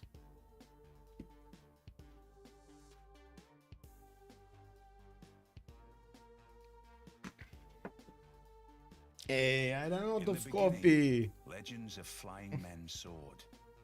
Need more Today, coffee. You are on the brink of transforming those legends into a reality. With fly. Okay, so things happening on the map. We have Zulu with still a task force, yes, pun intended, in the former Mongolian territory. We do have so many janissaries also deployed over there far away, and of course you do see that Synth just keeps on building these janissaries, puts them on every tile, making it as hard as possible for Aztec and or for Persia to go through. But I gotta point out, all of these janissaries are just gonna become experience givers to the bombers and the fighters of Persia. I would imagine we're gonna have quite a few of those raising up in the air, and I'm pretty sure these janissaries are gonna be fodder. And of course, having experienced fighters is gonna be important in the next part of the game, not to mention bombers. We do need to take a look how this is gonna evolve. Zulu is sending his units first towards the city of Toledo, which, yes, it does have ancient walls. It is a strong city, but might not be strong enough to withstand so many units from Zulu. We do have an encampment that is stopping those units from passing through towards Madrid, and I do notice Madrid is one turning Cuirassier Corps. Oh, we got a double loader, and I think we're gonna relobby for relobby, yes, for this probably.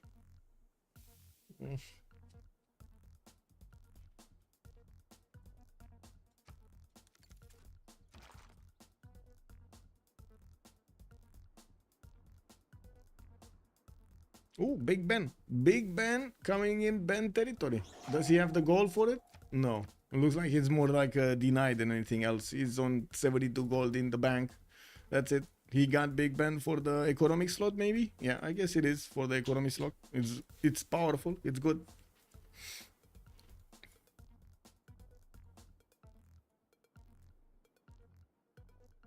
Zulu can't produce a balloon and need the goal.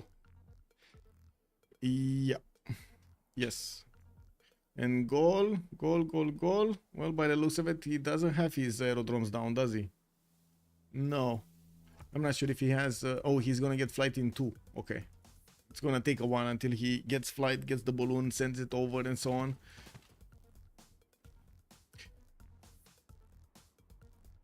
It's a good deny, yes. Yep. It's a very good deny.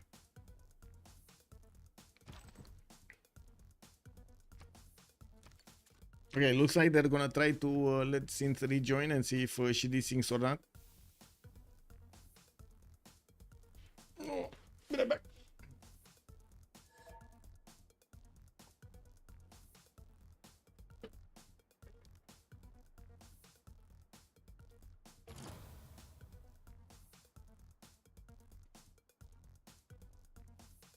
Okay, so biplanes coming around from Pasagade. We do have more workshops from his western cities, and I do notice he's gonna finish that zoo finally.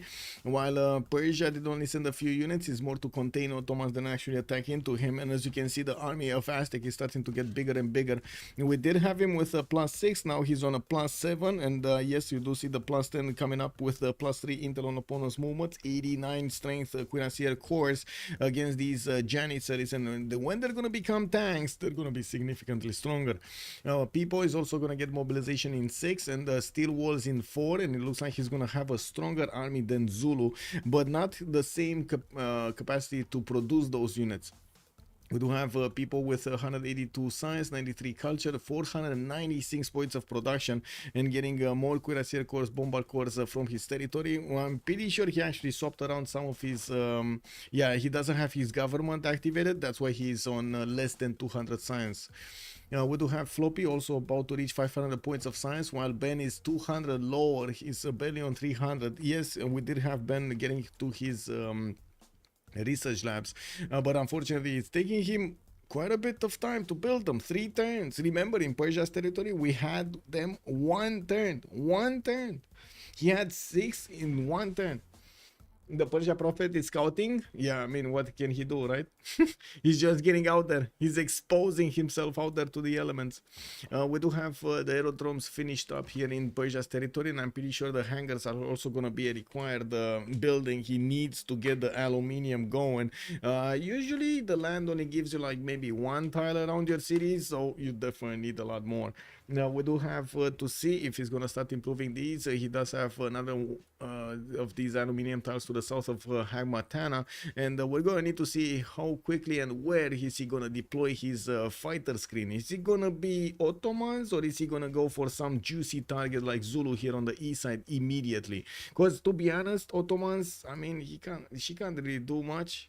Really, she can't really do much. She can't do anything. 56 science and 25 culture.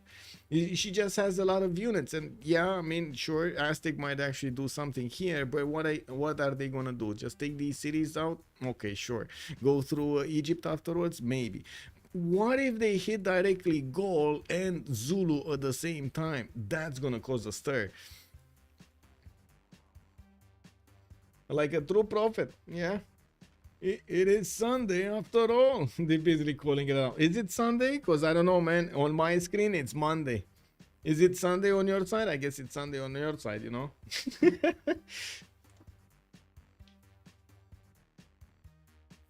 Okay. Floppy, by the way, did manage to get that production higher. And yes, I do see his 664 points versus the 700 of gold, 735 of gold. It tells me that he definitely has a chance later on in the game to become the leader of the game. If he is not already. 265 gold a turn, while Ecstasy is on 273. We do have so much gold in their bank, while gold is gonna get 940. He was big in building the biggest band here in Lutetia, which is gonna give them a big influx of gold in the next round. They will also get he will also get an extra economic slot, which is gonna be extremely valuable. It's Monday in most of the world. Sunday is in the Americas. Yeah. 3:20 p.m. Wow, 3:20. Can you imagine Heinie Dave is actually starting up the barbecue right now for the afternoon, and he's just drinking a beer and watching Civ. Wow, unbelievable. Isn't it too hot for Barbie? Just saying. Yeah, let's go. Yeah, I mean, who doesn't like a good Barbie? Oh man, we do have to see what's going on here. What's gonna happen? Come on. Okay, counting down so they can actually go through this stage. The fish is also 4 turns away from combustion, while I do see people is going a little bit away. He does want to pre-build more, maybe. I guess so. Astrology coming out next turn. Oh, you just passed into Sunday. There we go. Just past noon for anybody in Hawaii. Very nice. Very nice. So now it's how to say, siesta time, right? In Hawaii, it's the time to actually just settle down a little bit and just eat something and have like 2 hours, 3 hours of sleep and then go back to work. Is it just like in Greece? Not sure if you guys know, but in Greece it's like it's terrible to actually work between like 1 and 4, 1 and 3 at least. Incredible. Like the heat is just penetrating everything, every cell of your body.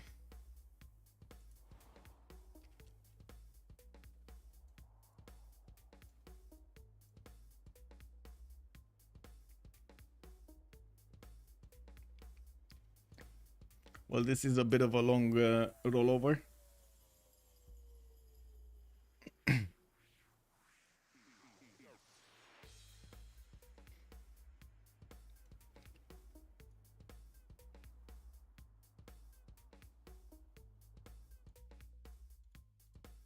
Why do players prefer fighters over bombers? Darsh, hello there, sir. It's not that they prefer fighters for the bombers, you just get to build them quicker. Like the fighters are the first ones to come out, and usually they need a little bit of a boost in the era score. So if they do manage to get the planes out, they get a massive boost of era score whenever they get the first plane out. It doesn't matter if it's a fighter plane or a biplane.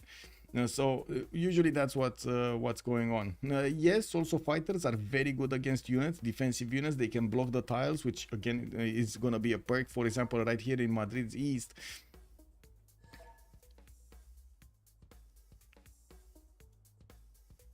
What happened to those Mongolian units down south? I think they're coming back. Wait, let me see. Where is it? Here? Yeah. Yeah, they're going towards Muscat, by the way. What is Muscat? Muscat is Floppy City. Okay. But he can't get in. Like, Erdogan can't get into the city border because it's not his.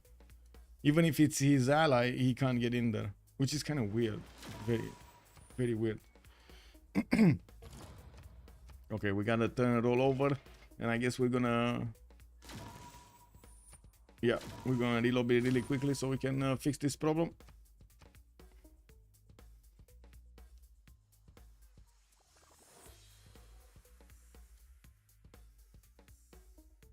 1 second. The Arabian settler, you mean the Ottoman settler, is coming. It's coming. It's in the middle of the cities of Egypt, moving towards the south. Here. Okay. It's trying to find the link. Oh, wait. This was the previous link. Kick. Refresh. There we go. Click. Portos, thank you so much for the tier 1. 4 months. Thank you, sir. Much appreciated. Portus retained his knighthood for 4 months. Portus, actually. Somebody needs to research the technology stable server configuration. Yeah, you got a point right there. Yep, they need to do it. They need to do it. Okay, this was a fast reload. Let's fix the 0ms issue if there is one, and click on this. And why is saying like synth is missing mods? I think I know why she's dropping. I really think I know why she's dropping.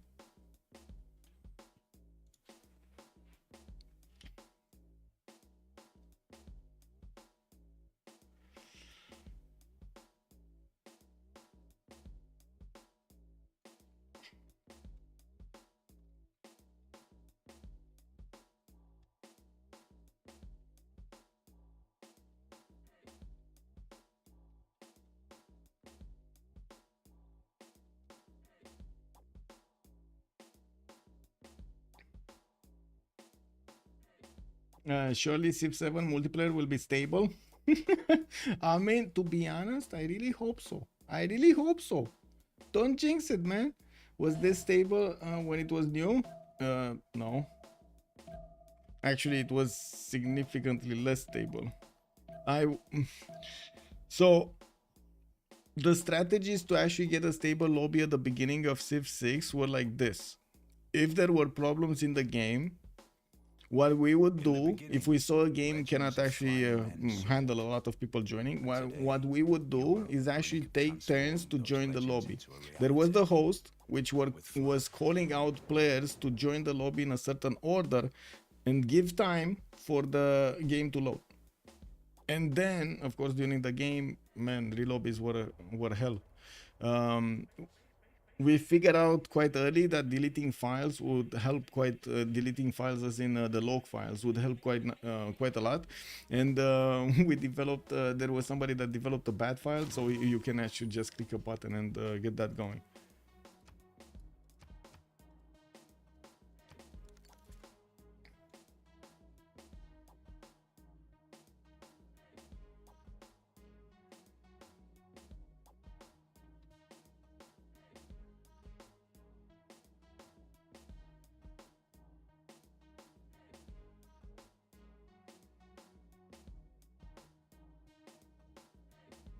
What? No. What rebroadcast? Rebroadcast for whom?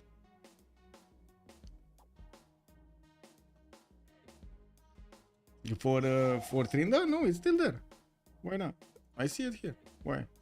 Is he not seeing it? Because I'm in the channel with him and I see it's working.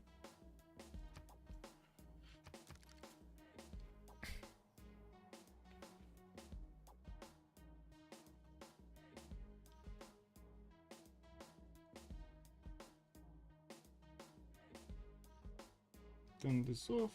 This.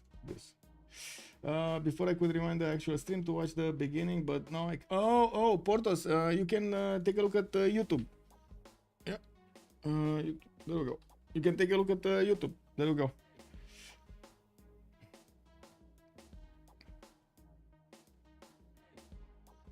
I do save my VODs on YouTube because it's much better to actually add all of the descriptions, the chapters and everything.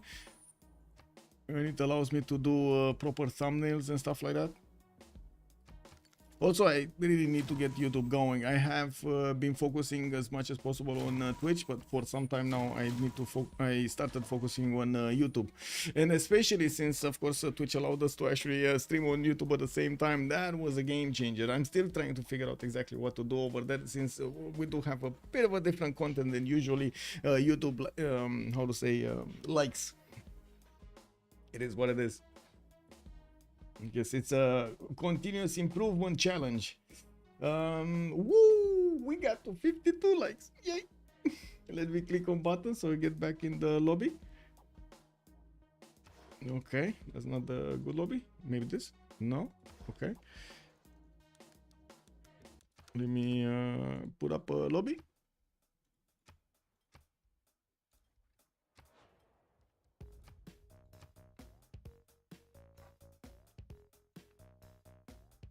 Yeah, there we go. Now it works. Even this, by the way, even this. Why do we need to do this? Right? Do it like for some reason it creates an error or I don't know what reason. You can't join on somebody. If you create your own lobby and try to join on the same person afterwards, it works.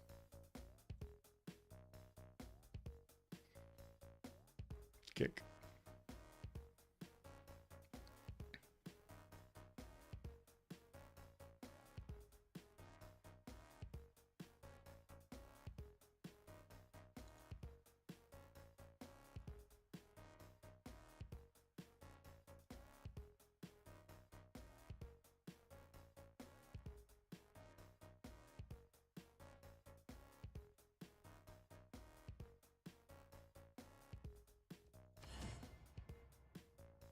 Okay, looks like Synth doesn't have the error anymore.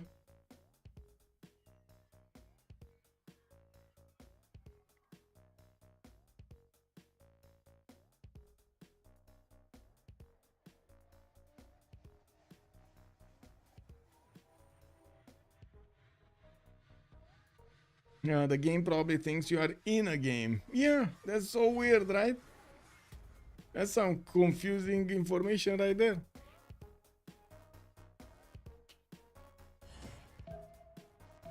Uh-oh. Oh, Ben rejoining.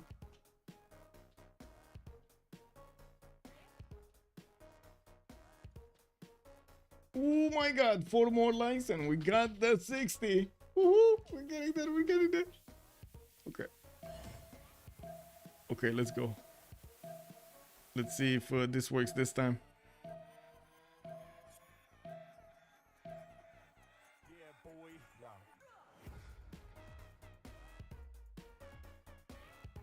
I don't want to touch buttons right now. I don't want to force anything here. Let's see what's going on. Today, you are on the brink of transforming those legends into a reality. With Okay.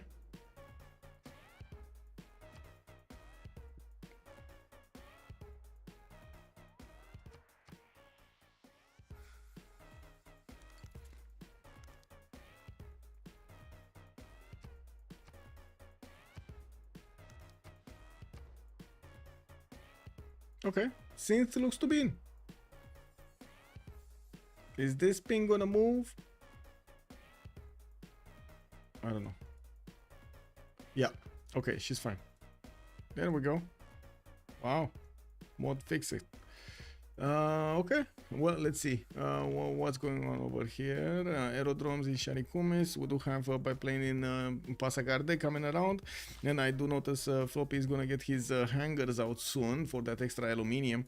We did have also the infrastructure being built towards the northeast by Extas, and I would imagine he's actually going to want to put a few units over there to the northeast. He wouldn't have been built Las Palmas if he didn't. Now we did have also these biplanes coming around while the massive army of Zulu is slowly getting into his borders.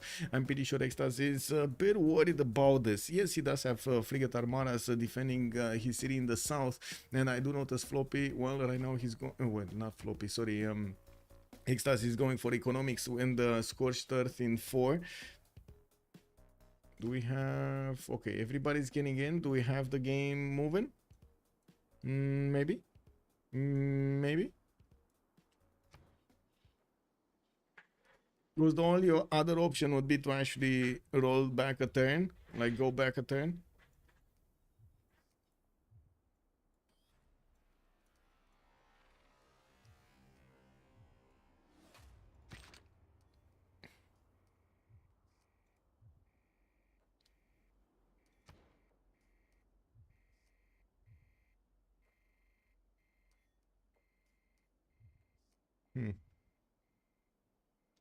I do have connection to everybody. To myself also. Kick.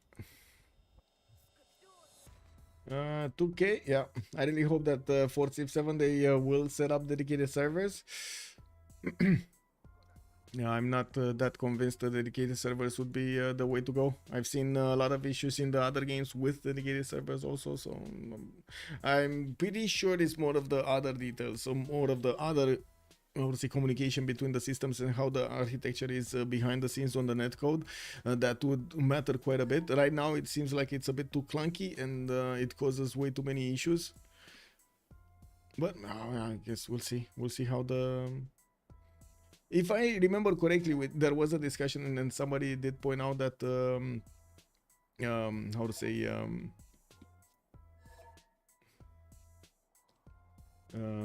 they are hiring netcode engineers, so I'm pretty sure they're thinking about this. Now we're not sure because it doesn't really say if they were hired for the Civ7 or something else.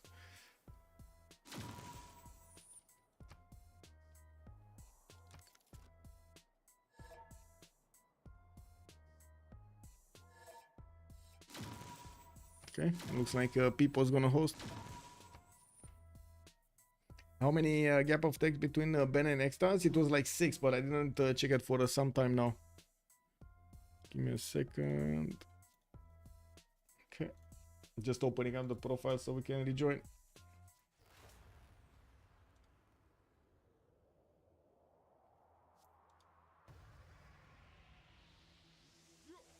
There we go.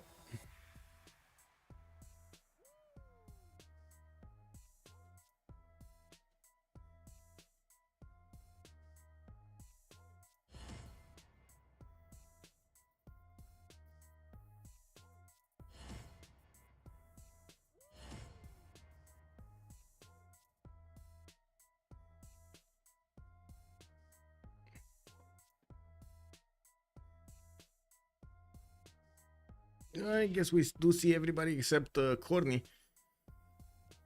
And he's in. Okay, that's fine. So I can ready up and go get a glass of water. Actually, wait a second. I got some juice right here.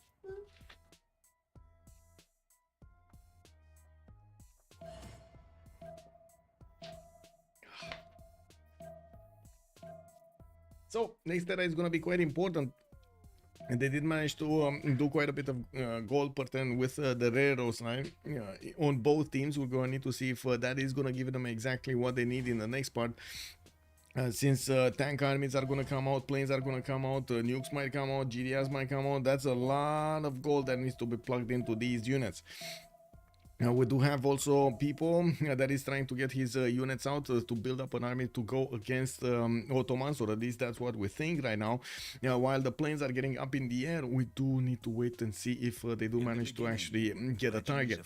And usually, well, players do go for the jet bombers more often than not. So I'm expecting that unit to come out at some point. Okay, let's see. Yeah, there we go. Railroads finishing up towards Zulu's main territory. We do have the fish with James St. George just scouting around and getting his units up for the southwest war against Spain. While Spain did get his Cuirassier Corps, we do have him with more biplanes getting around. Looks like oh, Ben double loaded now. Kick W. Man. Wow. It looks like it's becoming pain. Oh, never mind. Okay, that's fine.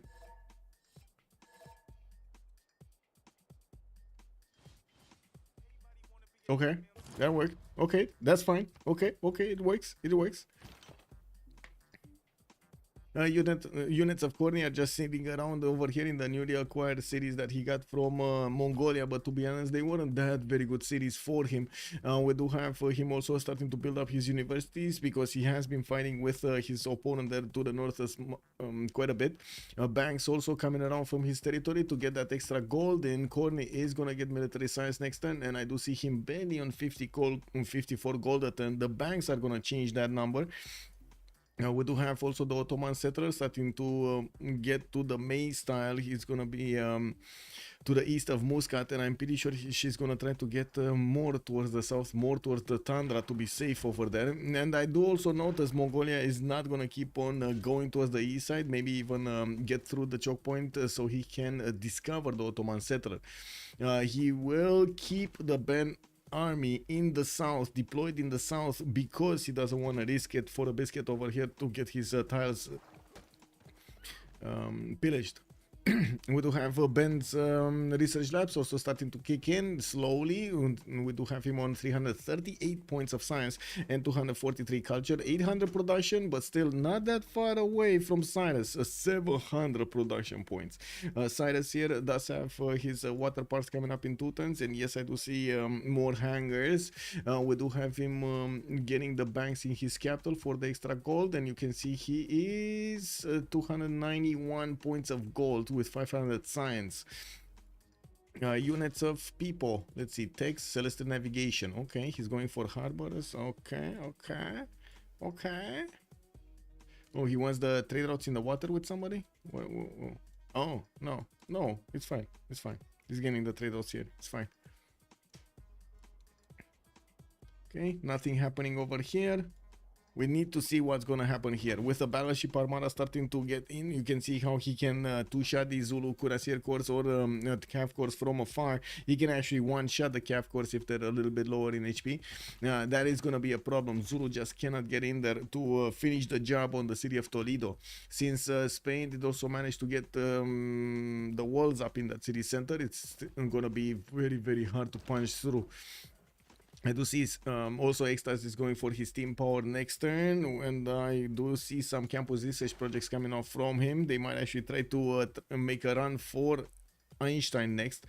Ada Lovelace is also the next engineer, and it looks like he's getting passed around. Persia is going to be the next one on the block, while Spain might actually get the next going.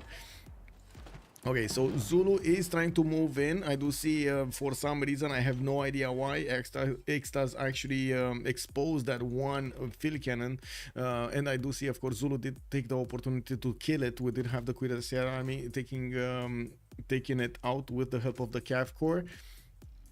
Multiple artillery armies are also showing up in the borders of Echo, being sent towards the south. The military engineer is building up the roads so he can get quicker to Spain. And of course, it's all about the fighters next. We do have Extas that needs to get to his, to advanced flight. And of course, he needed to go through the top 3 for it. Floppy Flongy, advanced flight next turn, is gonna manage to get his biplanes deployed towards the west side. Needs to keep them in the aerodromes or inside of his borders if he wants to actually promote them, upgrade them into fighters. And he already has 2 of them by the looks of it in the city of Ray. They're gonna be deployed right after they get that upgrade into fighters. And of course, in 3 turns, we're gonna see them actually starting to attack into the Ottoman Janissary line. And that is gonna cause a lot of victims, a lot of sad stories over here, and a lot of salt, I'm pretty sure. We do need to see if Pipo is also gonna manage to get to his tanks in just about the time he needs. His steel walls next turn, and of course mobilization in far. I do see him also 100 culture a turn. It's taking him quite a bit of time to get to fascism, which is gonna be a civic that I'm pretty sure Gaul is gonna discover, totalitarianism.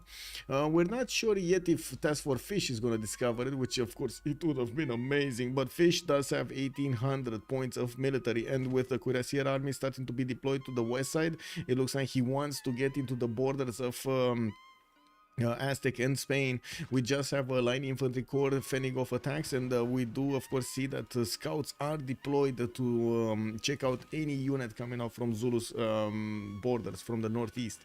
One turning a stock exchange in Pasagarde is the way to go. 210 production with vertical integration on Governor Magnus. Guys, this is a 210 production city.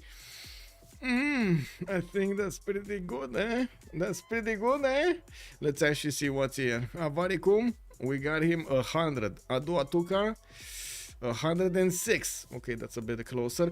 78 in Bibrax. Okay, that's not good. Ture Corteron, 76. Bagacum, 93. That's just not enough production. Even with so many amenities, he's on +6 amenities. Imagine if Persia would have had +6 amenities everywhere. Oh my god. You know, oh my god. He's 725 points of production, while Ben is on 795. We do have also Philip II managing to get 600 points of production, and I do see Corny starting to get back up, 300 on his own, while Task Force Fish is on 400. People though is 100 above. He's on 527. Very nice on People, but he's gonna need quite a bit of gold in the next part. They should have enough gold. Look at Floppy benefiting from 1200 gold. He might actually just straight up buy a bomber here. Is that gonna be the choice? Upgrade fighters, buy bomber, kill Ottomans. Okay, I do notice we're gonna have Mongolia sending a few more settlers, so he can guarantee that he's actually gonna be alive in the next part. Since does have almost 2000 points of military power and 890, like and of course we do see these fighters are starting to get going. You can see also the damage quite easily. The fighters are taking out the janissaries in 2 shots quite easily, so every turn a janissary basically dies. But the good thing is on Ottomans, she can actually build these very quickly. Why is that Las Palmas city? What do you mean? I think it's just randomly named, right? Where did you see Las Palmas, by the way? Whoa. This? Oh, this. Why did he place it here? Or why is it named like Las Palmas? Spammy cities, exactly. Zulu with less than 2000 military power, imposter. Yeah. Why did he place it?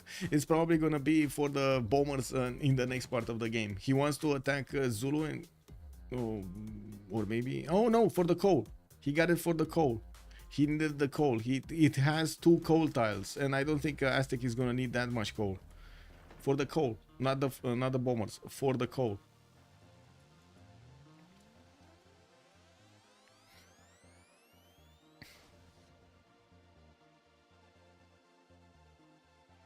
Okay, looks like Zulu got pushed back nicely, and biplanes coming out from multiple cities. Extas is even doing damage with these against cuirassier armies, and Zulu definitely needs to upgrade tanks to actually affect this war. He's gonna get in Cardiff a few of these units, cuirassier armies ready to go, and of course go towards Las Palmas and Chalco here to the southwest.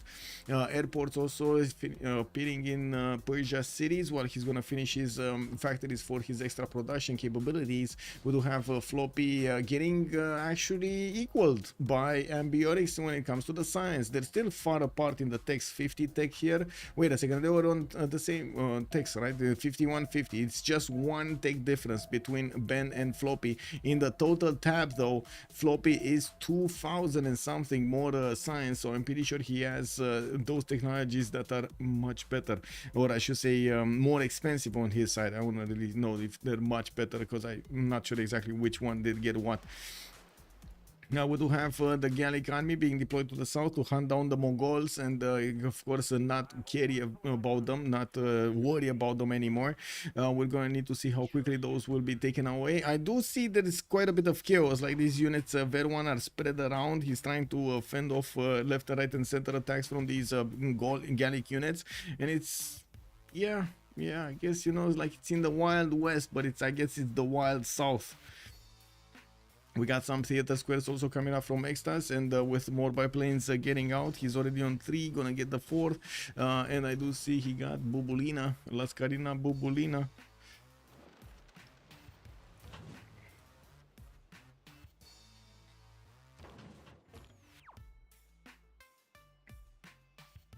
Noviodunum just got placed another time. Gole is gonna get the settler towards the east side so he can connect his economy with Egypt. There is nobody right now to stop them from doing this, but they slowed this down a lot.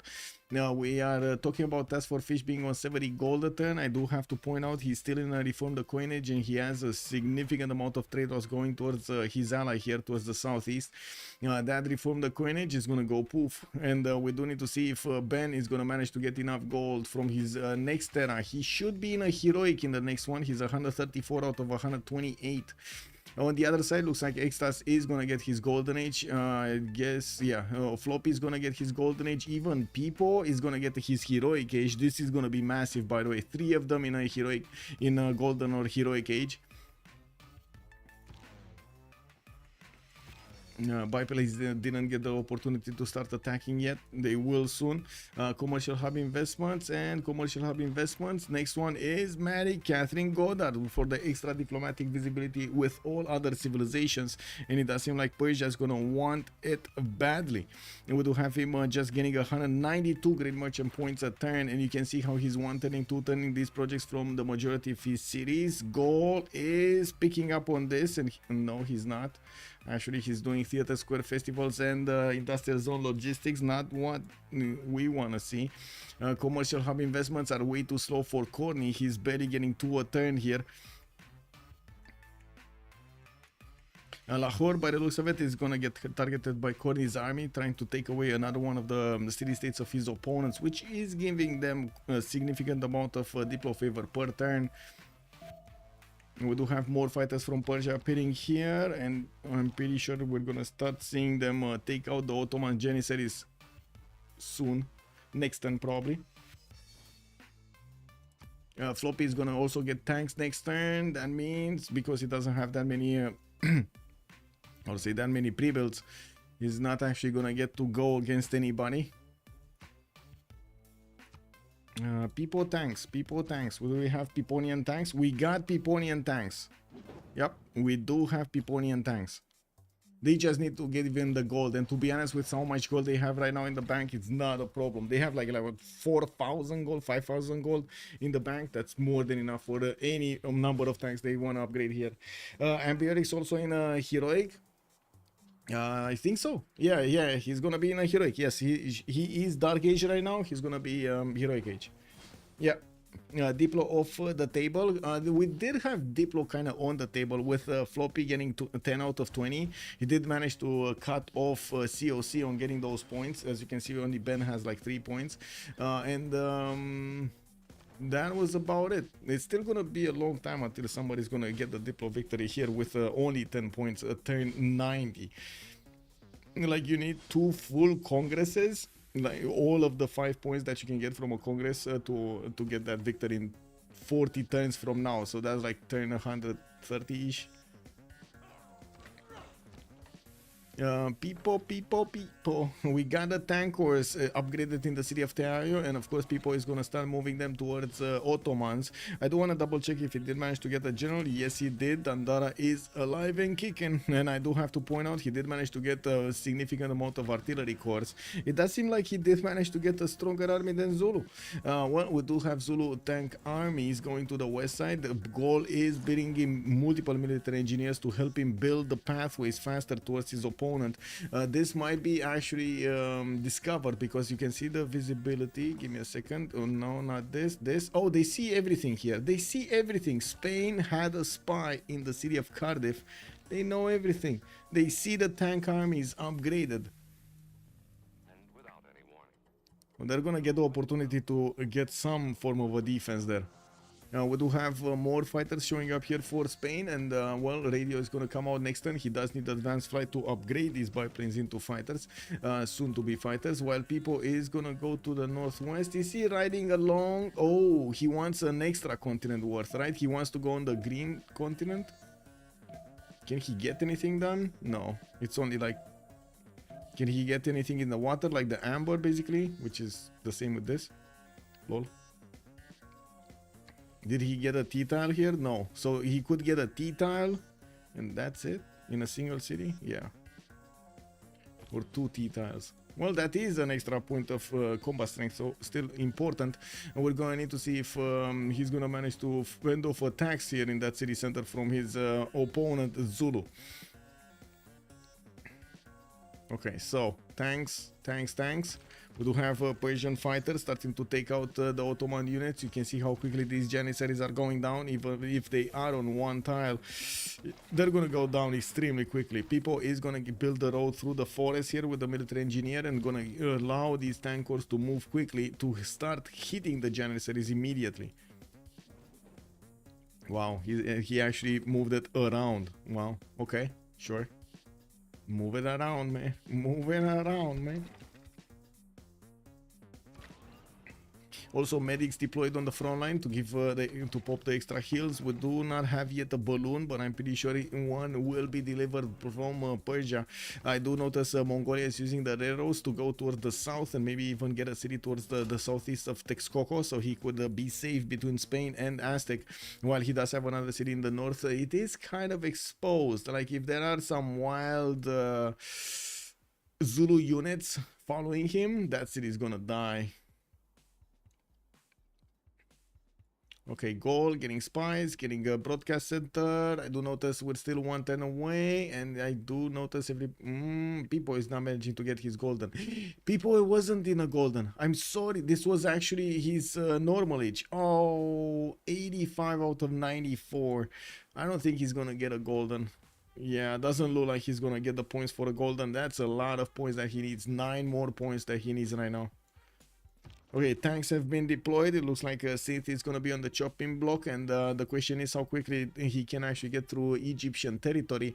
You know, we do need to see Egypt scrambling to get technology to defend himself, maybe AT crews, but I don't even think those will actually help him against tank corps, soon to be tank armies with +7 on them.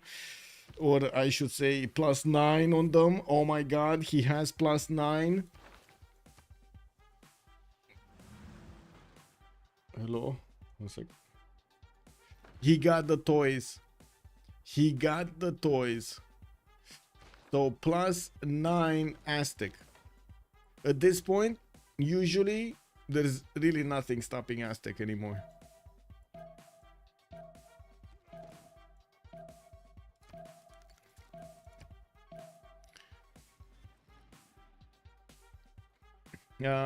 Visibility? Yes, Petit Pascal. It's Persia. Persia's gonna get it, or by the looks of it, he's gonna get it. Kind of hard for gold to actually get 400 points or 500 points, or Egypt. Egypt is never getting it. Yeah, there we go. Persia got it. And then a big wave of others happened, and Persia did manage to get Einstein also. That is massive. And Einstein. Crash Fodder has joined the round table. Crash Fodder, thank you so much for the follow, sir. Good evening. Oh, yeah, Petit Pascal. Tu ne joues pas? Aztec has toys, so sound adorable. Yes.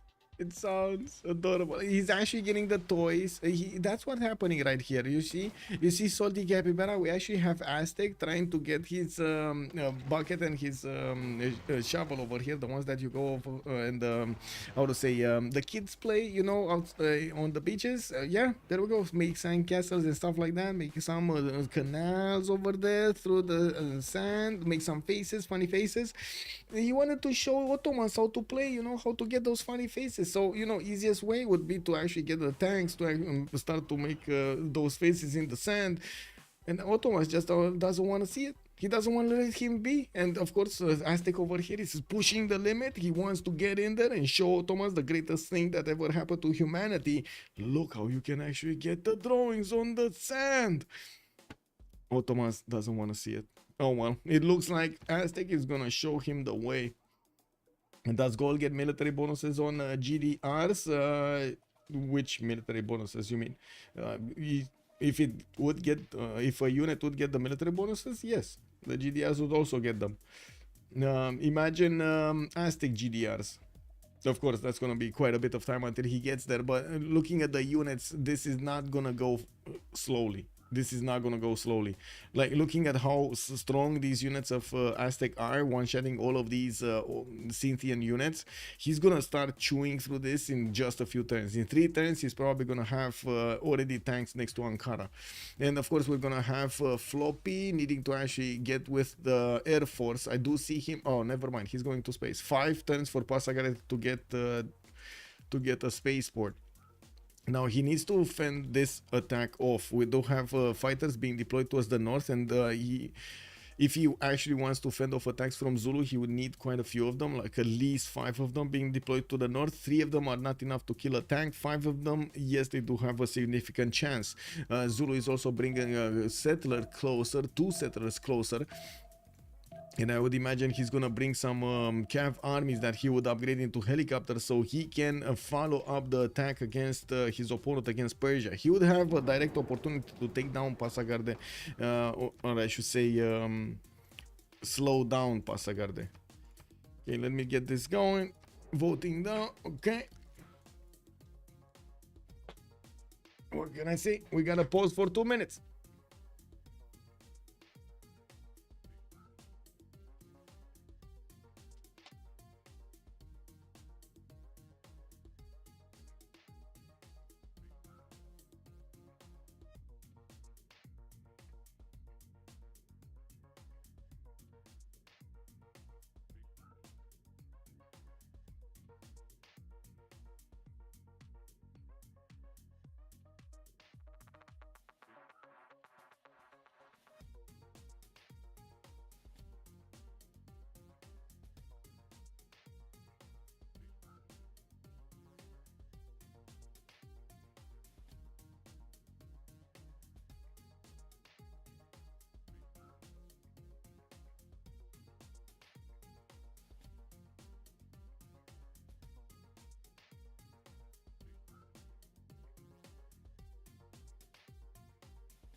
And there we go.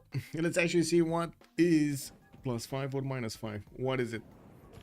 It's +5 anti-calves. And we, of course, we're going to need to see if he's going to get to build some of them. We still have to see a defending army towards the northeast. Floppy is gonna know about Zulu's tank army quite quickly if he doesn't know already, but I don't think so. Yeah, he doesn't actually see the tank army over there. It's gonna take a bit of time, but the second this city is gonna be settled, he's gonna know something is up there. We do have the fish going for his mass production and looking at also their golden ages, reform the coinage on extras with 300 science and 81 culture, getting his airports going and building up battleship armadas to help him fend off attacks. Of course, deployed, if they are going to be deployed in Las Palmas, they are going to help out with the defense. Now we do have also the gold pattern, by the way, getting amazing. 1,000 gold pattern is coming off from the Sharks, while Floppy is on 600 science. He does also have 170 culture with reform the coinage golden age, 772 points of production. People is also 234 science and 115 culture, starting to chew through the lands of Ottomans. You can see how these Janissaries are trying to scramble, get GTFO out of there. And I do have to point out at the moment the only one defending with handicap units is Corny, and of course People does have so much strength that he should be going through those spiking shots like they're butter. You know, we do have ancient walls, a bit too late to build, and of course we do need to see how quickly these walls are gonna go down. It should go fast because artillery corps are very efficient taking out ancient walls. The fish Shaka gonna go Dark Age. Okay, we do have Ben Heroic Age 2 arms with reform the coinage. He's on 350 gold a turn, and I do see he's upkeeping task for fish at the moment, while Corey is on his 167. If they do manage to rip apart the cities over here of Synth, Corny is also gonna lose quite a bit of gold. They will start to reposition trade routes towards the west side so he can trade with gold, and that will help out gold quite a bit. It looks like gold is going for a culture victory over here. Oh no. Oh no, this is culture victory. So yes, he does have a chance to get a culture. No, he doesn't. Wait, he doesn't have a chance. Okay, let's see. Let's follow the flow right now. The change of circumstances that did just happen, right? If we have tanks from Zulu moving in to push against Persia, Persia needs to fend off this attack so he can actually get his spaceport out and start the mission, so he can make use of his mission's defense against the culture victory, so he can actually get his own win condition. On this side, Zulu pushing in will slow him down significantly. Yes, there is a total choke that can be closed off by fighters. There are 2 fighters deployed here. I'm not sure if they have enough distance, but they might distance a flight to be deployed over there in the choke point. They just saw, of course, the tank army starting to show up, and I'm pretty sure Task Force Fish just realized the fighters of his opponent might actually slow him down over here significantly. I'm also sure that Persia will need to scramble to get more units out towards the northeast, maybe even redeploy his fighters from the west towards the northeast so he can fend off attacks. This is critical. He has 3 tiles, he needs to protect all of them. Okay, that's one thing. Gaul on the other side is getting beefed up by both of his allies. It's very hard to get to him. The only one to get to him would be Spain, and the problem is he's still quite late for getting the tourism. He's right now on 357. Tourism jumped up significantly since the last time we checked him. And looking at the culture victory, Ben is on 17 out of 117, so still a long way to get there.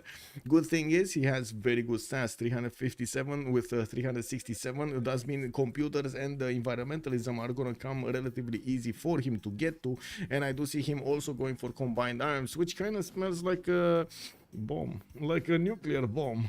Is that what I'm smelling? All DShark Civ bonuses works with GDRs. Yes, exactly, all of them. Artillery corps are very efficient at taking down ancient walls. Who would have known? Yeah, I mean, you know, yeah.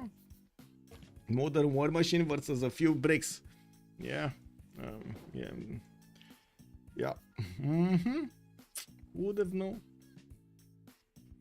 I guess I need a prize for stating the obvious. Can I get a cookie? Can I get a cookie? Anyway, now we do have Floppy in trouble. He did deploy another one of his fighters, and yes, he's not doing enough damage with only 3 of them to the tank armies to take them out once immediately. We do have steel walls activated from Philip II next turn, just in time for the first tank of Zulu to get to his cities.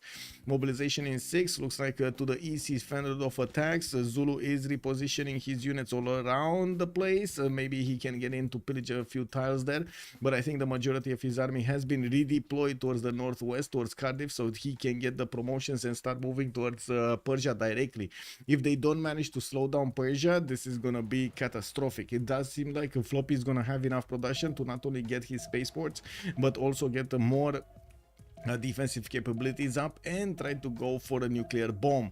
With Pasagard benefiting from 200 plus production, he's on 221 points of production. He's gonna get that Manhattan project extremely quickly, and he might even get the bomb faster than the tank armies of Zulu can take out cities.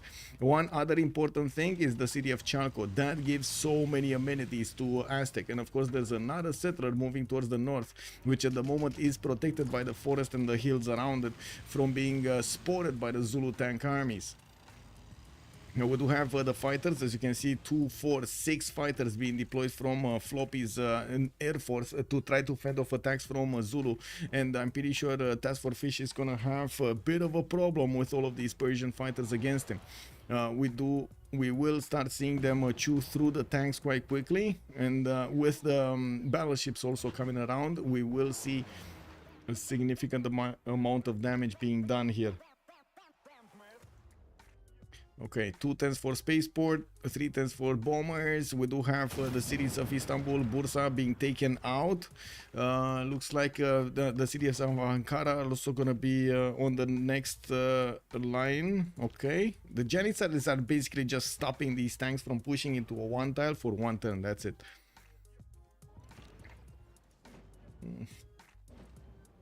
Okay. Peep-pop, peep-pop, peep-pop. Dee-dee-dee-dee-dee.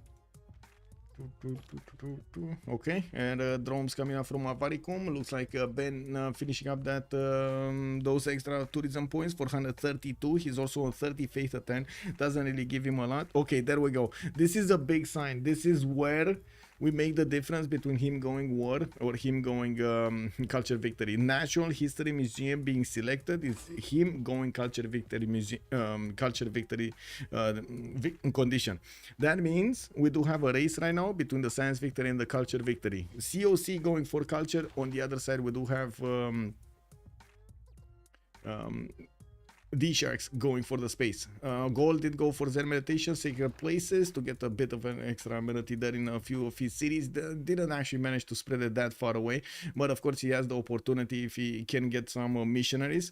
We do have anti-air guns being built from Egypt, which, to be honest, it feels like it's a bit awkward. Yes, he does have 300 fortification health in his city. Steel walls activated, but I'm pretty sure the artillery of Aztec will be strong enough to actually do whatever they want, even to the Egyptian cities.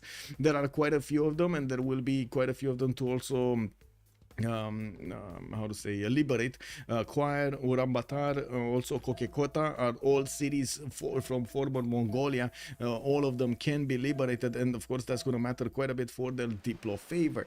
The Sharks do have the advantage on the Diplo screen. They can try to get that victory also if the space victory is not going to happen. But to be honest, with the amount of production that Persia is benefiting from right now, I don't think it's that big of a problem. Also, I do notice those 2 tiles we were talking for. Oh my god, it looks like they're gonna get flooded, and it's gonna be harder and harder for these tanks to actually go towards him. Look how many turns he actually needs to spend. Look how many turns he needs to spend. Unbelievable. We do have a lot of Spanish trade routes, which of course are protected by the reformed Aquarianish perk of his golden age. And it looks like there are enough Floppian fighters to do the trick here. Ishtapaluka did get steel walls right in the face of Zulu's tank armies. This just give him a little bit of... how to say? Look at that. The tank armies are starting to be torn apart. So many fighters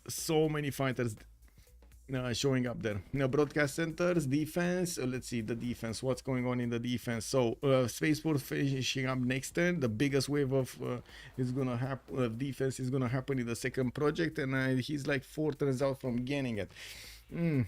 So I think Ben would actually need to prepare to get like 200 something, 250 something tourists if he actually wants to get this victory. Floppy 574 science right now, 169 culture. He's still very low on culture. It shouldn't be that big of an issue, but he wants to be sure and get his broadcast centers going. I do see also him starting to build encampments over here.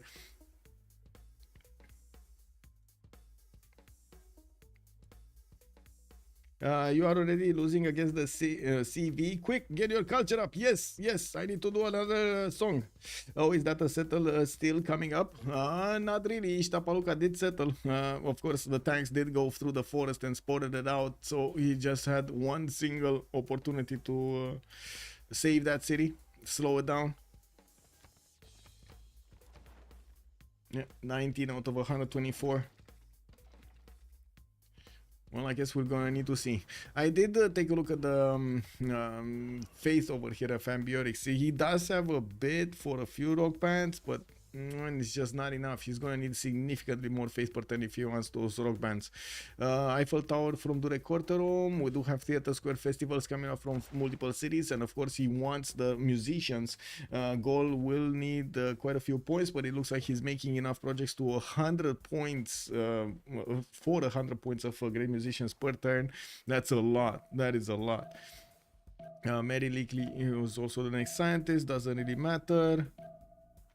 Okay, nothing extremely important happened over there. Of course, the musicians are important on goal for that extra tourism.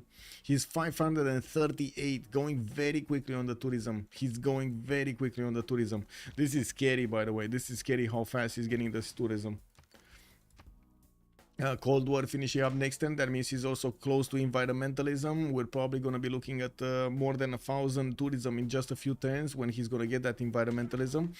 People pushing through. He's getting the tiles next to Ankara, and of course the artilleries are going to need to follow up the attacks. You can see how quickly these units are going and how quickly he's also acquiring the general points. We do have Tupac Amaru here. The next one, Aztec, is coming up soon to pick it up. 80 crews. Check this out. Okay, can Aztec go through them or no? No. 80 crews are strong enough to actually stop Aztec dead in its tracks. The damage has been done. The units, the cities, most of the cities of Ottomans have been taken out, and it does look like Ottomans will have this safety settle here in Adana. Is choosing to switch her trade routes right now, so she saves a little bit of time.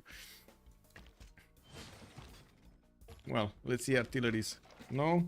Planes. All the planes have left the station. They went right side.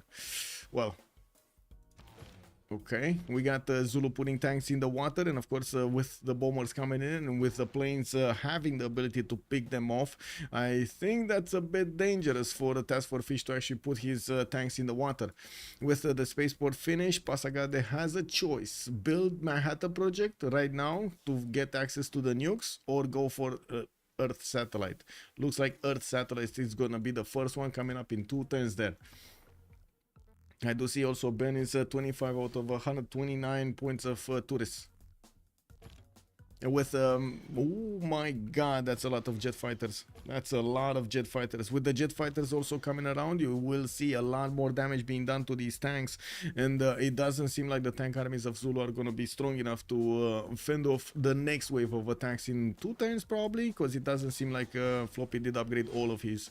Oh, there we go. He's helping Aztec, asking Aztec to buy these tiles so he can upgrade as many of these jet fighters as he can towards the north. I do have to point out, Montezuma doesn't really need to push through Egypt. They just need to keep away as much as possible anyone from reaching Persia until Persia gets his space victory. And with 562 science and 175 culture, looks like he's well on his way. 800 points of production. Ben did manage to get 968. And of course, you do see how much culture and tourism he's making. The guy is a legend. Is he gonna be fast enough? Ishtapaluka looks like he's taken out by Task Force Fission units, and we do have Floppy needing to do some attacks here. I do also notice Zulu is gonna upgrade all of these helicopter armies towards the north Kuala Mendlini and Quaducuza are two cities that will help him do just that, upgrade those units. Barça Cable, almost you. How much tourism on goal right now? It was 500 something. Right now he's 568.9. 569. Wait.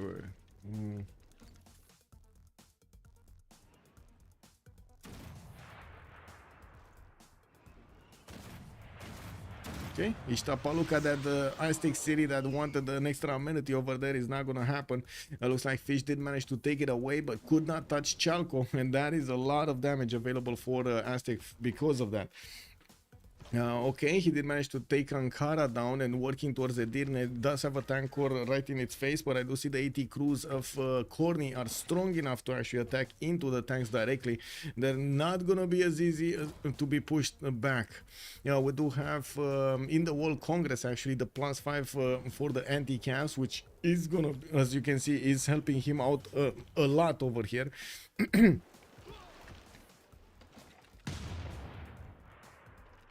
Can he actually take... No, he can't. Like, if he would have had like 3 bombers maybe, yes, no, but not right now. Balloons coming up from Persia, gonna be sent to the south, or launch Earth satellite is gonna finish next turn. And I do have to point out the production of Pasagarde. It's 214 in that city center, and he's in content right now. He doesn't have any extra bonus.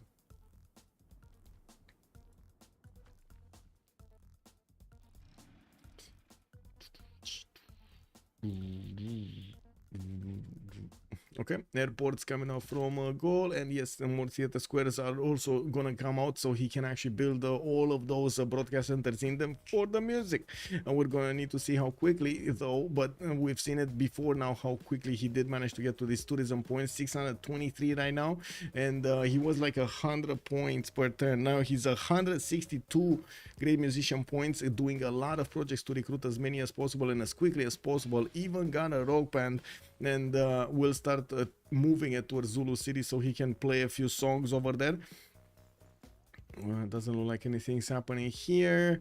We do need to see how Spain is also gonna react to this. Extas did manage to get to 400 science and 100 culture. Does have quite a significant air force being thrown at Zulu right now. Might even try to take over the city of Echo with his bombers. You can see that city did get damaged a little bit. I'm pretty sure it was a little bit of a friendly tickle from the bomber, but I'm also pretty sure the bombers will need to how to say, take down cities soon. Where are the bombers? There's fighters, jet fighters, fighters. I'm pretty sure he was building bombers. Oh, he didn't finish them yet. We got a bomber here in Sharikumis, and we got a bomber being built in Hagmatana.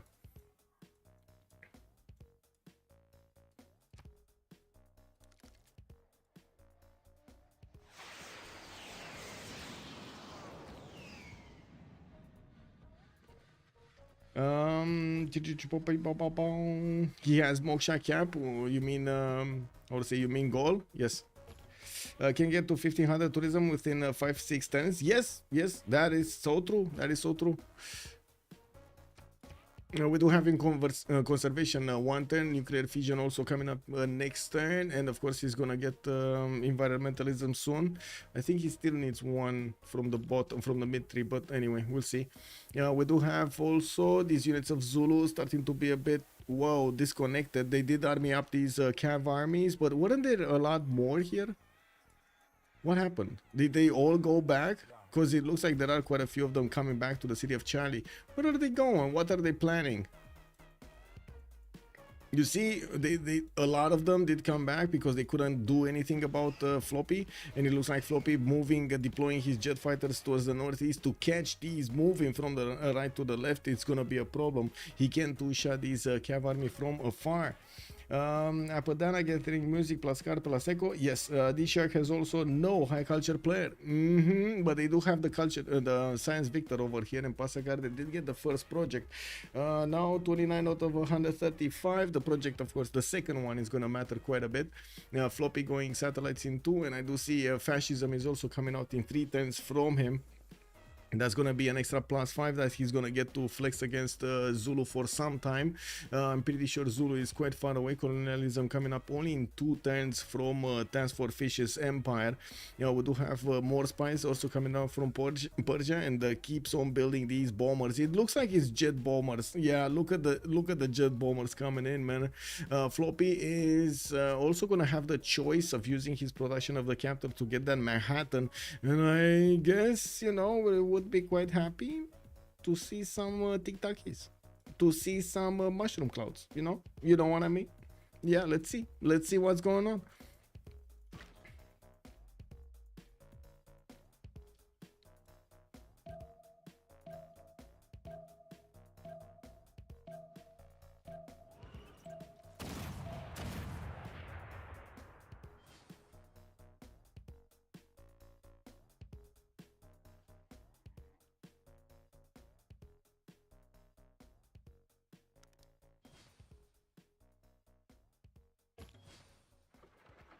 Well.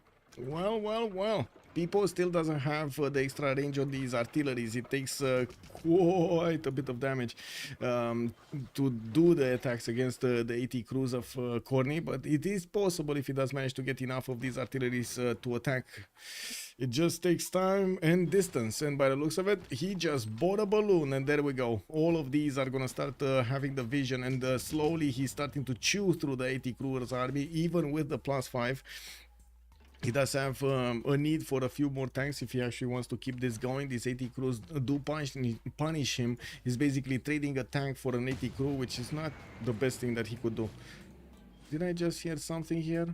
Okay, looks like Persia did deploy his fighters even northward, and he's picking off the artillery armies of Zulu while they are going somewhere. They probably are trying to get to Urumqi to delete another one of the settlers of Mongolia, while Mongolia did manage to get a safety settler here in between Persia and Aztec. That should be fine.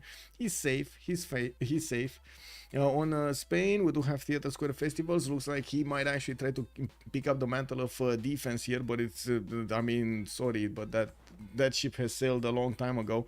I'm pretty sure Extras is a bit too low in his culture, so he can pick up right now the culture defense. It's still gonna be Floppy that needs to actually put off the defense. And there we go. Manhattan Project coming up in 3 turns from his capital. He did manage to get foreign ministry with the Oceans Chamber, and soon he's gonna get totalitarianism. Oh, wait a second, didn't he get totalitarianism?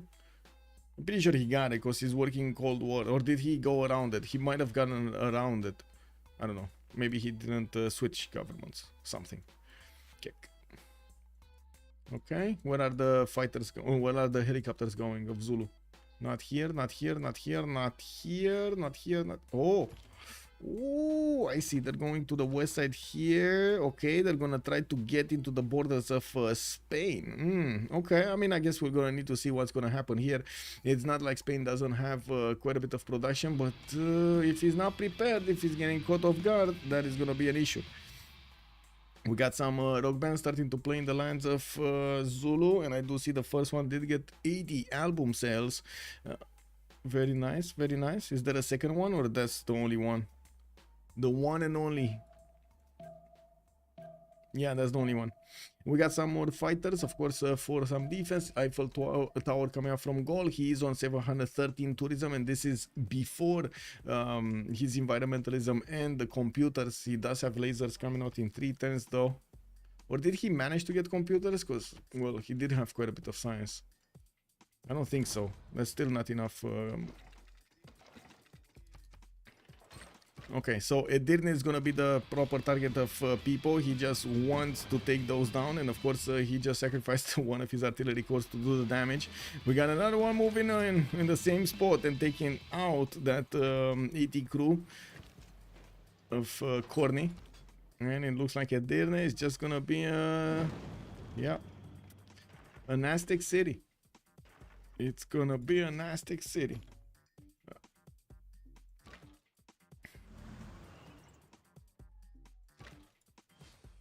What's the production capability here? Because right now I'm pretty sure the people does need to start. Yeah, there we go. 5 turning tank armies. We got 2 turning tank armies, 1 turning tank armies. All of those are going to need to go. Keep on reinforcing this west side. While as you can see, the only thing happening here in Egypt territory is getting AT crews out of his own cities, so he can keep up the defense and reinforce the ones that are dying on the front line. We do have bombers coming up from Sharik Kumis, and it looks like spies also from Pasagade. I do also notice Floppy did build a balloon, but never actually sent it on the front line. We do have immediately Persian jet fighters deployed to the north to actually fend off attacks from Zulu, and look how much damage they're doing. They're actually tearing apart the Zulu tank army. Zulu is left without that many options. He has a lot of helicopter armies from his cities, and I do notice he's of course throwing a lot of concerts because gold is coming into his territory. And the question is, what is he actually gonna use those units on? It looks like he's trying to go for the pillages. Spain does have his own fighters in the air, not jet fighters. He's getting lasers, so next turn he's gonna get that upgrade also, and has a few bombers of his own. Now these helicopter armies will probably have enough strength to do significant damage here. Let's see if Extras is seeing this. Okay, he saw the helicopter army to the east side. He must know, he must smell something is wrong here. Okay, Ben, 926, by the way, 926 tourism. 41 out of 142. Okay, let's see. Moon landing coming up in 3 turns. I don't think Pasagade did manage to get his bomb, his Manhattan project. I think he switched projects right now towards moon landing because he saw how fast the tourism is going up on his opponent, by the tourism acquirement. Okay. We got also Gold sending one of his rock bands in the cities of Egypt here. Did get only 40 album sales. Well, a little bit worse than in Zulu's territory. It looks like Zulu's banging on the hits of Gold a lot more.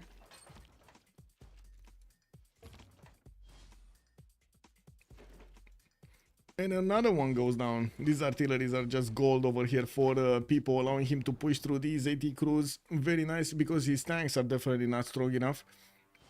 The new tank armies need to appear on the front line, and with infantry armies also being deployed, you can see how they can two-shot easily the AT crews.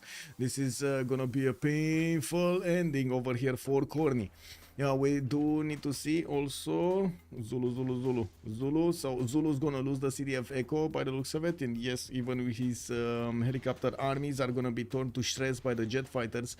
It would be just a matter of getting into next to them, with Spain's jet fighters actually managing to get first of all the upgrade button for the jet fighters, and second of all the promotion for dogfighting. They're gonna be quite successful in fending off any kind of Gallic pressure, but also go into Gallic territory if need be. He will need to start building up his infrastructure if he wants to do this, and you do see his 2 turning cav armies from his capital city. While we did have Persia build up a lot of bombers, we do need to see where is he gonna send them. He could go against Zulu to the east, but is that his choice though? I don't think it's his choice. Okay, 2 turns for moon landing. Let's actually see. 48 out of 148 for Ben. Ben did reach over 1,000. No, not yet. 992. Very close. Very close. What is Spain doing? He has to go goal. Yeah, he does. I think he's gonna start going goal. It's just a matter of time. He's just upgraded his jet fighters. He's getting his bombers. He's gonna want to do that. And maybe that's exactly why Task Force Fish is positioning his early helicopters here, the early warning system. But to be honest, that's not nearly enough units to fend off attacks. These jet fighters are gonna start quadruple shotting them, and then they are enough to take 1 helicopter army a turn. Okay, more fighters coming out from goal. He did get 1,058, by the way. 1,058 tourism. In the capital, he did manage to get his theater square with the broadcast center with some works, and of course he does have a lot of works from Apadana, not to mention his palace. He did get the Natural History Museum also in the government plaza for a lot more works. You can see 4 of them did get placed over there. People, fascism in 3 turns, that is gonna be a civic that will probably tilt the balance of power towards him completely. People's Aztec tanks will not only have the +9 luxury attack bonus, but also a +5 from fascism going against Egypt here.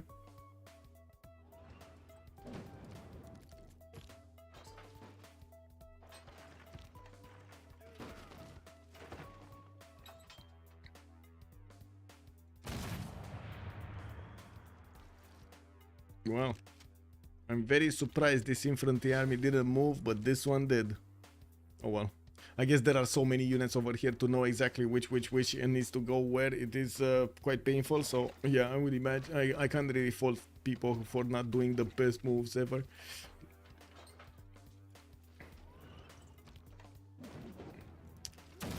Bam! Machine gun core. And I do see the pillages. Floppy gonna get his robotics in 2 turns, and next turn he's gonna get moon landing, and we're gonna see how much defense he's gonna put up here. He's 50. We do have Ben on 55 out of 150, and looking at the culture screen, it looks like Floppy did jump up to 228 points of culture.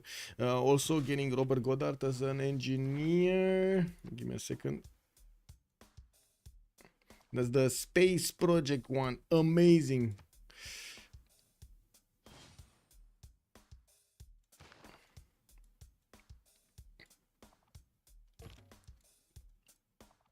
Yeah, it doesn't seem like Zulu's getting anywhere with these tanks. The close whenever he gets closest to the jet fighters, are making a fool of themselves. Of them, actually, not themselves, of them. We do have helicopters actually getting in. Zulu's trying to get a few tiles here, but by the looks of it, he did suffer quite a bit of damage. I do see this helicopter is probably going to be taken, but not before he manages to pillage the aerodrome. That won't actually take out any planes because it's 0 out of 3, but it will slow down I would say the efforts of Spain of actually going towards goal. We do need to see also if we're gonna have nukes appearing anytime soon. We did have Persia start off on his Manhattan project, but he really needed to get moon landing in between so he can actually keep up the defense on the culture screen. 212 points of production there. Looks like Aztec is managing to keep up his advantage against his opponent, and even if Egypt does have a few units next to the city of Choir, it will soon fall anyway, I'm pretty sure. We will have infantry armies also coming off from Aztec, switching his production capabilities to the counter unit. Direct counter unit of his opponent is also going to give him an advantage. These tanks were hard countered by the AT crews, and now when he's bringing the infantry armies on the battlefield, these infantry armies will hard counter the anti-cavs, the AT crews. How is it going on diplomacy? Let's check it out again. We're talking about 10 out of 20. 10 out of 20 points for Floppy. Lumatix also, good evening, sir. Chipo, good evening, sir. Does Floppy have any other spaceport other than Cap? No, but I would say he's gonna get to build them. Usually that's what happens, by the way. You do see players getting to the 3rd and the 4th project, and then they're gonna start building up those spaceports, because it takes like what, 7 to 9 turns to build a spaceport or something like that, between 5 and 10 turns to build a spaceport in your other cities. So you have kind of the time between the 3rd and the to get the 3rd and the 4th project. Let's see, culture. Looks like we didn't get the role of massive defense here. We got 63 out of 153. The extra culture will start rolling in soon. Okay, 3 turns Manhattan project. There we go. The tic-tacs are gonna appear soon. It looks like also the spaceport actually got out alive. And we do have Zulu just sending his units toward the south. He can't really pass through the waters to the south of Spain because of the ice, so that's not going to be an option for him. In the east side, Ben, well, I guess it doesn't really matter what he has on the east side because Ben is here. Yeah, we do have Zulu deploying the majority of his units towards Ben's territory to try to help him fend off any kind of attack. Ben still needs to get that culture victory. We got jet fighters also rising up in the air from goal, being built as quickly as possible with anti-air guns being deployed, so he can fend off attacks from a possible Spanish incursion. With Theater Square Festival projects coming in here from Spain, looks like, wait, there might be another option. There might be in Spain making the projects for goal, so for Persia, so Persia gets gets the works. Gets to fill up his theater squares.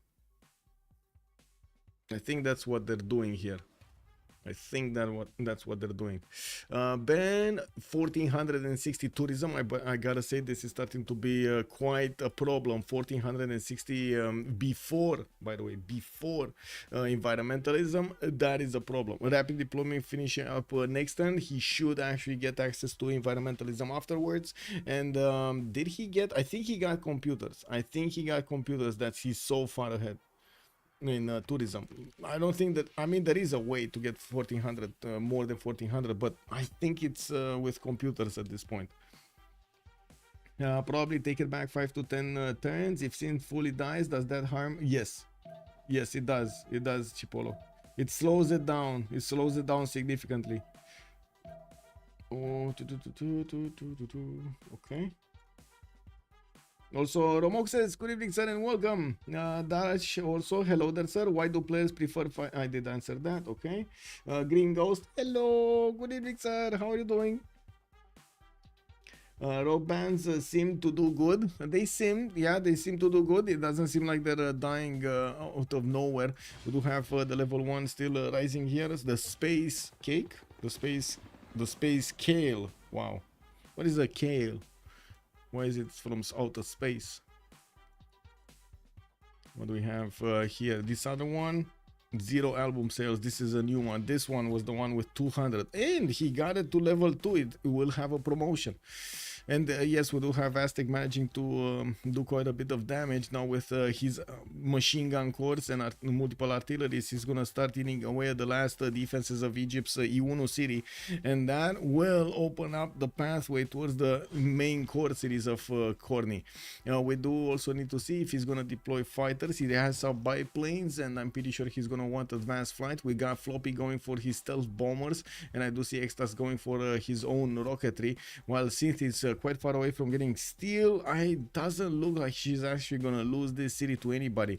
Mongolia is there with one of his Kesheks, so I guess they do know this is going on, and I'm pretty sure they will try with the units of Aztec to get in there. There was another safety settler being sent, no? Yeah, there is another safety settler. There we go, from Ottomans. He's gonna get in here between the cities of Gaul and Egypt. It's gonna be a pain to actually get to. So she's gonna stay alive. Okay, she's gonna stay alive.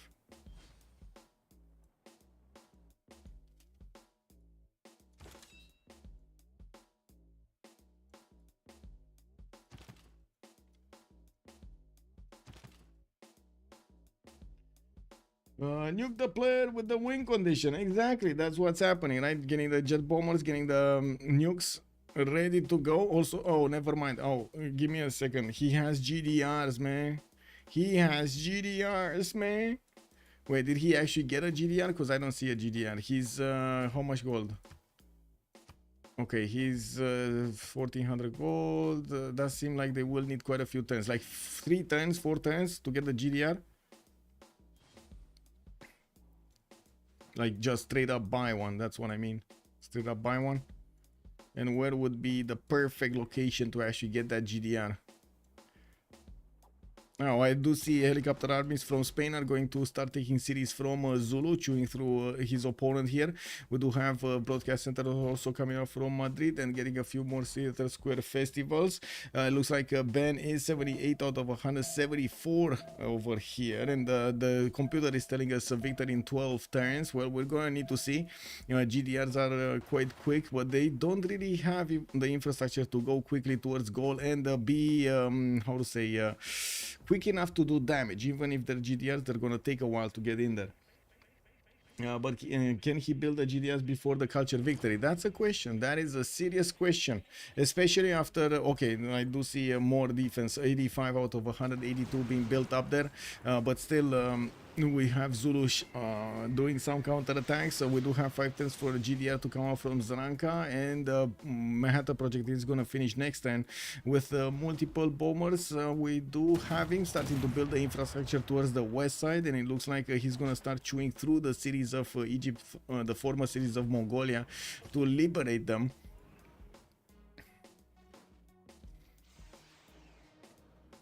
Okay. Yeah.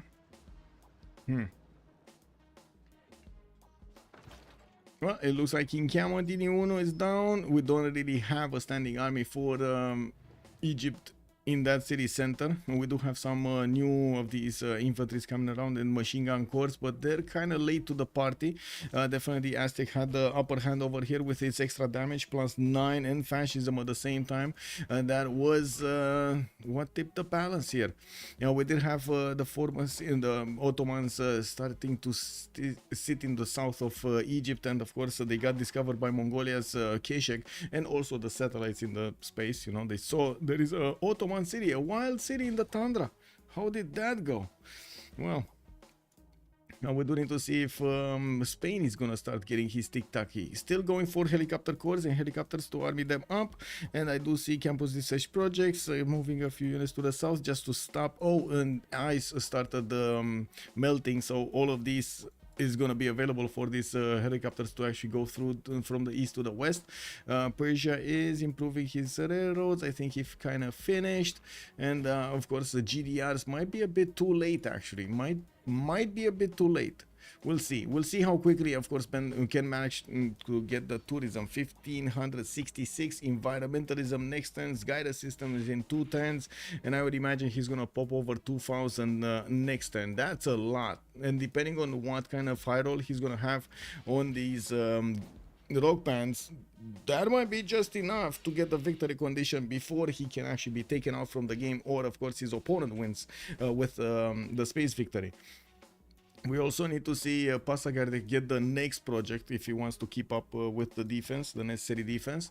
With the GDRs coming around quite quickly from his other cities, and a lot of them. We got 2, 4, 5 GDRs coming out in the next 6 turns, 5 to 6 turns. How quickly can... Oh, wait. Did Zulu just connect the railroad for the GDRs to come knocking directly to his capital? Do I see this correctly? Zulu just created a pathway, a railroad, a choo-choo to go towards Zulu's capital. Wow, that's... I guess he wanted to party together, and yeah, he found a solution. City of Echo is gonna get pillaged and razed to the ground. Extas is gonna get his revenge against Zulu. He just took away that forward city of his, and it looks like he's pushing back the remaining helicopters of Zulu away from his territory. Spain is too passive. Yeah, they got satellites, so they know position of escape settlers. Yes, Ram, that's true. How much tourism does Ben have now? Second by hack. Good evening, sir. Han, I mean, we do have him on 2000, 2100, 2100. Yep. Okay, more jet fighters from Ben. He needs to plug the chokeholds on the west end and get the massive defense in Aduatuca. That series can still be nuked though, especially on that Apadana from what I do see the position. We do have bombers, not jet bombers yet, but I'm pretty sure Floppy does have the technology. It's just he didn't upgrade them or something. It looks like also War Department coming out from Passagarde, getting one turned. He's still not going for the projects, which might come back to haunt him. 97 out of 189 for Ben to get the culture victory. This is well over the halfway mark, which of course Ben is, well, from now on, he's probably just gonna get more and more and more and more.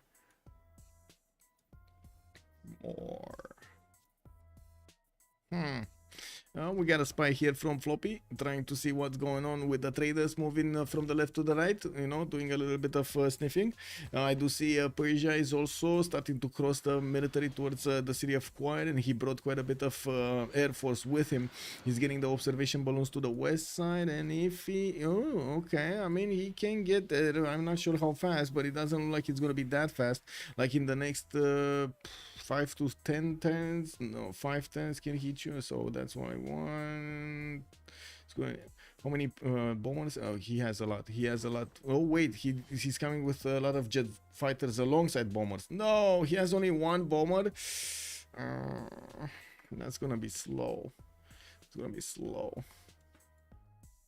Okay, I get back my initial prediction. That's gonna be like 15 turns or something to get to Gallic cities, to Candy, for example, to hit Candy. That's a long time, 10-15 turns. Okay, helicopters, water parks, more amenities, seaports coming around here, and I do notice they did not keep the gold. It does seem like they're spending the gold on something, and Persia is gonna want to hard build these GDRs and not buy one immediately. I don't see one roaming around, so I would imagine he doesn't have one. He can make ski resorts next turn in the tundra. Yes, kick. Anyway, can he? Let's see. 1, 2, 3. Yes. Oh, there are quite a few ski resorts actually. Those are decent mountain ranges. Okay, which one is playing? This one played. This one played 320. Okay, this one played. That means he didn't play with the ones in Zulu's territory. Does he have any? Yes.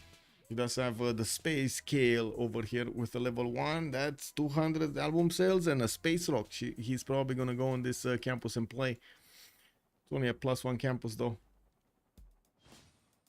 Not really the best location. But what can you do?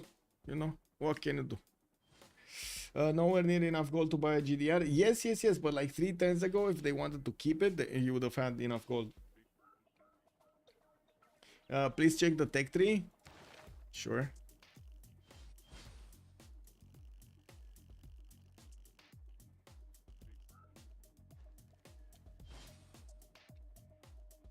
Okay, so with robotics he did reveal only the top one. And what is this? Where is this going? Oh, this is going here. So he revealed 2 of them, this and this. With nuclear fission he can get unrevealed and this unrevealed, so he needs both of them. Oh my god, he needs all 3 to actually see, but only these ones go forward, right? So only the bottom 3 actually. So he needs robotics and probably nuclear fusion for this. And wait, you wanted me to check also the come on man, the food, right? Sorry, this filter by food, this. Yeah. He already bought one. Wait, he already bought one. Where? Oh, it is here. It's coming out to play, and it looks like he's going directly towards Gaul. Gaul is waiting for jet bombers, and he's gonna have a rude awakening when we're gonna see that GDR appear next to him. Of course, even the jet fighters are gonna be dangerous to the GDR since it's alone, but and he doesn't have its promotions. But I'm pretty sure by the time he actually gets there, Floppy Flungy is gonna try to get some extra stuff, extra spice around him. And with so many GDRs coming in, we might actually see the Cultured Victory of Ben getting stopped by those units. Now, of course, Cultured Victory of Ben is coming out quickly. 113 out of 196. This is a lot of tourists getting gathered extremely quickly. One other thing, we don't actually have the railroads being built between them, so it's gonna take a bit more time for Floppy's units to get in there. You can see it takes them at least 8 turns to actually get to Atuatuca. And that's one photo one. Another one, that's the next wave that's coming out from his cities. Well. 4 turns for Mars, launch Mars colony over there. It does seem like in the lands of Egypt we do have UNO fallen, and the next Egyptian units are gonna also fall quite quickly. There we go.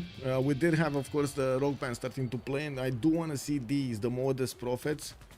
being in Egypt territory playing. 493, 975 tourism. That's basically an extra 10 added over there. Ben is on 127. He should be like 130 actually with the new tourism that he got from Modest Prophets on out of 196. Computer says victory in 5 turns. Well, it looks like computer might be right. We got Marcelo only in 3 turns, and it might not be what he needs. It might not be enough of what he needs. They can't really destroy anybody directly, unfortunately for them. It is what it is. This is beautiful, by the way. I gotta say, beautiful to see this culture victory right next to that science victory, so close, neck and neck. Everybody's trying to get that little bit of an advantage over somebody else, over their opponents. Now, what is Spain doing, and why is he not throwing nukes at his opponent? Okay, X-Star's gonna get robotics, totalitarianism next turn, and I do notice he does have 669 points of production. So all of that slowdown that he had because of his second city basically being taken away, he had to slow down his GDRs also at the later part of the game. Who knew that takes so much damage that does so much damage to you? You never doubted. Yeah, it's Jover. Let's see. It might be game 3. Is it game 3? Let's see if it is.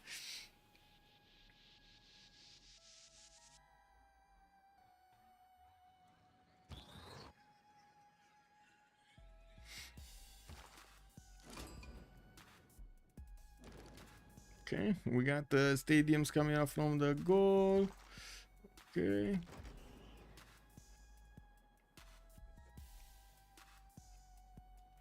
Two GDRs. Oh, there we go. Finally, we got the railroads. Okay.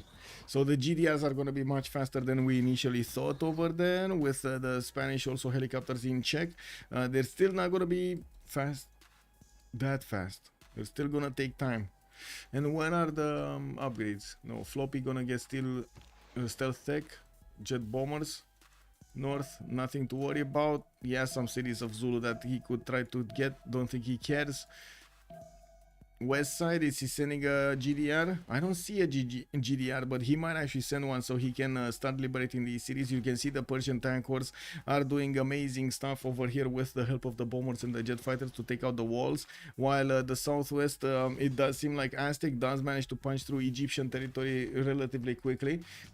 But looking at what's going on here, we do have Ben 144 out of 204, and looking at this, is still 2 turns to launch Mars Colony, while we do have the GDRs closing in on goal. We're gonna need to see if they're gonna be strong enough to punch through this defense, since we do have so many jet fighters started to come out of the cities of goal, plugging in these chokes to the west side. This is gonna be extremely painful to walk around them. We do have Floppy that needs to get the jump.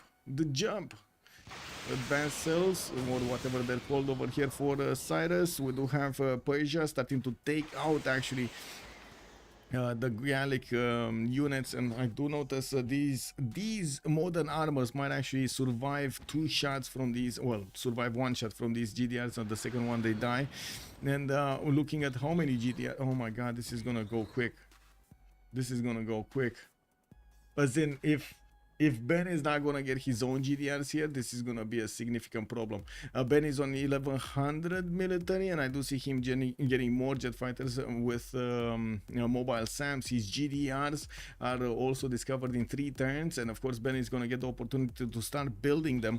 We're gonna need to see how fast and how many he can get. Yeah, this game isn't over, Hassan. Good evening, sir. Welcome back. Also, your cherry bit not quick enough. Let's see if it's gonna be quick enough. Goal culture victory expected. It looks like it. Yeah, the culture victory. We're waiting for the culture victory. Only the jump ability can get past the planes, I think so, or a few nukes. But with mobile SAMs over there, I doubt they're gonna fall.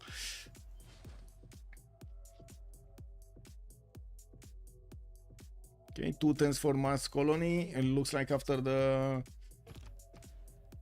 Wait, Rock Bands didn't play. Why didn't they play? Where is the rock band? Here. Level 2, level 2. 2 level 2s. Both of them actually played, but they didn't get that much. Okay. Now, Akhenaten is gonna be taken down. They can't really get Muscat. Ottomans does have a settler. Another one moving towards the west side. And how quickly is this campaign going? Wait, where is it? Here, right?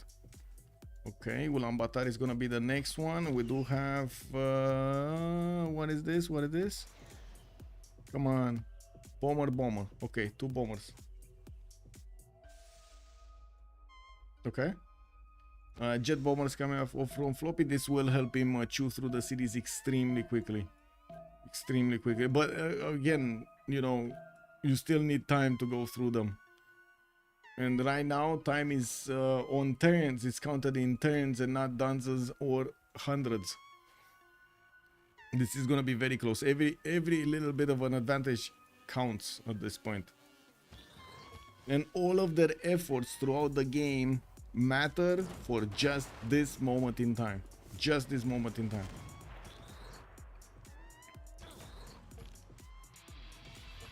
Well, Floppy needs to go forward. Of course, does he want to actually expose his GDRs to the jet fighters? I guess right now he doesn't care. We do have also a task for Fish putting a body blocking these GDRs. We're gonna need to see if that's gonna be enough with so many of Persian's airstrips starting to show up on the east side. I guess he's gonna start deploying his jet bombers on the front line so he can start not only doing the damage against cities and other units, but also against cities, against sorry, maybe dropping some nukes. I mean, that's what I want to say. Also drop some nukes.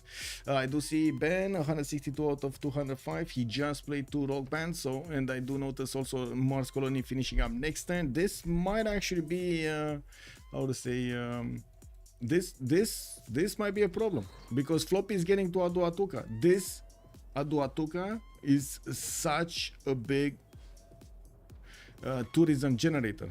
With Moksha in there, with Apadana and so much music, he's basically generating like, I don't know, a third of his total tourism just from that city center. And also the Gavron Plaza with, how to say, his Natural History Museum. The GDRs really need to get in there. How? I don't know, but he really needs to get in there. Ideally, of course, throwing nukes, but nukes are not gonna fall. Oh, wait a second. Nukes can fall. Actually, no, they can't.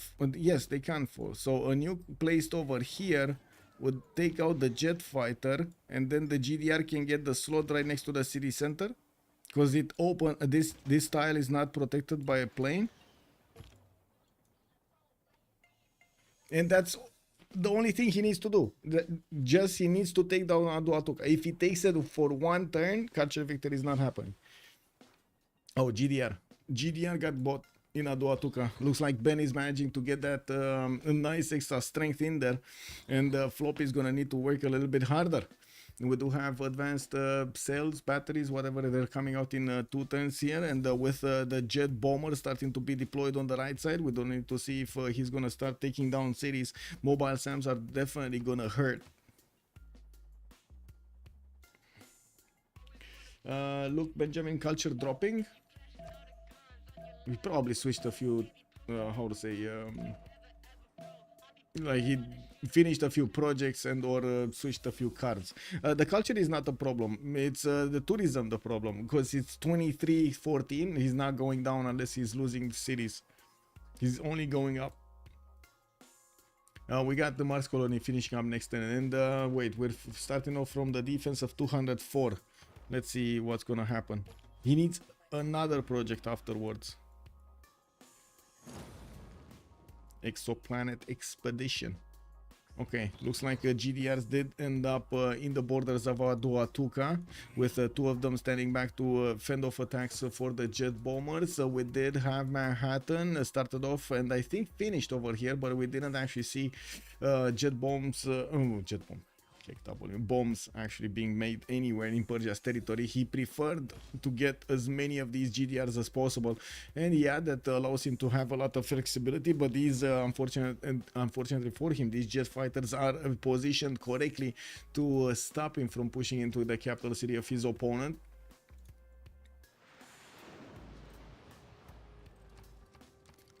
Let's see. 177 out of 210. Doesn't seem like that culture victory defense is there, is it? But as you've seen in the last project, it's probably gonna take 1 or 2 turns to roll in.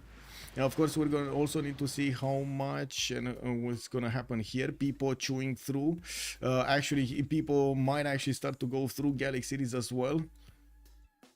He's taking Sheret down, Senna down. Wait a second, there's no safety settle for... there is a safety settle here for Corny. Can they take him down quickly enough, though? Oh, not really, is it? Because Floppy is more focusing on the right side than this side. He does have a jet bomber deployed. Oh, multiple. Okay, it's fine. So he should be able to take 2 cities and then another 2 cities. Okay, that's 1, 2... and a 3, and he's gonna, there we go, 1, 2 on Ulaanbaatar. Or what is he attacking? Abydos. He's attacking Abydos. Okay, and that's it. He had like, he does have another jet bomber. Wait a second, where did he attack? Okay, there we go, Abydos.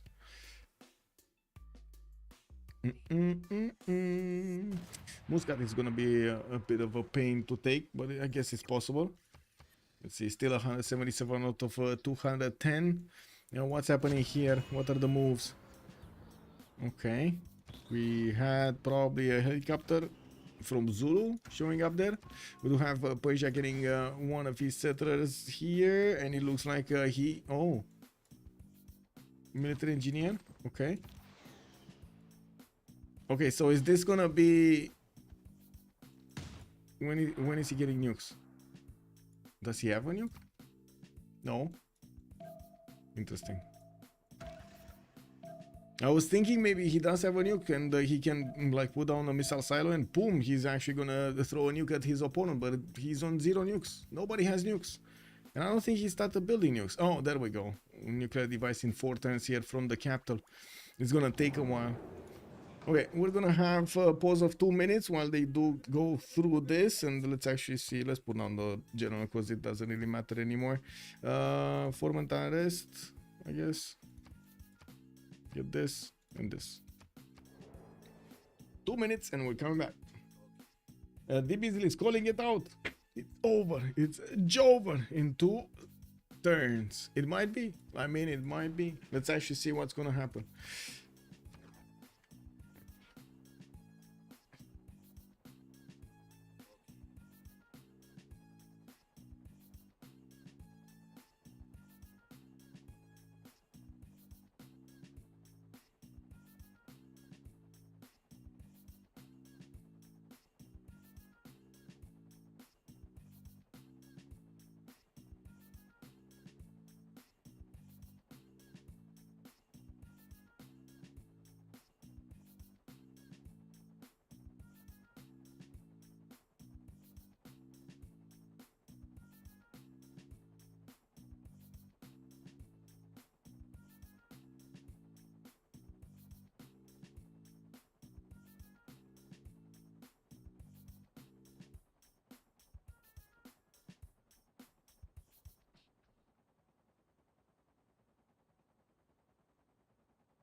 Is it happening or not? Let's see. QD12, good evening, sir, and welcome. The problem, there are the planes, so you can remove them. Yes, He needs to take out the planes. And it looks like Persia.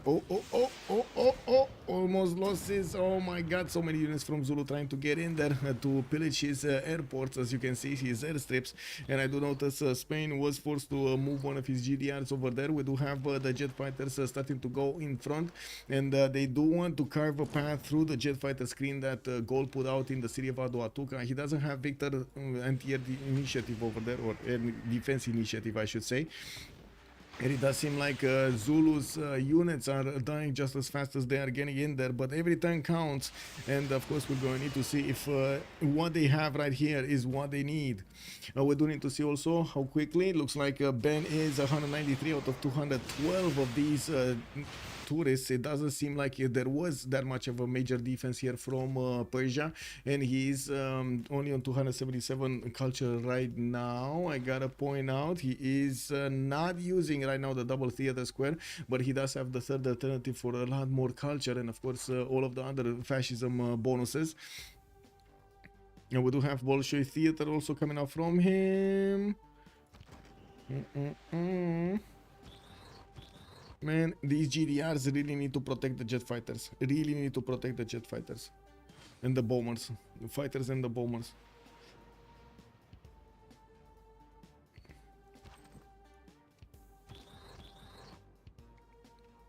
Okay, what's going on here?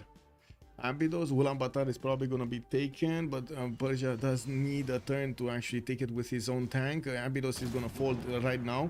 Pipo is just going to raise it, and will probably start chewing through the cities of Gol soon.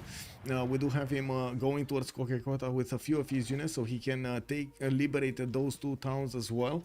While we do have some fighters over here from Gol starting to take out the Aztec units. It looks like Aztec does have enough of them to move around. We also did have this city, Urfa. I don't know what that means. URFA something.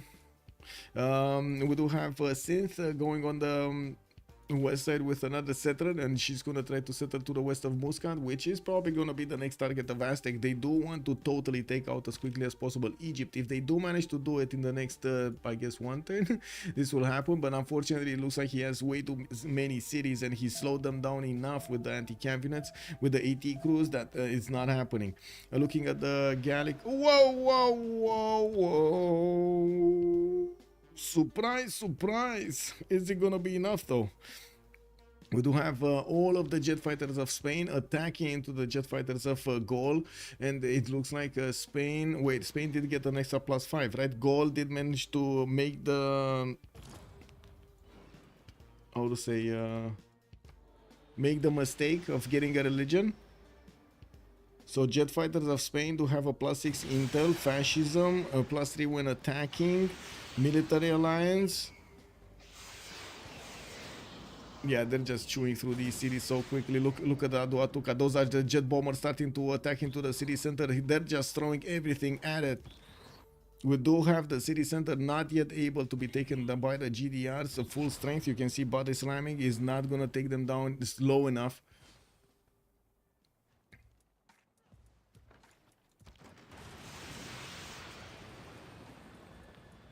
Okay. Looks like Floppy is managing to protect his jet bombers there. Does he have enough time though? No. It's just, oh my god, computer is still saying 2 turns. Is it gonna be 2 turns or 1? We don't know. We honestly don't know. Synth is down to 2 cities. Aduatuca is getting attacked, body slammed by the GDRs, and they just need 1 turn to take it down. 1 turn to take it down, and the culture victory might happen next turn. War department coming in, and also there is a question that he might have enough passive tourism to still get the victory afterwards, but they don't have. Wait, can they get all capitals? They can't get alpha. They don't have alpha. They would have gotten domination, but because they don't have alpha, they don't have a way to get domination. They need all capitals. There is, I'm certain there is a significant amount of tourism throughout the cities over here, and it might not be enough defense to counterbalance that. Please read chat. I'm just here for the high drama. Good evening, sir. Please show lobby. I beg you. Or lobby. There we go. Hello, sir. Who is first in the lobby? Villagers. Oh, I see. Okay, so Pipo is first in lobby, if that's the question. We got Ben on the 5th slot. Yep. Sorry, Petit. Sorry. Who's up in the lobby? Zulu Cap safe.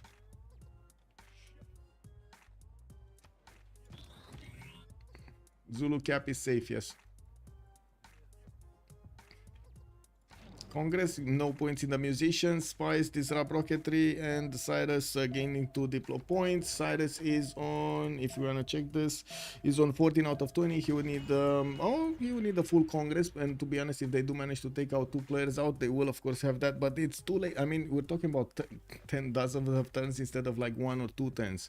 This is all boiling down to if Goal is gonna get his culture victory next turn or 2 turns after that. And that's it. COC managed to get this victory. COC got the victory. Goal showing up big. Ben managed to break his opponents there in the culture. Oh my god. Oh my god. Who would have known? Wow. Wow, wow, wow. Wow, that was quick, that was fast, that was just genius. Genius, even with so many units.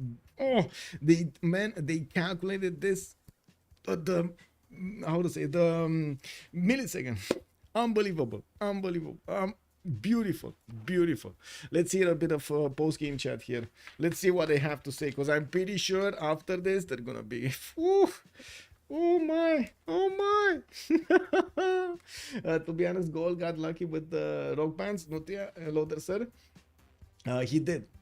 I gotta say he did. There's gonna be a 3rd game on Tuesday, by the way. Actually, it looks like Tuesday is gonna be quite a busy day, because we're gonna have also the finals for the Royal Rumble during the day.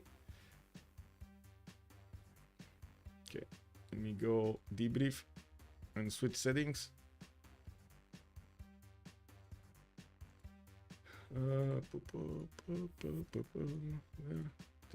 This, okay.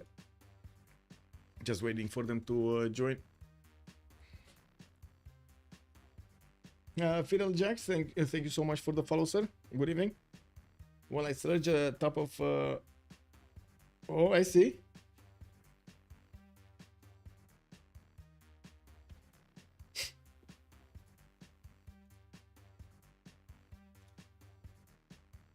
Change of circumstance winning this. Unbelievable. There you go. Feral Jack has joined the round table. Oh, that was quite a bit laggy. Tuesday 1830 Pebbles. Tuesday 1830.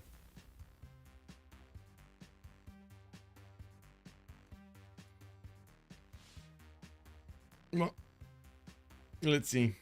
Are they still in the channel somewhere? I see one of the sharks did leave. We got Erwan, Floppy, and people. That was big. That was very big on the Rich Islands.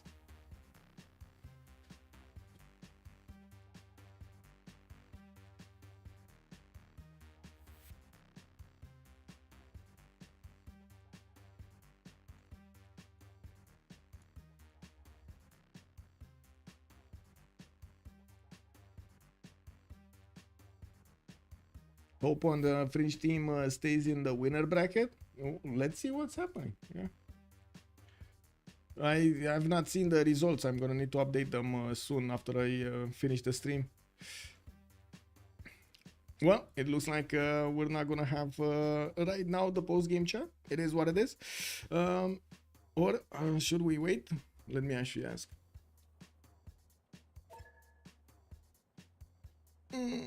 Oh wait, am I the only one? I'm the only one in the game, aren't I? Yeah.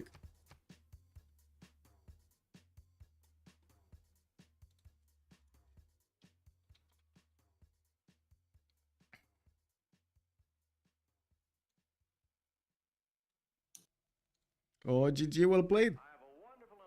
Hello, Ray. GG, Oh GG. man. You played with all of our hearts over here from one side to the other. What is going on? I was actually losing my mind towards the end. It was so stressful to play. Imagine. Like micromanaging like CV improvements on every tile and like playing rock bands and doing all the fucking theming the grade works, putting on the CV cards while I also have to set up defense not to die on 2-minute timers. So fucking difficult. Yeah, it was, but you pull it off.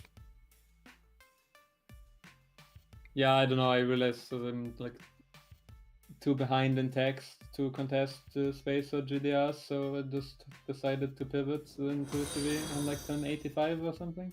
Floppy. Why only 200 culture? Why not a bit more culture? Defend. Because we called the culture victory very late, and I didn't have the slots anymore. Oh, I see. Yeah. I mean, I went really late for it. Like I realized I was talking about it, and then after flight, I had 170 tourism already, just from like 100 I had before, I think, from Wonders. Then I got 70 from like having culture and mines. So I'm like 170. I'm like, I can probably get this up to like 300 pretty quickly, and then actually try for this, because I'm pretty sure if I just contest space or GDRs, we can't win. Yeah. So like I'm not sure if we win if I do this, but I'm pretty sure if I do something else we can't win, so I have to try for this anyway. And you had pop for some reason in a lot of cities, right, for theater? I mean, my cities didn't have that many districts because my trader setup took me so long to develop, so my cities only had like 8 pop, 9 pop, and then once traders came in, and I actually had districts to build. Yeah, how many traders did you have actually? I was wondering. 10, I think. 10, okay. I mean, it's still quite a lot, yeah, I forgot. Yeah, but like I grew really late. Like, I don't know, my spawn felt really slow. Yeah, I mean, for Rich Highlands at least, it felt like a scam, kinda. I mean, the spawn is fine, but like the terrain makes it so awkward, like the mountains and the ocean. Like, yeah, not a lot of fresh water to like What was the name of the person playing Spain? I'm trying to report the game. You're welcome. Extaz. Who? Extaz. EXTAZ. Ah, got it. Thank you. Thank you. Okay, I guess there will be game 3. Yes. Yeah. Exciting. Tuesday 1830, if I understand correctly. I don't know if everyone confirmed yet, but I think from our team, yes. I think probably we can play that. Yeah. Cool. Well, let's see game 3. Yeah. Have a great evening, and congratulations again. Yeah. Thank you. Good night. Thank you. Good night. Good night. Good night, everyone. Well, we heard from both teams. Ben did explain what did happen over there and what was the thought process when they did make the decision to actually go for the culture victory. They were worried about a lot of stuff, and it looks like their worries were well founded.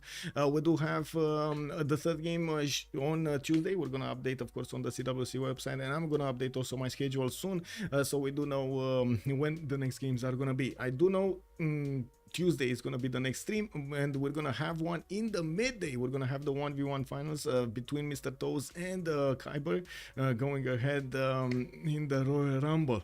I do want to thank everybody for the support of the channel, for the subscriptions, and of course for the likes on YouTube, for the bets, for everything. You guys are awesome, and thank you so much putting me that bet on the table. I also want to say, if you want to take a look at my schedule, you can look and check out my Discord, !Discord in the stream chat on Twitch, or you can take a look at the video description down below on YouTube. Thank you so much for everything. Have a great time with some Civilization 6 action, and it was an awesome weekend, and it keeps on going. Oh my god, coming up in the next games. Have a great one. Bye bye.